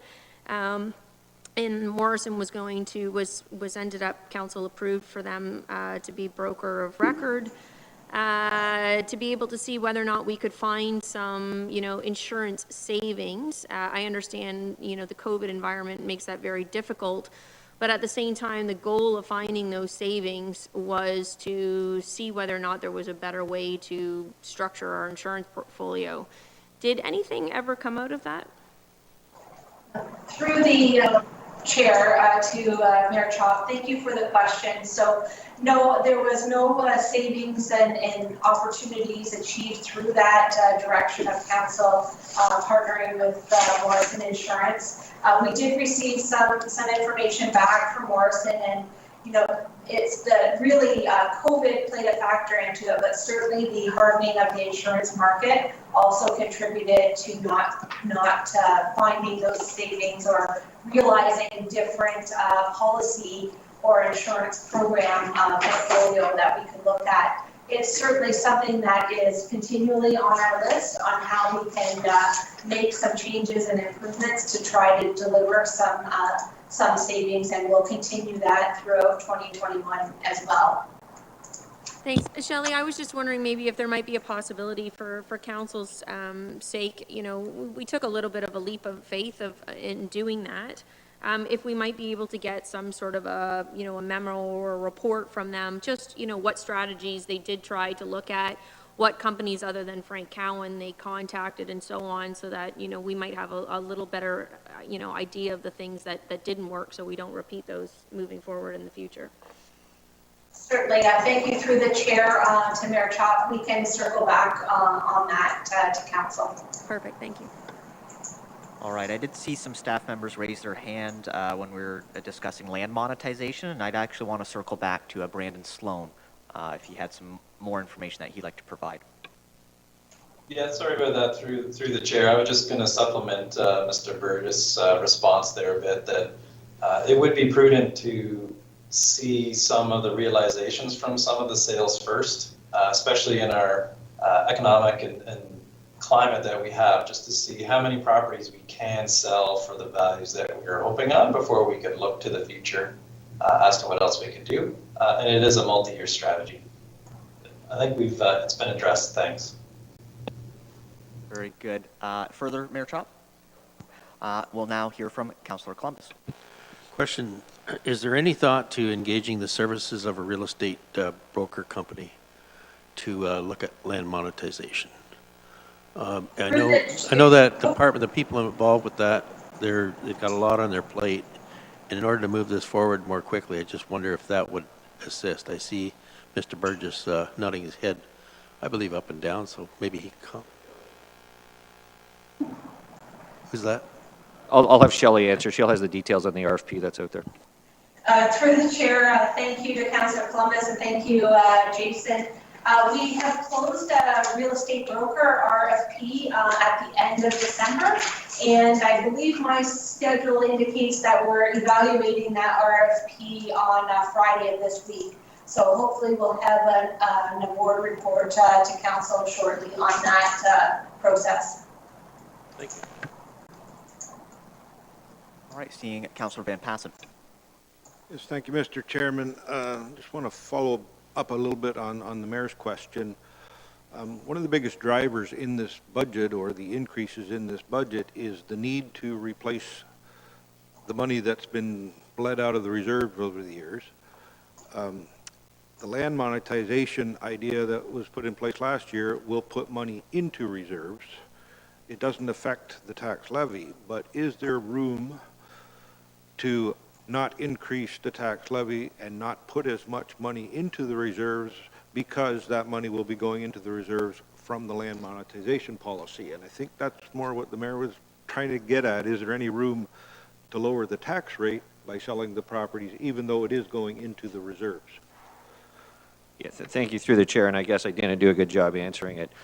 Yeah, there is the potential. It's 50% of the sale proceeds, because that was what would be targeted for the general reserve, because we, you know, the original design of the program was 50% would go to targeted reserves within the departments. So there is that opportunity to do it, and that's something council would decide.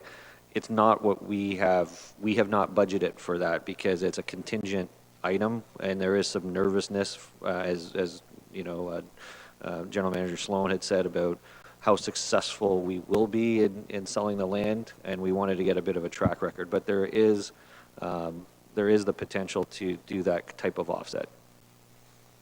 And I would agree that the bird in the hand versus the two in the bush, you know, let's see the policy flow through this year. The money that goes in reserves, we can deal with that next year as potential reductions in levy dollars going into reserves. So, you know, I agree that we should sit back and watch it happen first, but, you know, it is a budget. We could make up numbers to make everybody look or feel happy, but it doesn't make a real budget. Point well received. Is there further questions of Budget Committee? Is there any closing remarks from staff? I know we've bumped around from a couple different departments here. Seeing no hands. Well, thank you for your presentation, and we'll be moving on to corporate revenues and expenditures and COVID-19. This portion will be presented by Kathy LaPlante. Kathy, do we have you on the line? Yes, you do. Can you hear me? We can hear you. You are good to start your presentation. Thank you. Great, thank you. The next two areas, corporate revenues and expenditures, and the COVID-19, I've been selected just to review some of the drivers in this area. They're basically not really assigned to any department specifically. So beginning with the corporate revenues and expenditures, this area includes all revenues and expenditures that corporately, they're not specifically pertaining to any individual department or division. So it includes items such as the $1.4 or $1.7 million, an increase in capital reserves, which basically relates to the proposed special capital levy of 1% that staff has included in the budget. It also includes $200,000 for a corporate restructuring placeholder that we've included. In the past, we make changes and realignments or recruitments, and not necessarily the budget is sufficient enough to include all these changes. So it's a placeholder to accommodate for items such as that. The other areas, we also included in that area is an additional $100,000. It's an accounting, again, one of those right sizing the budgets. It's an accounting function that hasn't been budgeted for in the past. We did budget for it last year, and we need to increase it slightly based on review of the balances that we need to bring forward in the financial statements. The third item in this area is an increase of approximately $400,000, and it relates to, we've spoke about this before, the development charges bylaw for Norfolk County includes a number of exemptions, and agricultural activity and bunkhouses are one of those areas, and we have seen an increase in the building area for the agricultural, like for example, chicken barns and changes to the bunkhouses. So we've needed to increase this exemption as the tax levy has to be, we have to get the money somewhere, so we have to levy the taxes for these exemptions. And this amount is actually for to really contribute to the development charge reserve. The next area isn't, again, an accounting change. It's a higher number, it's $2.1 million, but the actual net impact of the proposed debt that we've included in the corporate budget this year is approximately $762,000. It shows up as 2.1% in this, $2.1 million.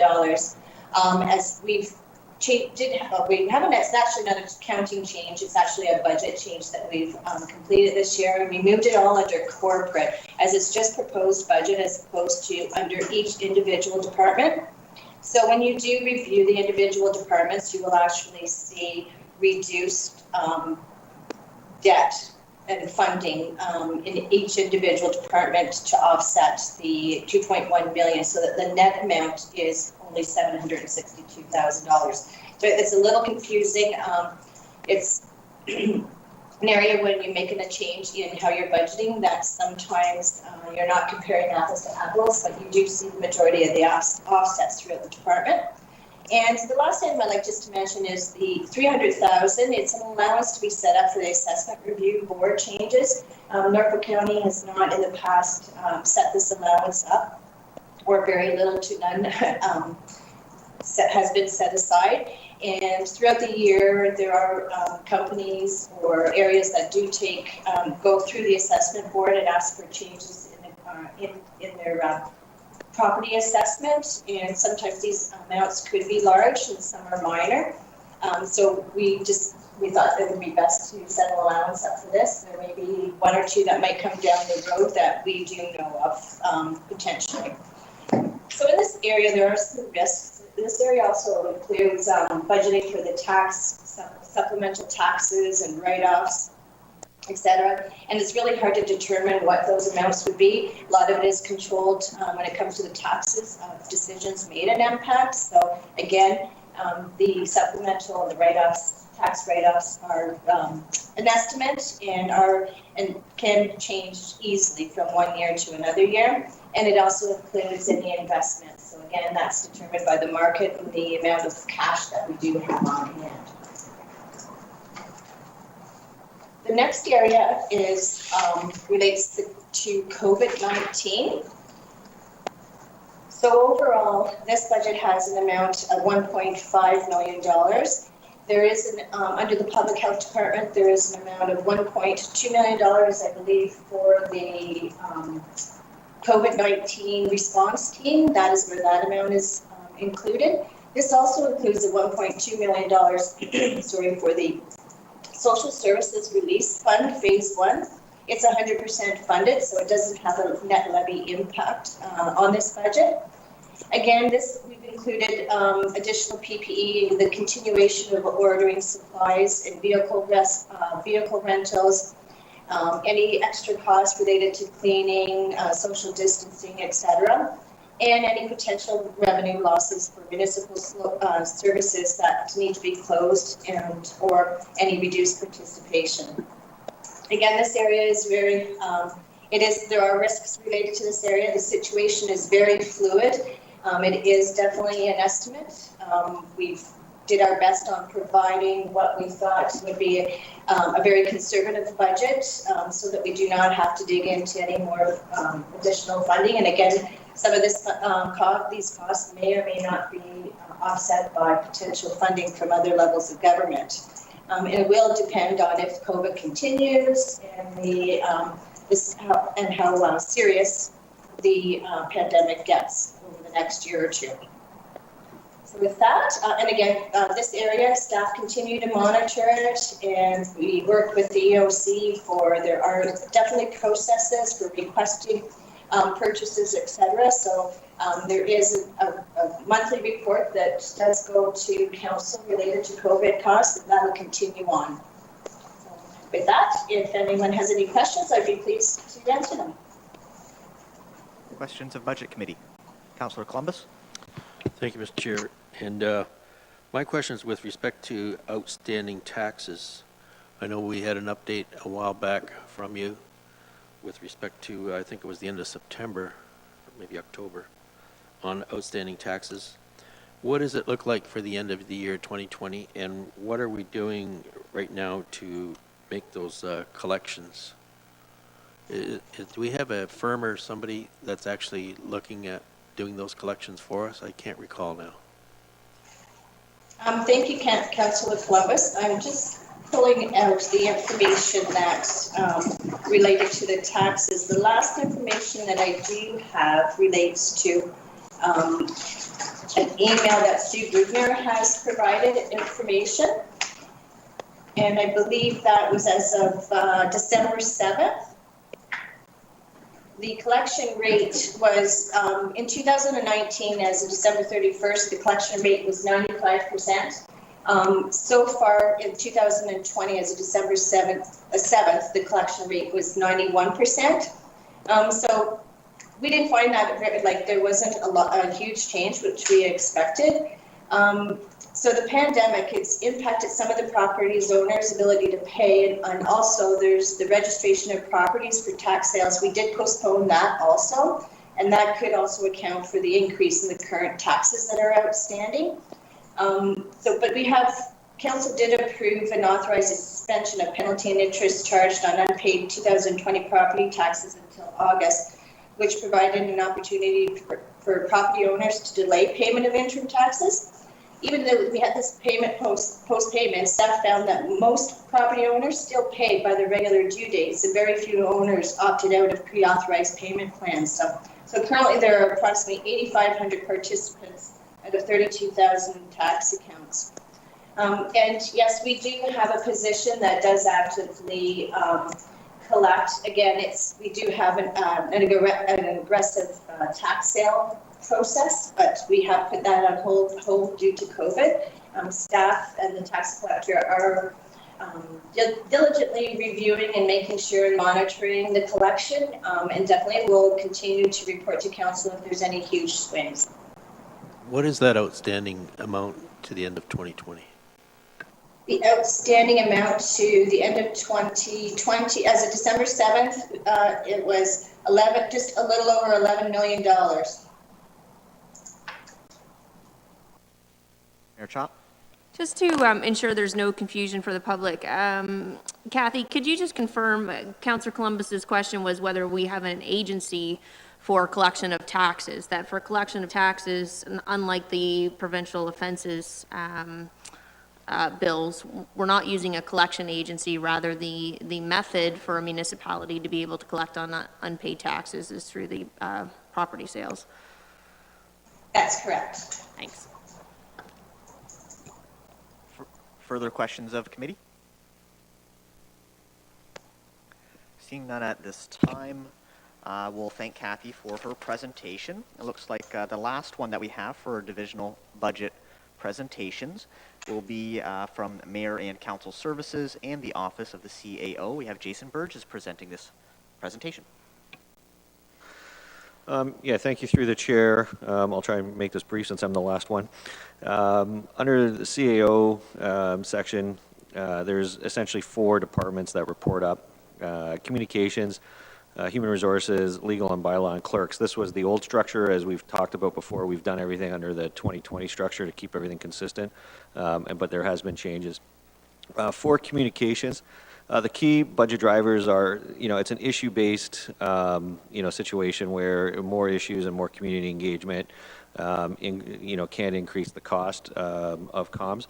What I will say is, the communications department is a fairly new department for Norfolk County, but I think in the last year you can really see how this department has matured and has added significant value to the corporation.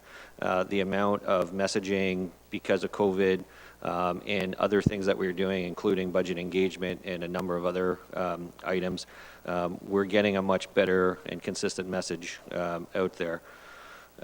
Human Resources Department, there's a number of things that drive their budget and their work tasks, employee changeover, payroll, legislative changes, union contracts and attracting and retaining talent.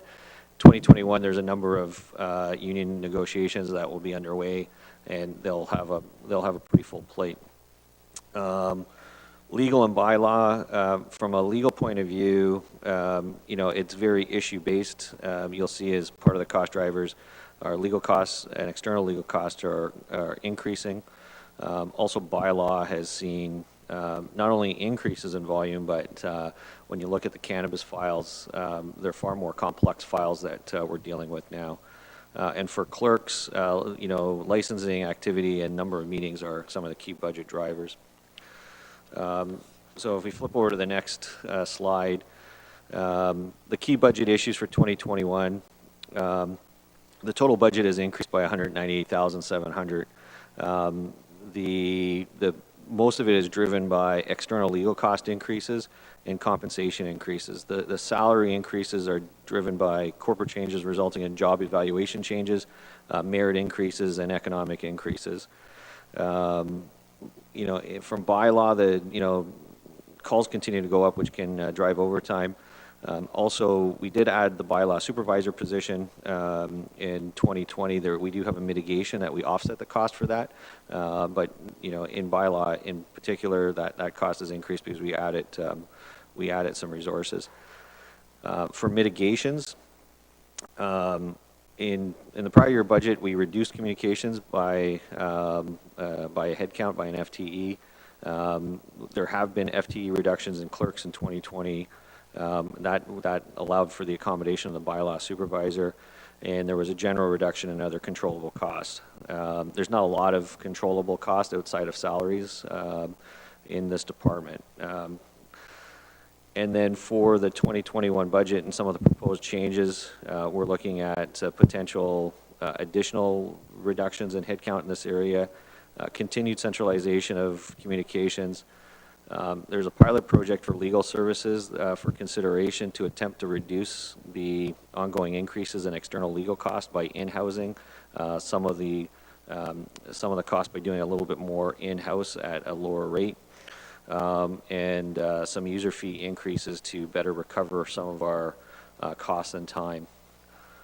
If we hit the next slide, some of the priority issues that council should be seeing from this department is, bylaws going, there's going to be a bylaw review being undertaken. This is to create better enforcement tools and streamline processes for end users. We just need to look at the success that clerks had during the 2020 summer and how we kind of revamped our patio licensing. We were some of the quickest patio licensors in Ontario because we took a different approach. We looked at it, and that's going to be, I'm not going to say we're going to be able to do that for everything, but that's a benchmark for success. That involves clerks, bylaw, and legal. Those all three will be instrumental in that bylaw review. We want to become more strategic and less responsive with enforcement. The county traditionally has been a, bylaw investigates on a complaint basis. We want to move that to, yes, we're still going to receive complaints and deal with complaints, but we want to move that to be a bit more strategic and less responsive. So if you take a look at the downtown Simcoe issue, we're looking at how does, instead of relying on complaints, we know that there's issues there. How can we use bylaw to more proactively address change there? Same issues with cannabis and parking. I know the parking study was mentioned earlier. That's still going to go ahead because when we did our parking audit, we found a whole bunch of issues with how we did signage, and even though on a much more reduced budget, we can address some of those parking issues more proactively. As I said before, union negotiations is going to tie up human resources significantly this year. And human resources is also a key player in both the corporate realignment, which is being undertaken, and Project Domus. So they've been heavily involved to date, and they'll continue to be involved in those projects. The customer service is going to fall under communications also, and that implementation, they'll be a key player with that, along with corporate services. That's one of the reasons why communications is moving to corporate services. And if you think about it, customer service is the key gateway to our customers, our taxpayers. You know, if we get those phone calls coming in and we see patterns in there, you know, it's great so that communications and the rest of the department understands that, so we can start to be more proactive in the communications and be on top of that going forward, and we can analyze those trends going forward. There's going to be increased centralization of communication strategies for such areas as public works, economic development, and planning. So we've seen increased migration to, you know, having communications involved in all the communication strategies going forward, so it's a more consistent message and a more corporate-wide message. I even have our friends in Public Works, they actually look for budgetary savings in their department to give money to communications for waste management strategies. That's how you know, important communications is becoming, because our departments are finding that if they can fund our internal communications, they can do a better job getting their messages out. So that's the presentation. I'd be happy to address any questions. There wasn't, as far as mayor and council services, there's no real changes to the budget. In reality, it's very minor, but if there's any questions on that budget specifically, accounting can certainly address those. Questions of Budget Committee? Seeing Councillor Martin. Thank you, Chair Rabbits. Through you to Mr. Burgess. Quick question for you concerning job evaluations.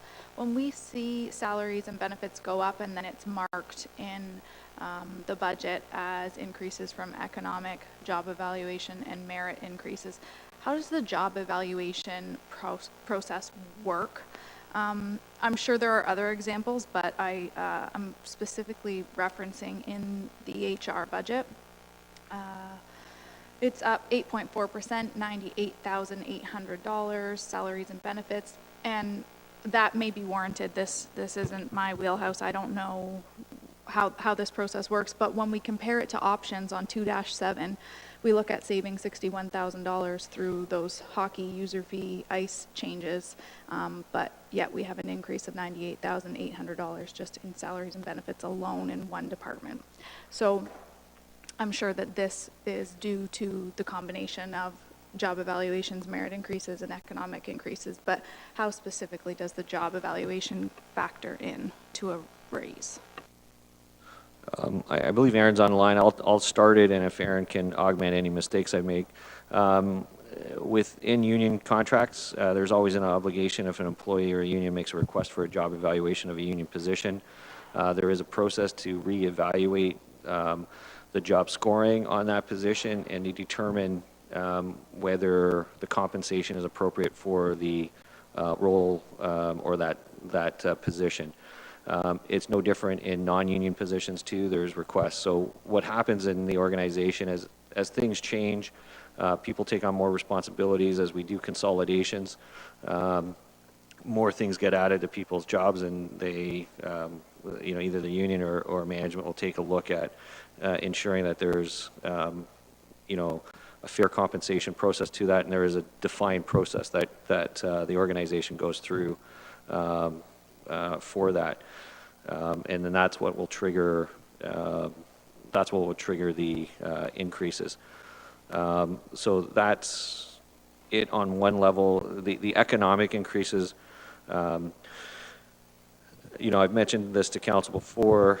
The council's approved policy is that we're at a 50%, where we should be at the 50% decile. We're nowhere close to the 50% decile as far as competitiveness of our salaries. 50% decile means that we would pay in the middle of the pack, and we're probably closer in the 30s. So we would be at the bottom end of competitive salary ranges. So and that sometimes gets factored into the job evaluation process too when there's a reevaluation. I'm not sure if Erin is on, if she can add to that, and I'll also see if finance. I know there was in HR, because we added a payroll position that was previously funded by reserve. I can't remember how that actually impacted the budget or not, but I'll ask if Erin Anderson is on the line, if she can provide any comment on that. Hello, can you hear me? Hello? Yeah, we can hear you, Erin. Sorry. Thank For the opportunity through the chair to Councillor Martin. Yes, what Mr. Burgess has explained, the job evaluation process is triggered anytime there's a change in job scope. And that's at the non-union level and at QP or in unionized positions as well. And so in the 2020, 2019 budgets, there was a significant change with the reduction of the general manager of employee and corporate services, as well as the admin coordinator of employee and corporate services. And so with the reduction of those positions, duties and realignment of duties changed in the HR department, which then triggered job evaluation for a few positions. In addition, the HR department has been a department that has not typically been at job rate, meaning the highest level of pay. And so there's movement along the grid through the years based on satisfactory performance appraisals. In addition, we also in last year's budget had one position that was right-sized, and it was previously paid through the WSIB reserve and now is on the levy. And then also through 2020 budget, we were approved an additional FTE with the removal of the complaints and compliance specialist with another HR position in the department. Other Councillor Martin. So just to be clear, there are two positions or portions of positions in here plus job evaluation increases plus merit and economic increases in the $98,800? Through the chair to Councillor Martin, yes, that's correct. Okay. And then for further clarification, through the job merit or evaluation program, that's done by someone with the union and a staff member. How does that process work? Like who's evaluating who, I guess, is the question that I'm asking. Yep, so there's the unionized process and there is committee members. So in QP, for example, there are management representatives and unionized representatives, and they are chaired by a member of the HR department and the QP president. In non-union, it is a committee as well, formed up of non-union employees from each department. Thank you. Further questions of Budget Committee? Seeing Councillor Columbus. Thank you, Mr. Chair. This will be for Mr. Burgess. Looking at page 3.3 of the binder, levy supported operating budget, talks about salaries and benefits. And in 2020, we have an approved budget of $69,954,900. The forecasted actuals is actually lower at $68,120,900. But then we're jumping by 7.3% increase. And I can understand compensation because that's probably 1.5 to 2% for employee compensation. But I'm just wondering, where's the other 5% or so come from to make it 7.3% increase to amount of proposed budget of $75,058,900. I know, I take it that this number actually includes the 20 or so positions that you mentioned earlier that are going to be eliminated. So I'm having a hard time figuring out, we're eliminating positions, but yet it's increased by 7.3%. Need an explanation. I'll start and I'll have finance take also take a stab at it. So when you look at actuals, forecasted actuals always relate to, there's always something called salary gapping, and that's one of the items that SLT or senior leadership is going to take a much more centralized look at. So you're never at 100% employment. You always have people who are looking for jobs or we're looking for staff, and so there's always a delta between the actual and the budget. However, for budgeting principles, you must you must fund each position so that there has to be sufficient funding to go and hire that. So when you look at actuals, you always have to factor in gapping. Frankly, this organization has relied heavily on gapping to kind of cover up any mistakes or budget errors going forward, or any take a better, more centralized look at that. With regards to the budget increases, you also have $3.6 million in new budget initiatives, and council approved initiatives that also increases that. So that 3.6 million makes up, a large percentage of that increase. And as the other issue is you have to look at, how many employees you have at job rate versus non-job rate. So when you hire a new employee and if they're coming in at the bottom end of the scale, they actually increase their salary much more rapidly than just the inflationary increases. So in organizations that sometimes have higher turnover and have newer staff, you'll see in the first few years a bit more increases because they've entered the workforce or that their new position kind of at the lower rate, and then they get their larger positional increases on that. So those are three of the drivers. Cindy and the finance team are in the other room. They probably have a bit more detail for you. Thank you.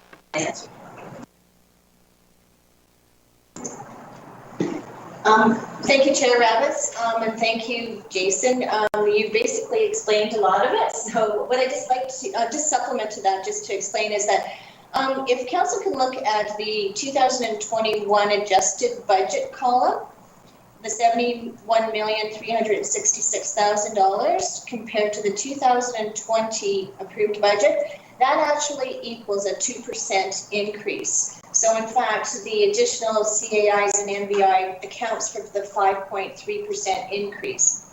And again, within that salaries and benefits, it is all the contract increases, estimated increases for contracts that are currently going to be or have already started negotiations. It also includes increases to benefits. Again, some are estimated to the after July, sorry. I believe the benefits are generally set until July 1st, and then there'll be another renewal as of July 1st. So there's an estimate also in there to increase benefits. So I just wanted to point out that that is 2%, and it does also include any job evaluation increases, merit increases as people move throughout their grids. Sorry? And it also includes any corporate realignment costs to date. So, thank you. Thanks, you've answered my question. Sorry, I just want to add on, just for everyone at home and for council, because salaries is the largest individual expense the county has. Cindy is the one person who manages it, but finance team as a whole, we actually budget everything on a line-by-line or person-by-person basis. So in our budget, it's actually created by every single person or every single position, what their salary was. We calculate each position individually. So it is a it's a lot of work to do it, but because of the magnitude of it, we need to make sure that number is solid. So there is a lot of there's a lot of detail behind that payroll item. Further, Councillor Columbus, satisfied? We'll be moving on to Councillor Van Passen. Yes, thank you, Mr. Chairman. Just further to that question, don't overlook the fact when you go down to the bottom of the page with the staffing complement, it's going up by 44.5, and then we're going to look to see if possibly we can eliminate 25 positions, and we end up with a net of 22 extra staff over the course of the 2021 budget. So there is an increase in salary because we've got more employees again, and I did divide 75 million and 58,900 and by the 811.41 employees, and the average cost is $92,504.28 per employee for the employees of Norfolk County. So it's a pricey bunch of people that you got to pay to get good people, and that's the middle of the 30 percentile of municipalities. That shows the competition we're getting. When you can't hire people at that price range, I don't know what we're supposed to do. you for that, Councillor Van Passen, and of course that's including salaries and benefits. So it's a much larger total compensation package. Jason Burgess would like to provide some more information. Yeah, I just want to point out so that there is no misnomers. Some of the CIA, if you remember, it's for the COVID team, and so many of those employees are designed to just be hired as a stopgap measure or a short-term measure to deal with COVID. And if you remember, that was done right near the end of the year, so there's 20 plus employees on that issue alone. Yeah. Seeing Councillor Martin. Thank you, Chair Rabbit. Through you to Mr. Burgess. When you talk about salary gapping, is that, just to clarify, so would that be that you budgeted for a salary, and if an individual no longer was employed and that position was open for a few months, is that what you're referencing when you're talking about the gapping, the dollar values that are associated to that position while it's vacant? That is correct. Okay. And so what happens with that money in each department? So traditionally, the departments manage their own budgets. What we're doing now is we are going to take a centralized view of salary gapping. We've actually implemented certain things. So during COVID time, and it's one of the options that were listed here, we did a 30-day hold on what we consider non-essential, so anything outside of public health during COVID. I did a 30-day hold on any job postings, so that would create automatically 1 month salary gap and some savings. What SLT is managing, or what will happen in the future, is that gapping will be managed a portion by the department. The department always needs some flex in how they operate. So a percentage would be held by the department, a percentage would be held by SLT for corporate initiatives, and a percentage it will be directed to hopefully backfill our reserves quicker. So that's the intent going forward. Okay, thank you very much. That's good to know. When we look at option, I don't know what it is, the labor option, and we have information, again, similar to my other questions before, the questions concerning paramedics museum, I don't feel as though I have enough information to identify how that translates over into service reductions. And I recall a few months back, Councillor Huffman asked for an org chart, and we were given essentially the chart that's in here, which we all know very well. I'm wondering if we're able to be provided with an org chart that would demonstrate where these positions lie, and furthermore, what their salary brackets are, what those benchmarks are, so we have a better understanding when salaries and benefits and economic merits and so on gets increased, or job evaluations, if we're where we're supposed to be, and if this number, in the HR budget is shocking. But more fundamentally, be able to recognize what departments are running with what, and then dig in a little further to what services are going to be impacted from those decisions and those changes. We look at, potentially eliminating 20 positions, but then we've added another 20 on. I really want to be clear on the service level impacts and where those people are in the organization, obviously not their names, but their positions, and how that department stacks up. I'm sure we can look to provide that tomorrow. In the complimentary confidential memo, we did provide each position that was identified, though we did star that because there was a couple of departments that were still working through if there was other ways to do the reorganization. But in the complimentary confidential memo, each position was identified with the job dollar amount that came to the total.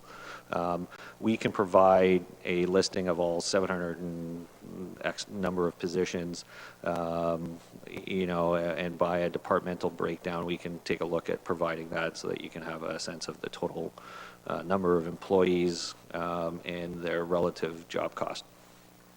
And further through the chair to you, I did see that in the supplemental information, the confidential information you sent us, and it did specify some job locations, but to me that it doesn't mean much because I don't know what other complements are there in that particular location or department.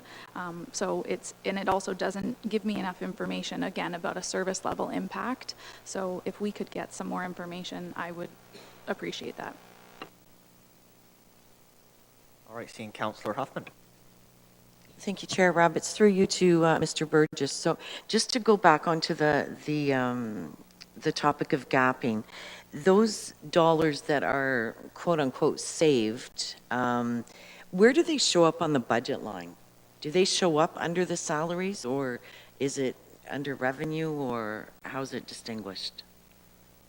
Thank you, through the chair. So it's not best practice to budget for gapping dollars. There is an option in here to budget a very small amount for gapping dollars on one type of procedure. Where you see gapping dollars is at the end of the year. Well, it could go both ways, just to be clear. There are situations where municipalities get in a situation where they overspend in their salary amount.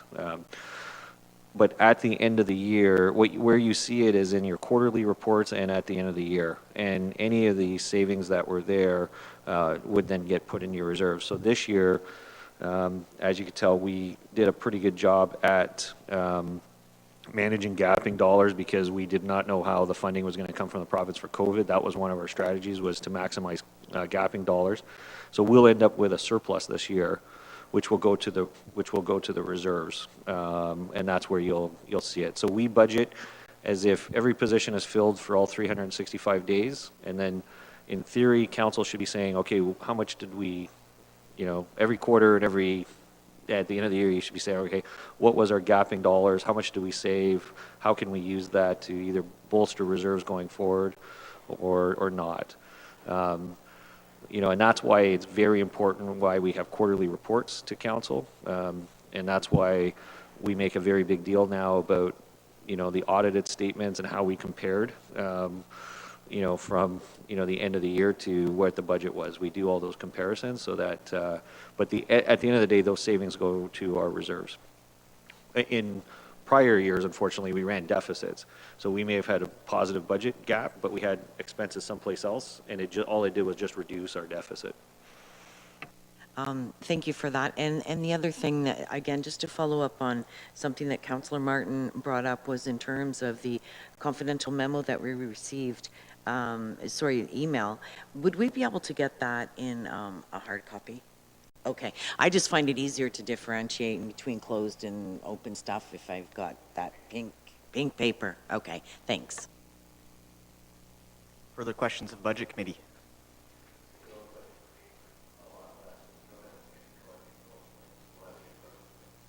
We'll look forward to getting that pink paper. Seeing no further questions of council, just looking at the agenda here, it looks like up next we've got our Board of Health.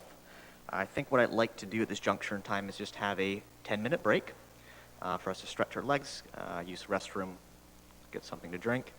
So let's get back at it at 3:28. Do we need a little longer? We can go for 15.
report presented by Marlene Miranda. Marlene, are you on the line? Is Heidi presenting?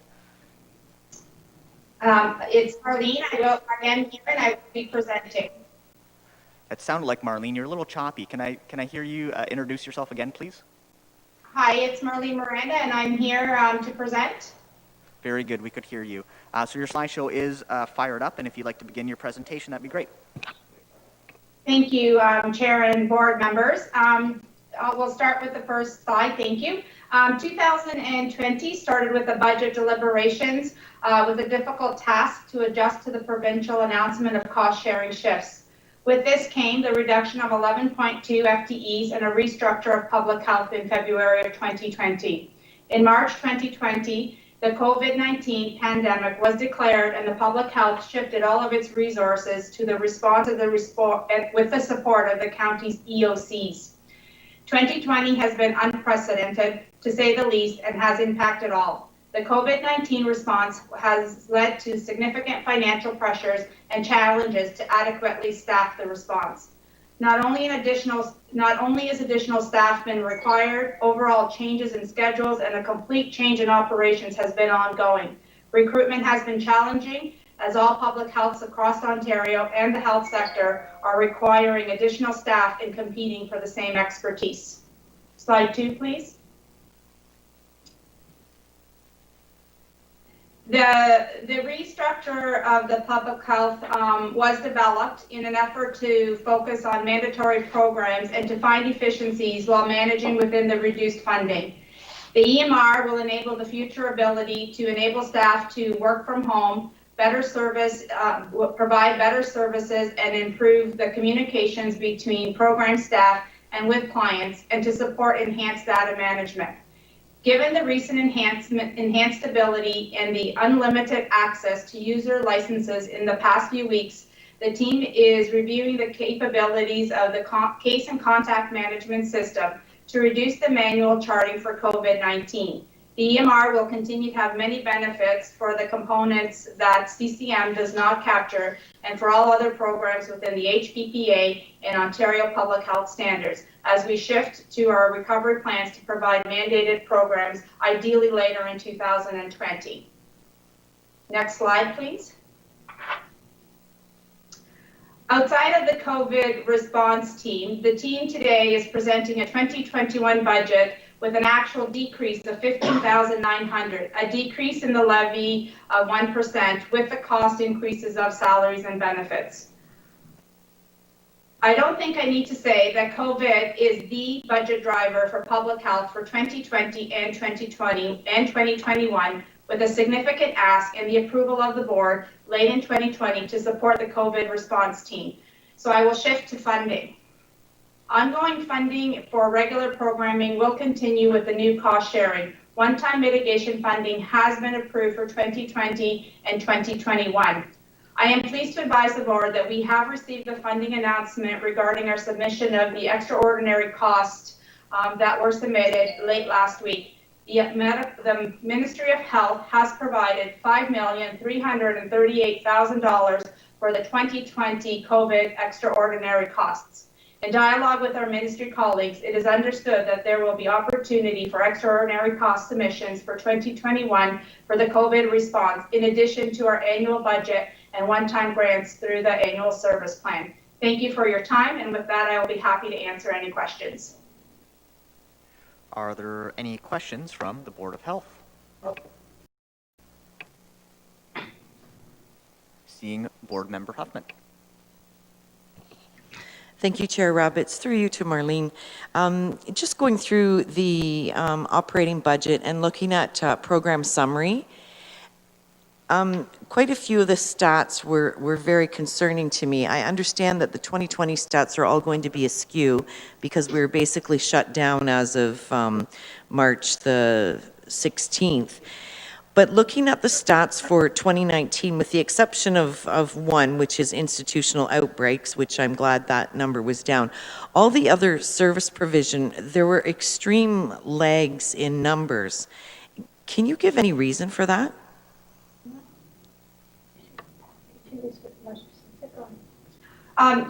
if, I'm just looking at Stephanie, the director, and we're just questioning if you could actually clarify more specifically which ones you're referring to, and we'd be happy to attempt to answer the question. Okay, well, all of them, with the exception of the institutional outbreaks. So, for example, in 2018, there were children received dental screening 4,406. 2019, there was only 2,531. Contacts made with high school students by PHN in 2018, 466. 2019, only 254. Food inspections, 1,240 in 2018, only 819 in 2019. And it goes on. For example, again, like doses of influenza vaccine administered, 229 in 2018, only 4 done in 2019. What would be the reason for all of these drops in service provision?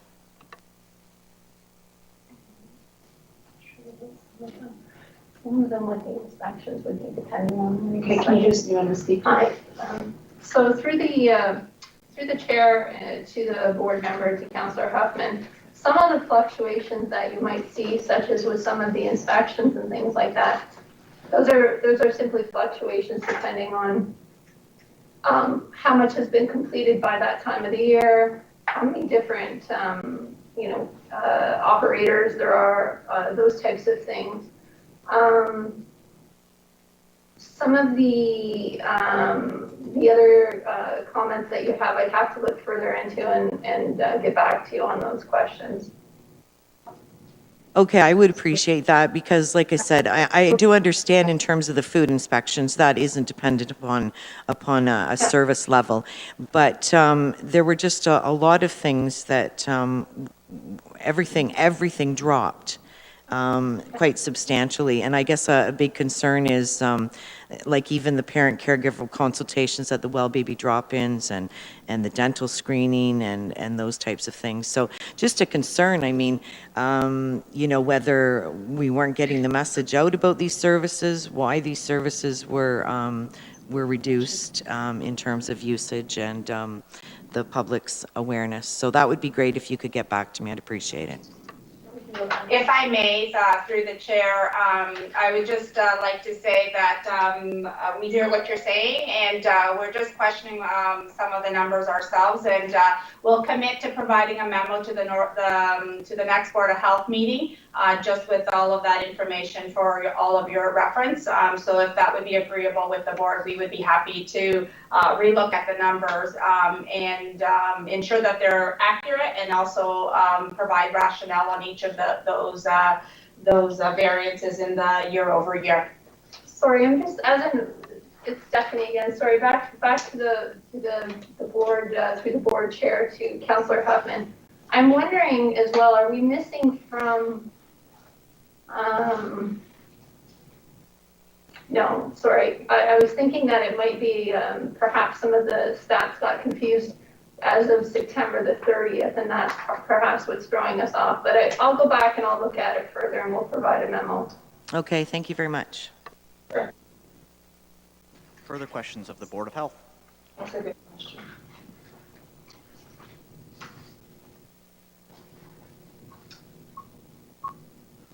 All right, seeing none at this time, I think there's two things that we could do here. We could ask staff to provide a little bit more information regarding our main budget drivers and to present their recommendations in the report, or we could look to council to approve or recommend an alternative. I'll be looking to the floor for some direction. Does anyone wish to move staff's recommendation or propose an alternative?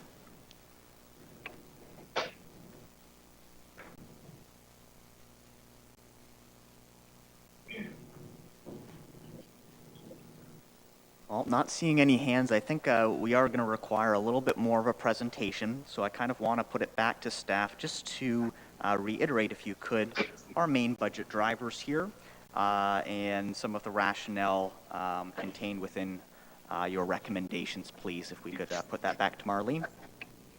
Thank you. Through the chair, if we turn to page 4 within the budget of, in the budget package for the health unit, the main budget drivers, as you can see there, are the main one, obviously, is the COVID response team. So, board approved report. HS 2021 that was presented on October the 27th outlined the initiative. As the board will recall, that was a total of $1,176,500 that was approved through that budget initiative. Additionally, there is also and for that particular budget initiative, although it is currently all on the levy, we are understood by the province that we will be enabled to provide or to submit, one-time funding to support or cost recoveries for that response team. To date, as I just recently said, they have provided funding for the COVID team for the remainder of 2020 once it was approved by the Board of Health. We also have board approved initiative of the cost sharing mitigation, and that has also been approved by the Board of Health. Furthermore, there was the harm reduction board approved initiative that was for the harm. I'm just looking at it, for the harm reduction surveillance project, which has no levy impact. Salary and benefits, there was an increase of $202,000, which included the 75 for the budget initiative that was approved, in addition to economic merit and job evaluation increases. Services increased by 135, also driven by one of the board approved initiatives. And I think those were the main cost drivers. And I'm happy to answer any further questions for the board. Thank you for that, Marlene. I would like to open up the floor for any further questions of the Board of Health, seeing Board Member Columbus. Yes, thank you. And Marlene, where does the bunkhouse inspection fee fit into this whole picture? If this was approved right now, would that indicate that the bunkhouse inspection fee would be included? So thank you for the question. Through the board chair to Member Columbus, the user fees are a part of the county levy, and that actually will be discussed as an option tomorrow. It is not reflected in the actual Board of Health budget. Thank you for that. Thank you, Marlene. And for council's benefit and for the public, it is contained within option 3 of our deliberations tomorrow. Is there any further questions of the Board of Health?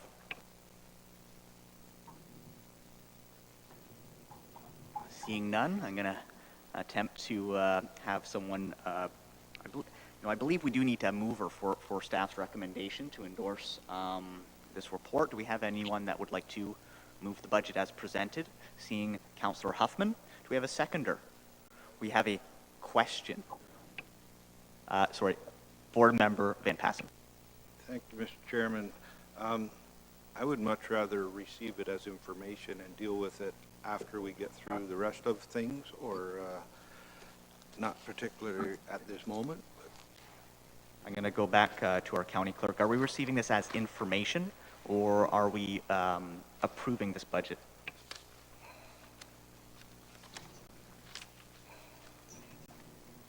Thank you. Through the chair, you can choose to receive it as information, and then it would force a second Board of Health meeting to do it.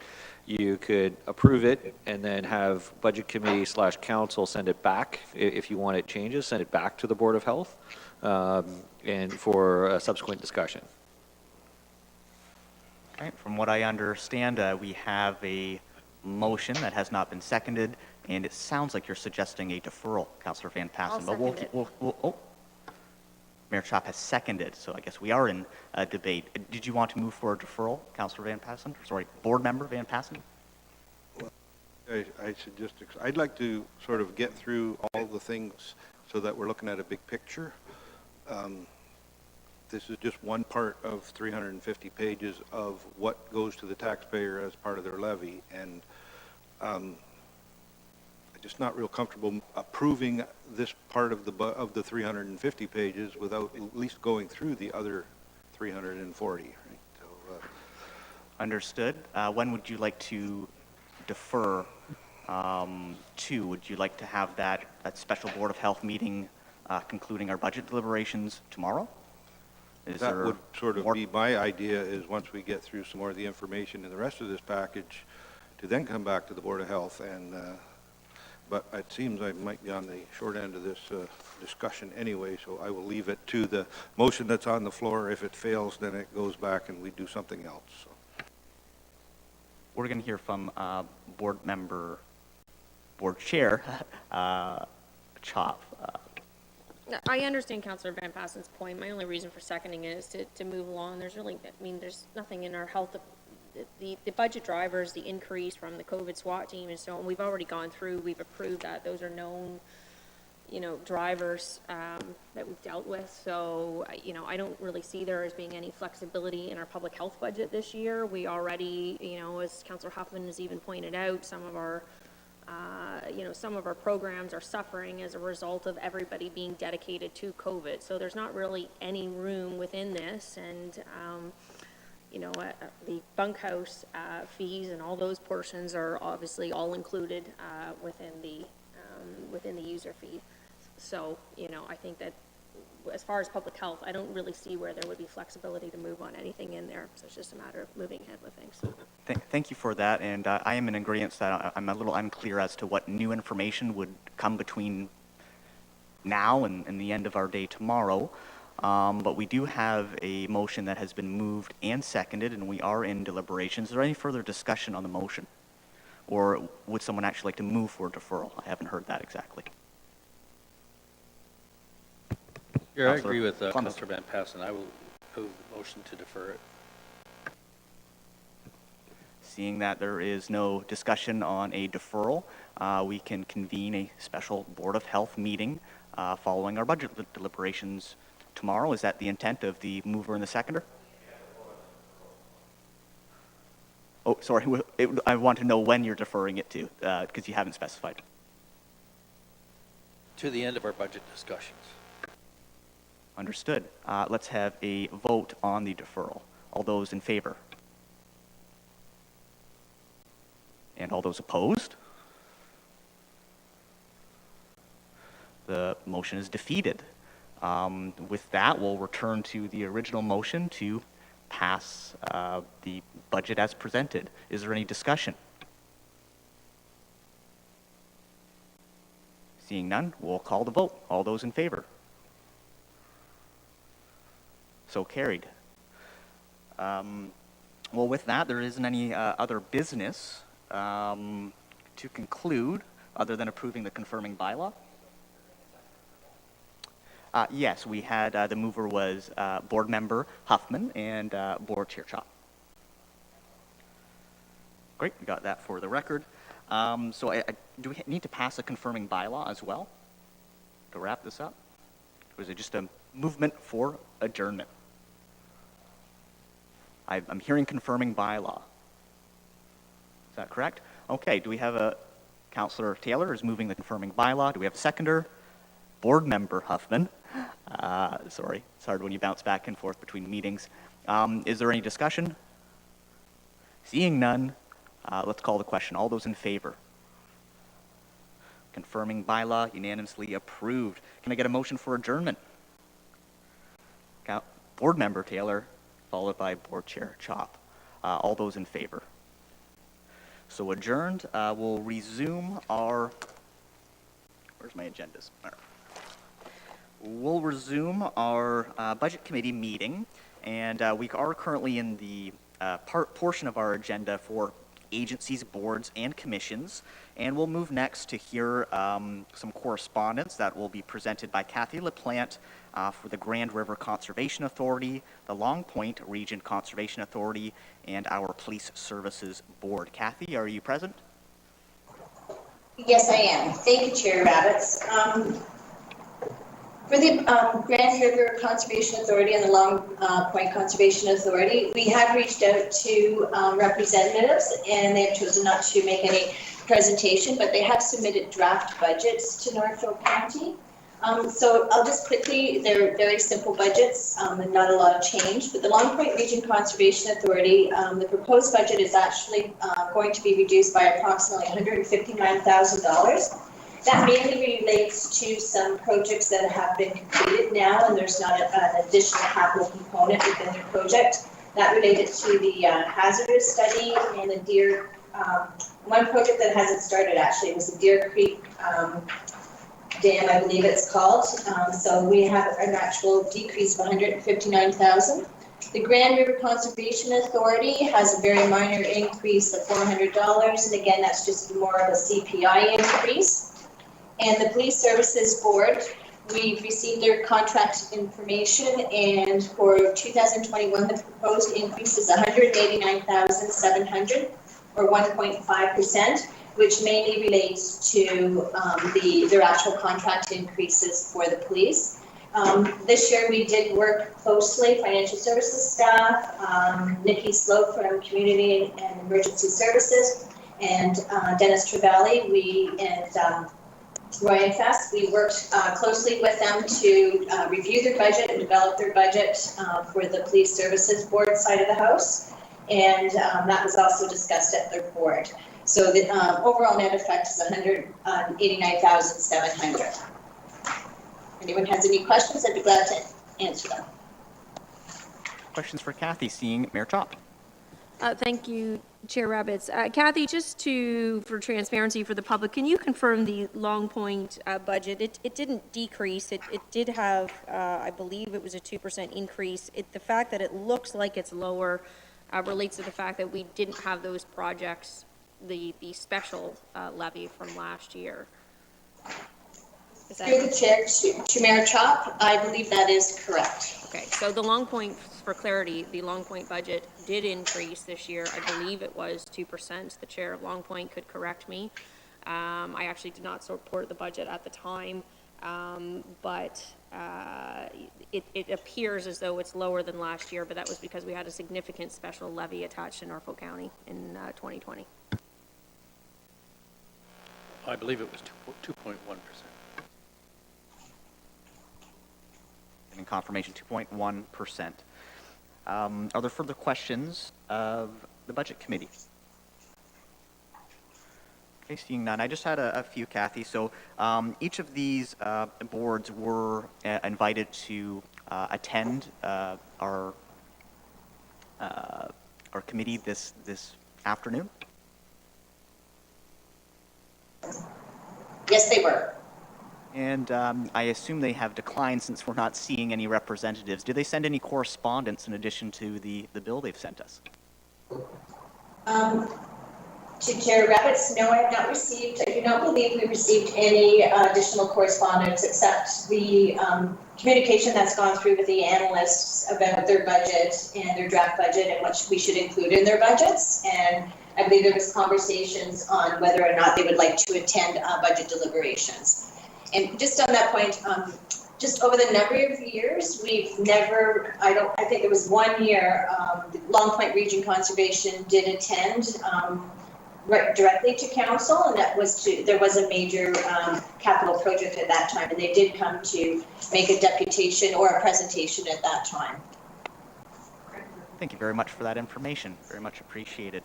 Well, seeing that there isn't any further questions, there is one by Councillor Van Passen. Yes, thank you, Mr. Chairman. The library board requisition is the same as last year, and I thought we had requested that they present us with some reductions in that request from levy dollars. So where is that showing up here?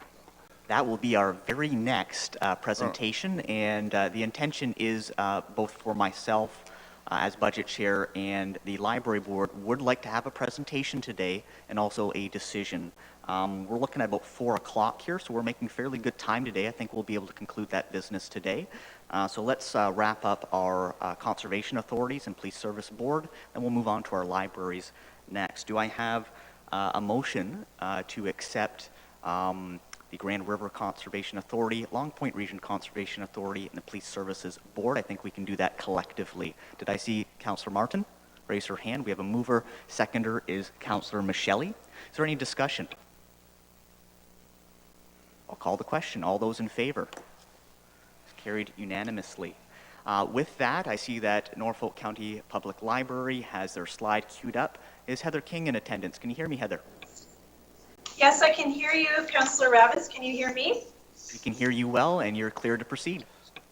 Okay, thank you. I am here today with Adam Berry as well, so we're going to share the presentation. And as you can see, this one slide we presented was the social return on investment, which is going to be later in the presentation. I also sent an updated email to the clerk, so at some point maybe it will be shared with council.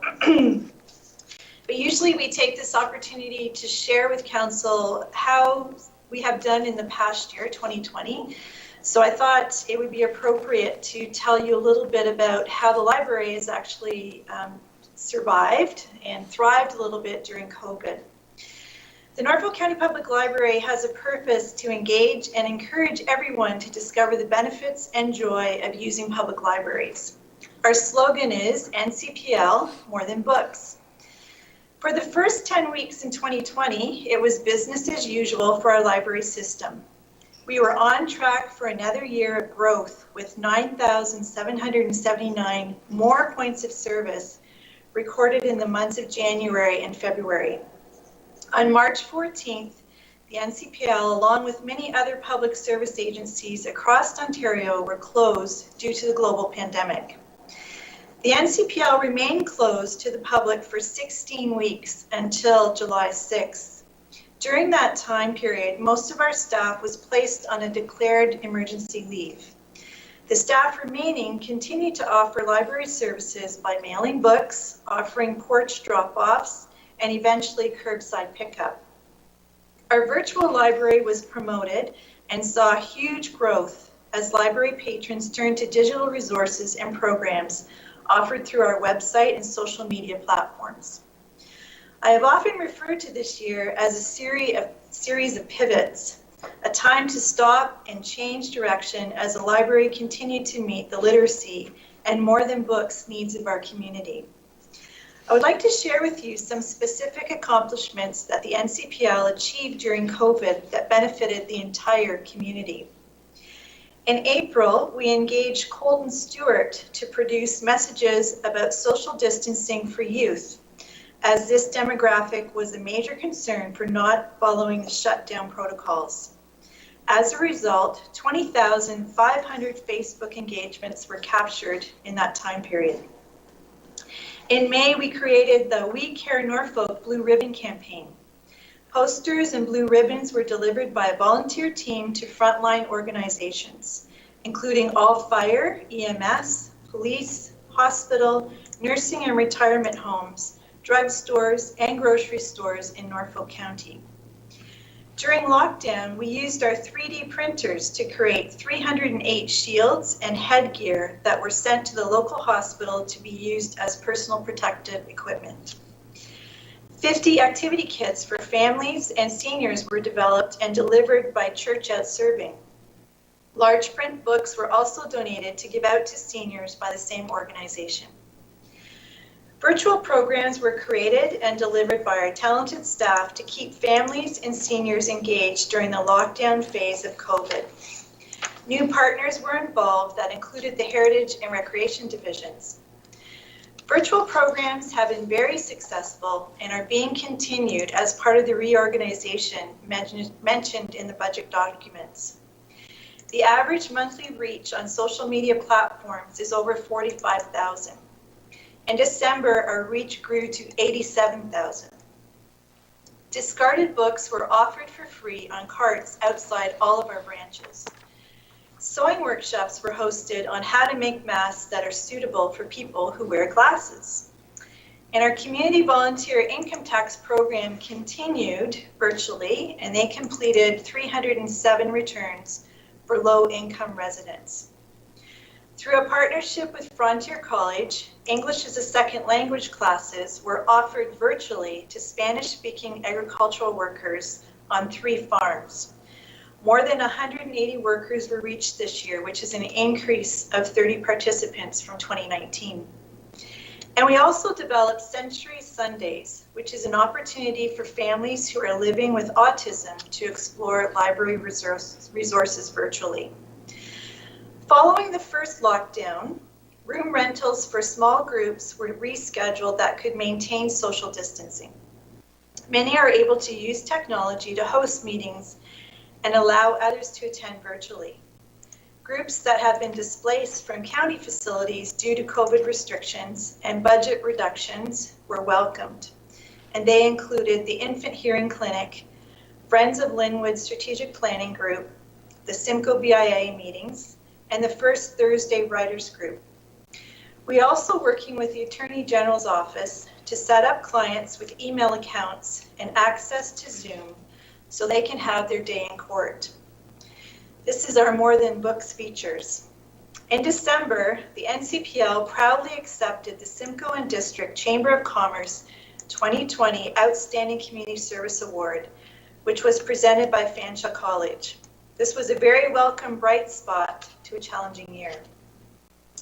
Currently, the NCPL is offering virtual library resources on our digital platforms and curbside pickup. The library has also allowed limited meeting room access to groups that fall under the legislation controlling the provincial lockdown, which include mental health groups, addiction services, social services, and early literacy providers. During 2020, the NCPL staff and board members also worked on Council's request to look for a 10% reduction in the 2021 operating budget. Board Chair Adam Berry and myself appeared before you in October with a detailed report of the steps taken by our committee and the proposed 3 budget reduction scenarios that are contained in your package. So if you want to refer to that, they're found in section 4, beginning on pages 4-4 to 4-11. And now I'm going to ask Adam to share a few highlights about how these reductions were developed. Thanks, Heather. So as Heather mentioned, I will reiterate, we've spent the last year as a board and staff working, together quite a lot on how we can come up with some of the savings that we've been asked to find. So the proposed reductions have been developed under similar guidelines that you're considering today for the county operations budget. We've also undertaken a community engagement strategy and incorporated the results into the budget reduction scenarios. The public asked us to maintain the budgets associated with book lending, reduce the cost of staff and overall operations, continue to develop partnerships, and create revenue sources by undertaking a fundraising strategy. As part of the budget reduction ask, the Norfolk County Public Library Board has completed a social return on investment report, which is up on the screen there. Based on the 2018 use and budget that was approved by Norfolk County Council, for every dollar invested in the library, a return on investment of $7.13 was measured, based upon 80% of the value. We will be updating this study in 2021 using 2019 data as a baseline. So overall, our research indicates that the library services in Norfolk County are valued and well managed. The proposed budget reductions will all have an impact on reducing services. In all scenarios, whether it's the 5, 8, or 10%, a library branch will close, which is Norview. Fewer staff will be employed, which through retirements that are not being filled. Hours of operation will be altered and operating budget lines will be reduced. All scenarios are also require the library to take on a fundraising campaign. Norfolk County Public Library Board and staff also achieved the request to bring the Library Reserve Fund into a positive balance by the end of 2020, which is page 4.6. That's it. Any questions? Thank you, Heather. And Adam, do we have any questions of committee for either Heather King or Adam Berry? All right, looks like we have a sufficient amount of information. We want to thank both of you for your attendance this afternoon and for your presentation. I think what I'd like to do first is just receive it as information. Can I have a mover to receive? Councillor Huffman, is there a seconder? Seeing Councillor Michelli, all those in favor? Received as information. Now I would like to open up the floor. For a motion, we have three options before us, a 5%, 8%, and a 10% budget reduction. Seeing Mayor Chop. So this is one, unlike public health where there wasn't flexibility, this is a budget where there is some flexibility, and certainly as we, weigh some of the other options tomorrow, depending on what route we go, obviously the library is a very important service, so would it not be prudent to evaluate this budget tomorrow at that time when discussing the options? It is well within your prerogative to move for a deferral. That's what I'm hearing, and you'd like it at the end of our deliberations? I'm not stuck on it. I'm just suggesting in the context of some of those other options and services that we're considering, the library falls into, obviously along with museums and so on and so forth. So, it might be, as you balance competing interests, it might be more prudent to look at where we stand tomorrow with those other options once they're presented by staff. Good. So we have a motion to defer. Do we have a seconder? Seeing Councillor Michelli is, well, I guess there is no discussion. It's understood the intent of the deferral. I will call the question. All those in favor of deferral? Motion carries. So, Heather, we'll have to invite you and Adam back for our budget deliberations tomorrow. What we'll do is, sorry?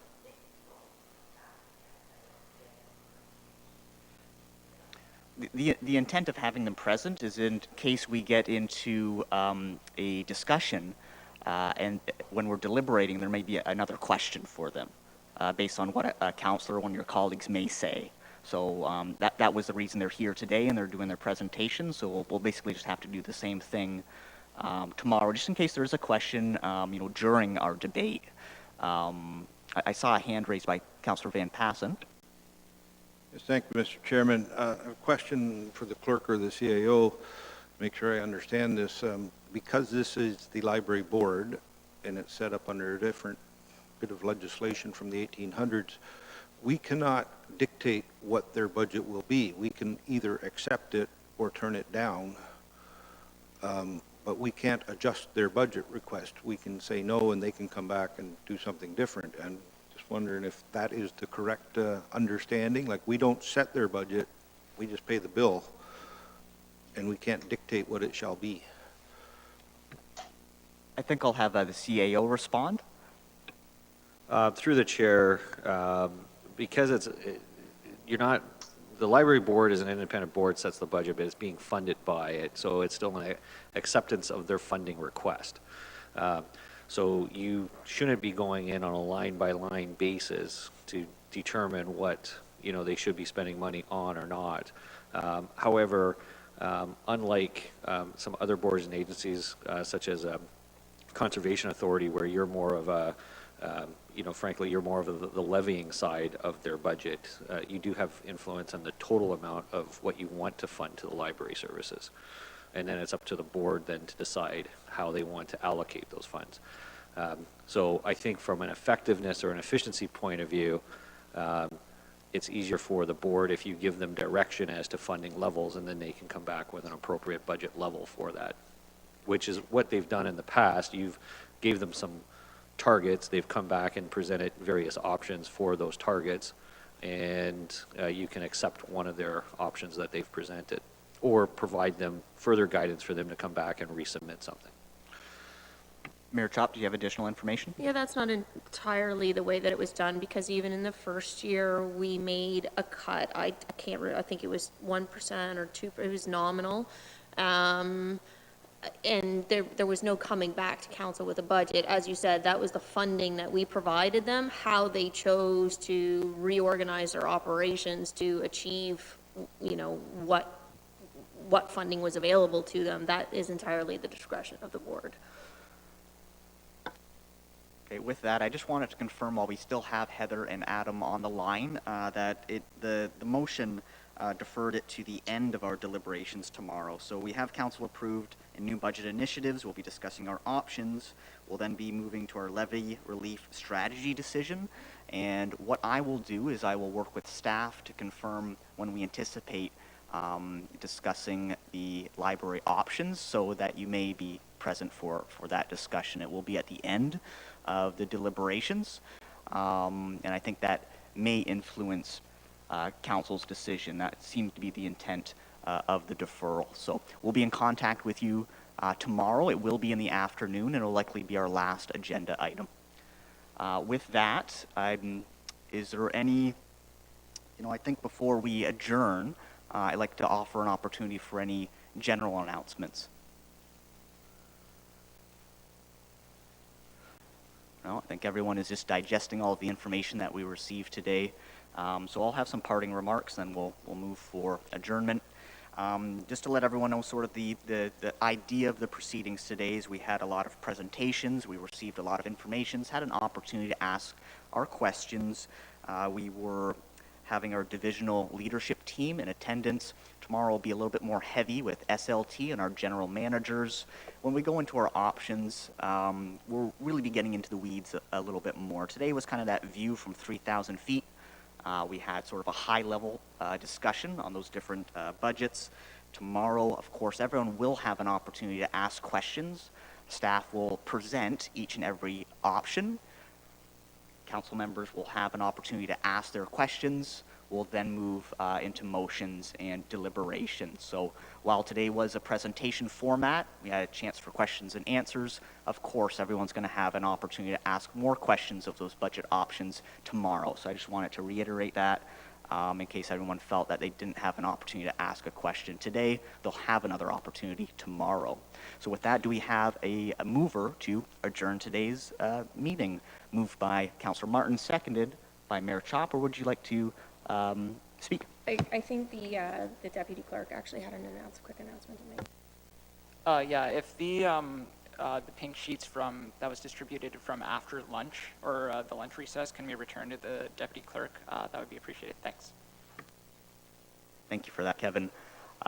We had a mover for adjournment. It was Councillor Martin, seconded by Mayor Chop. Any further discussion? We missing anything? I think Councillor Van Passen. Back to the clerk. Are we adjourning the meeting or recessing till tomorrow morning at 9 o'clock? My understanding is it's the same meeting across 2 days, so we can recess. Okay. Good. My apologies for recessing the meeting. Might want to change that motion. Bill wordsmith that from adjournment to recess. So with that, I think I'd like to call the question. I'm not seeing any more points of order, clarifications. Very good. All those in favor of recessing today's budget meeting? So carried. Thank you, everyone. We will have an opportunity for a brief media scrum in 1A, though I'm not too sure. We didn't make a lot of decisions today. It was really just receiving a lot of information. We'll be able to clarify any of that information we received, and we welcome the media and members of council to attend if they so choose.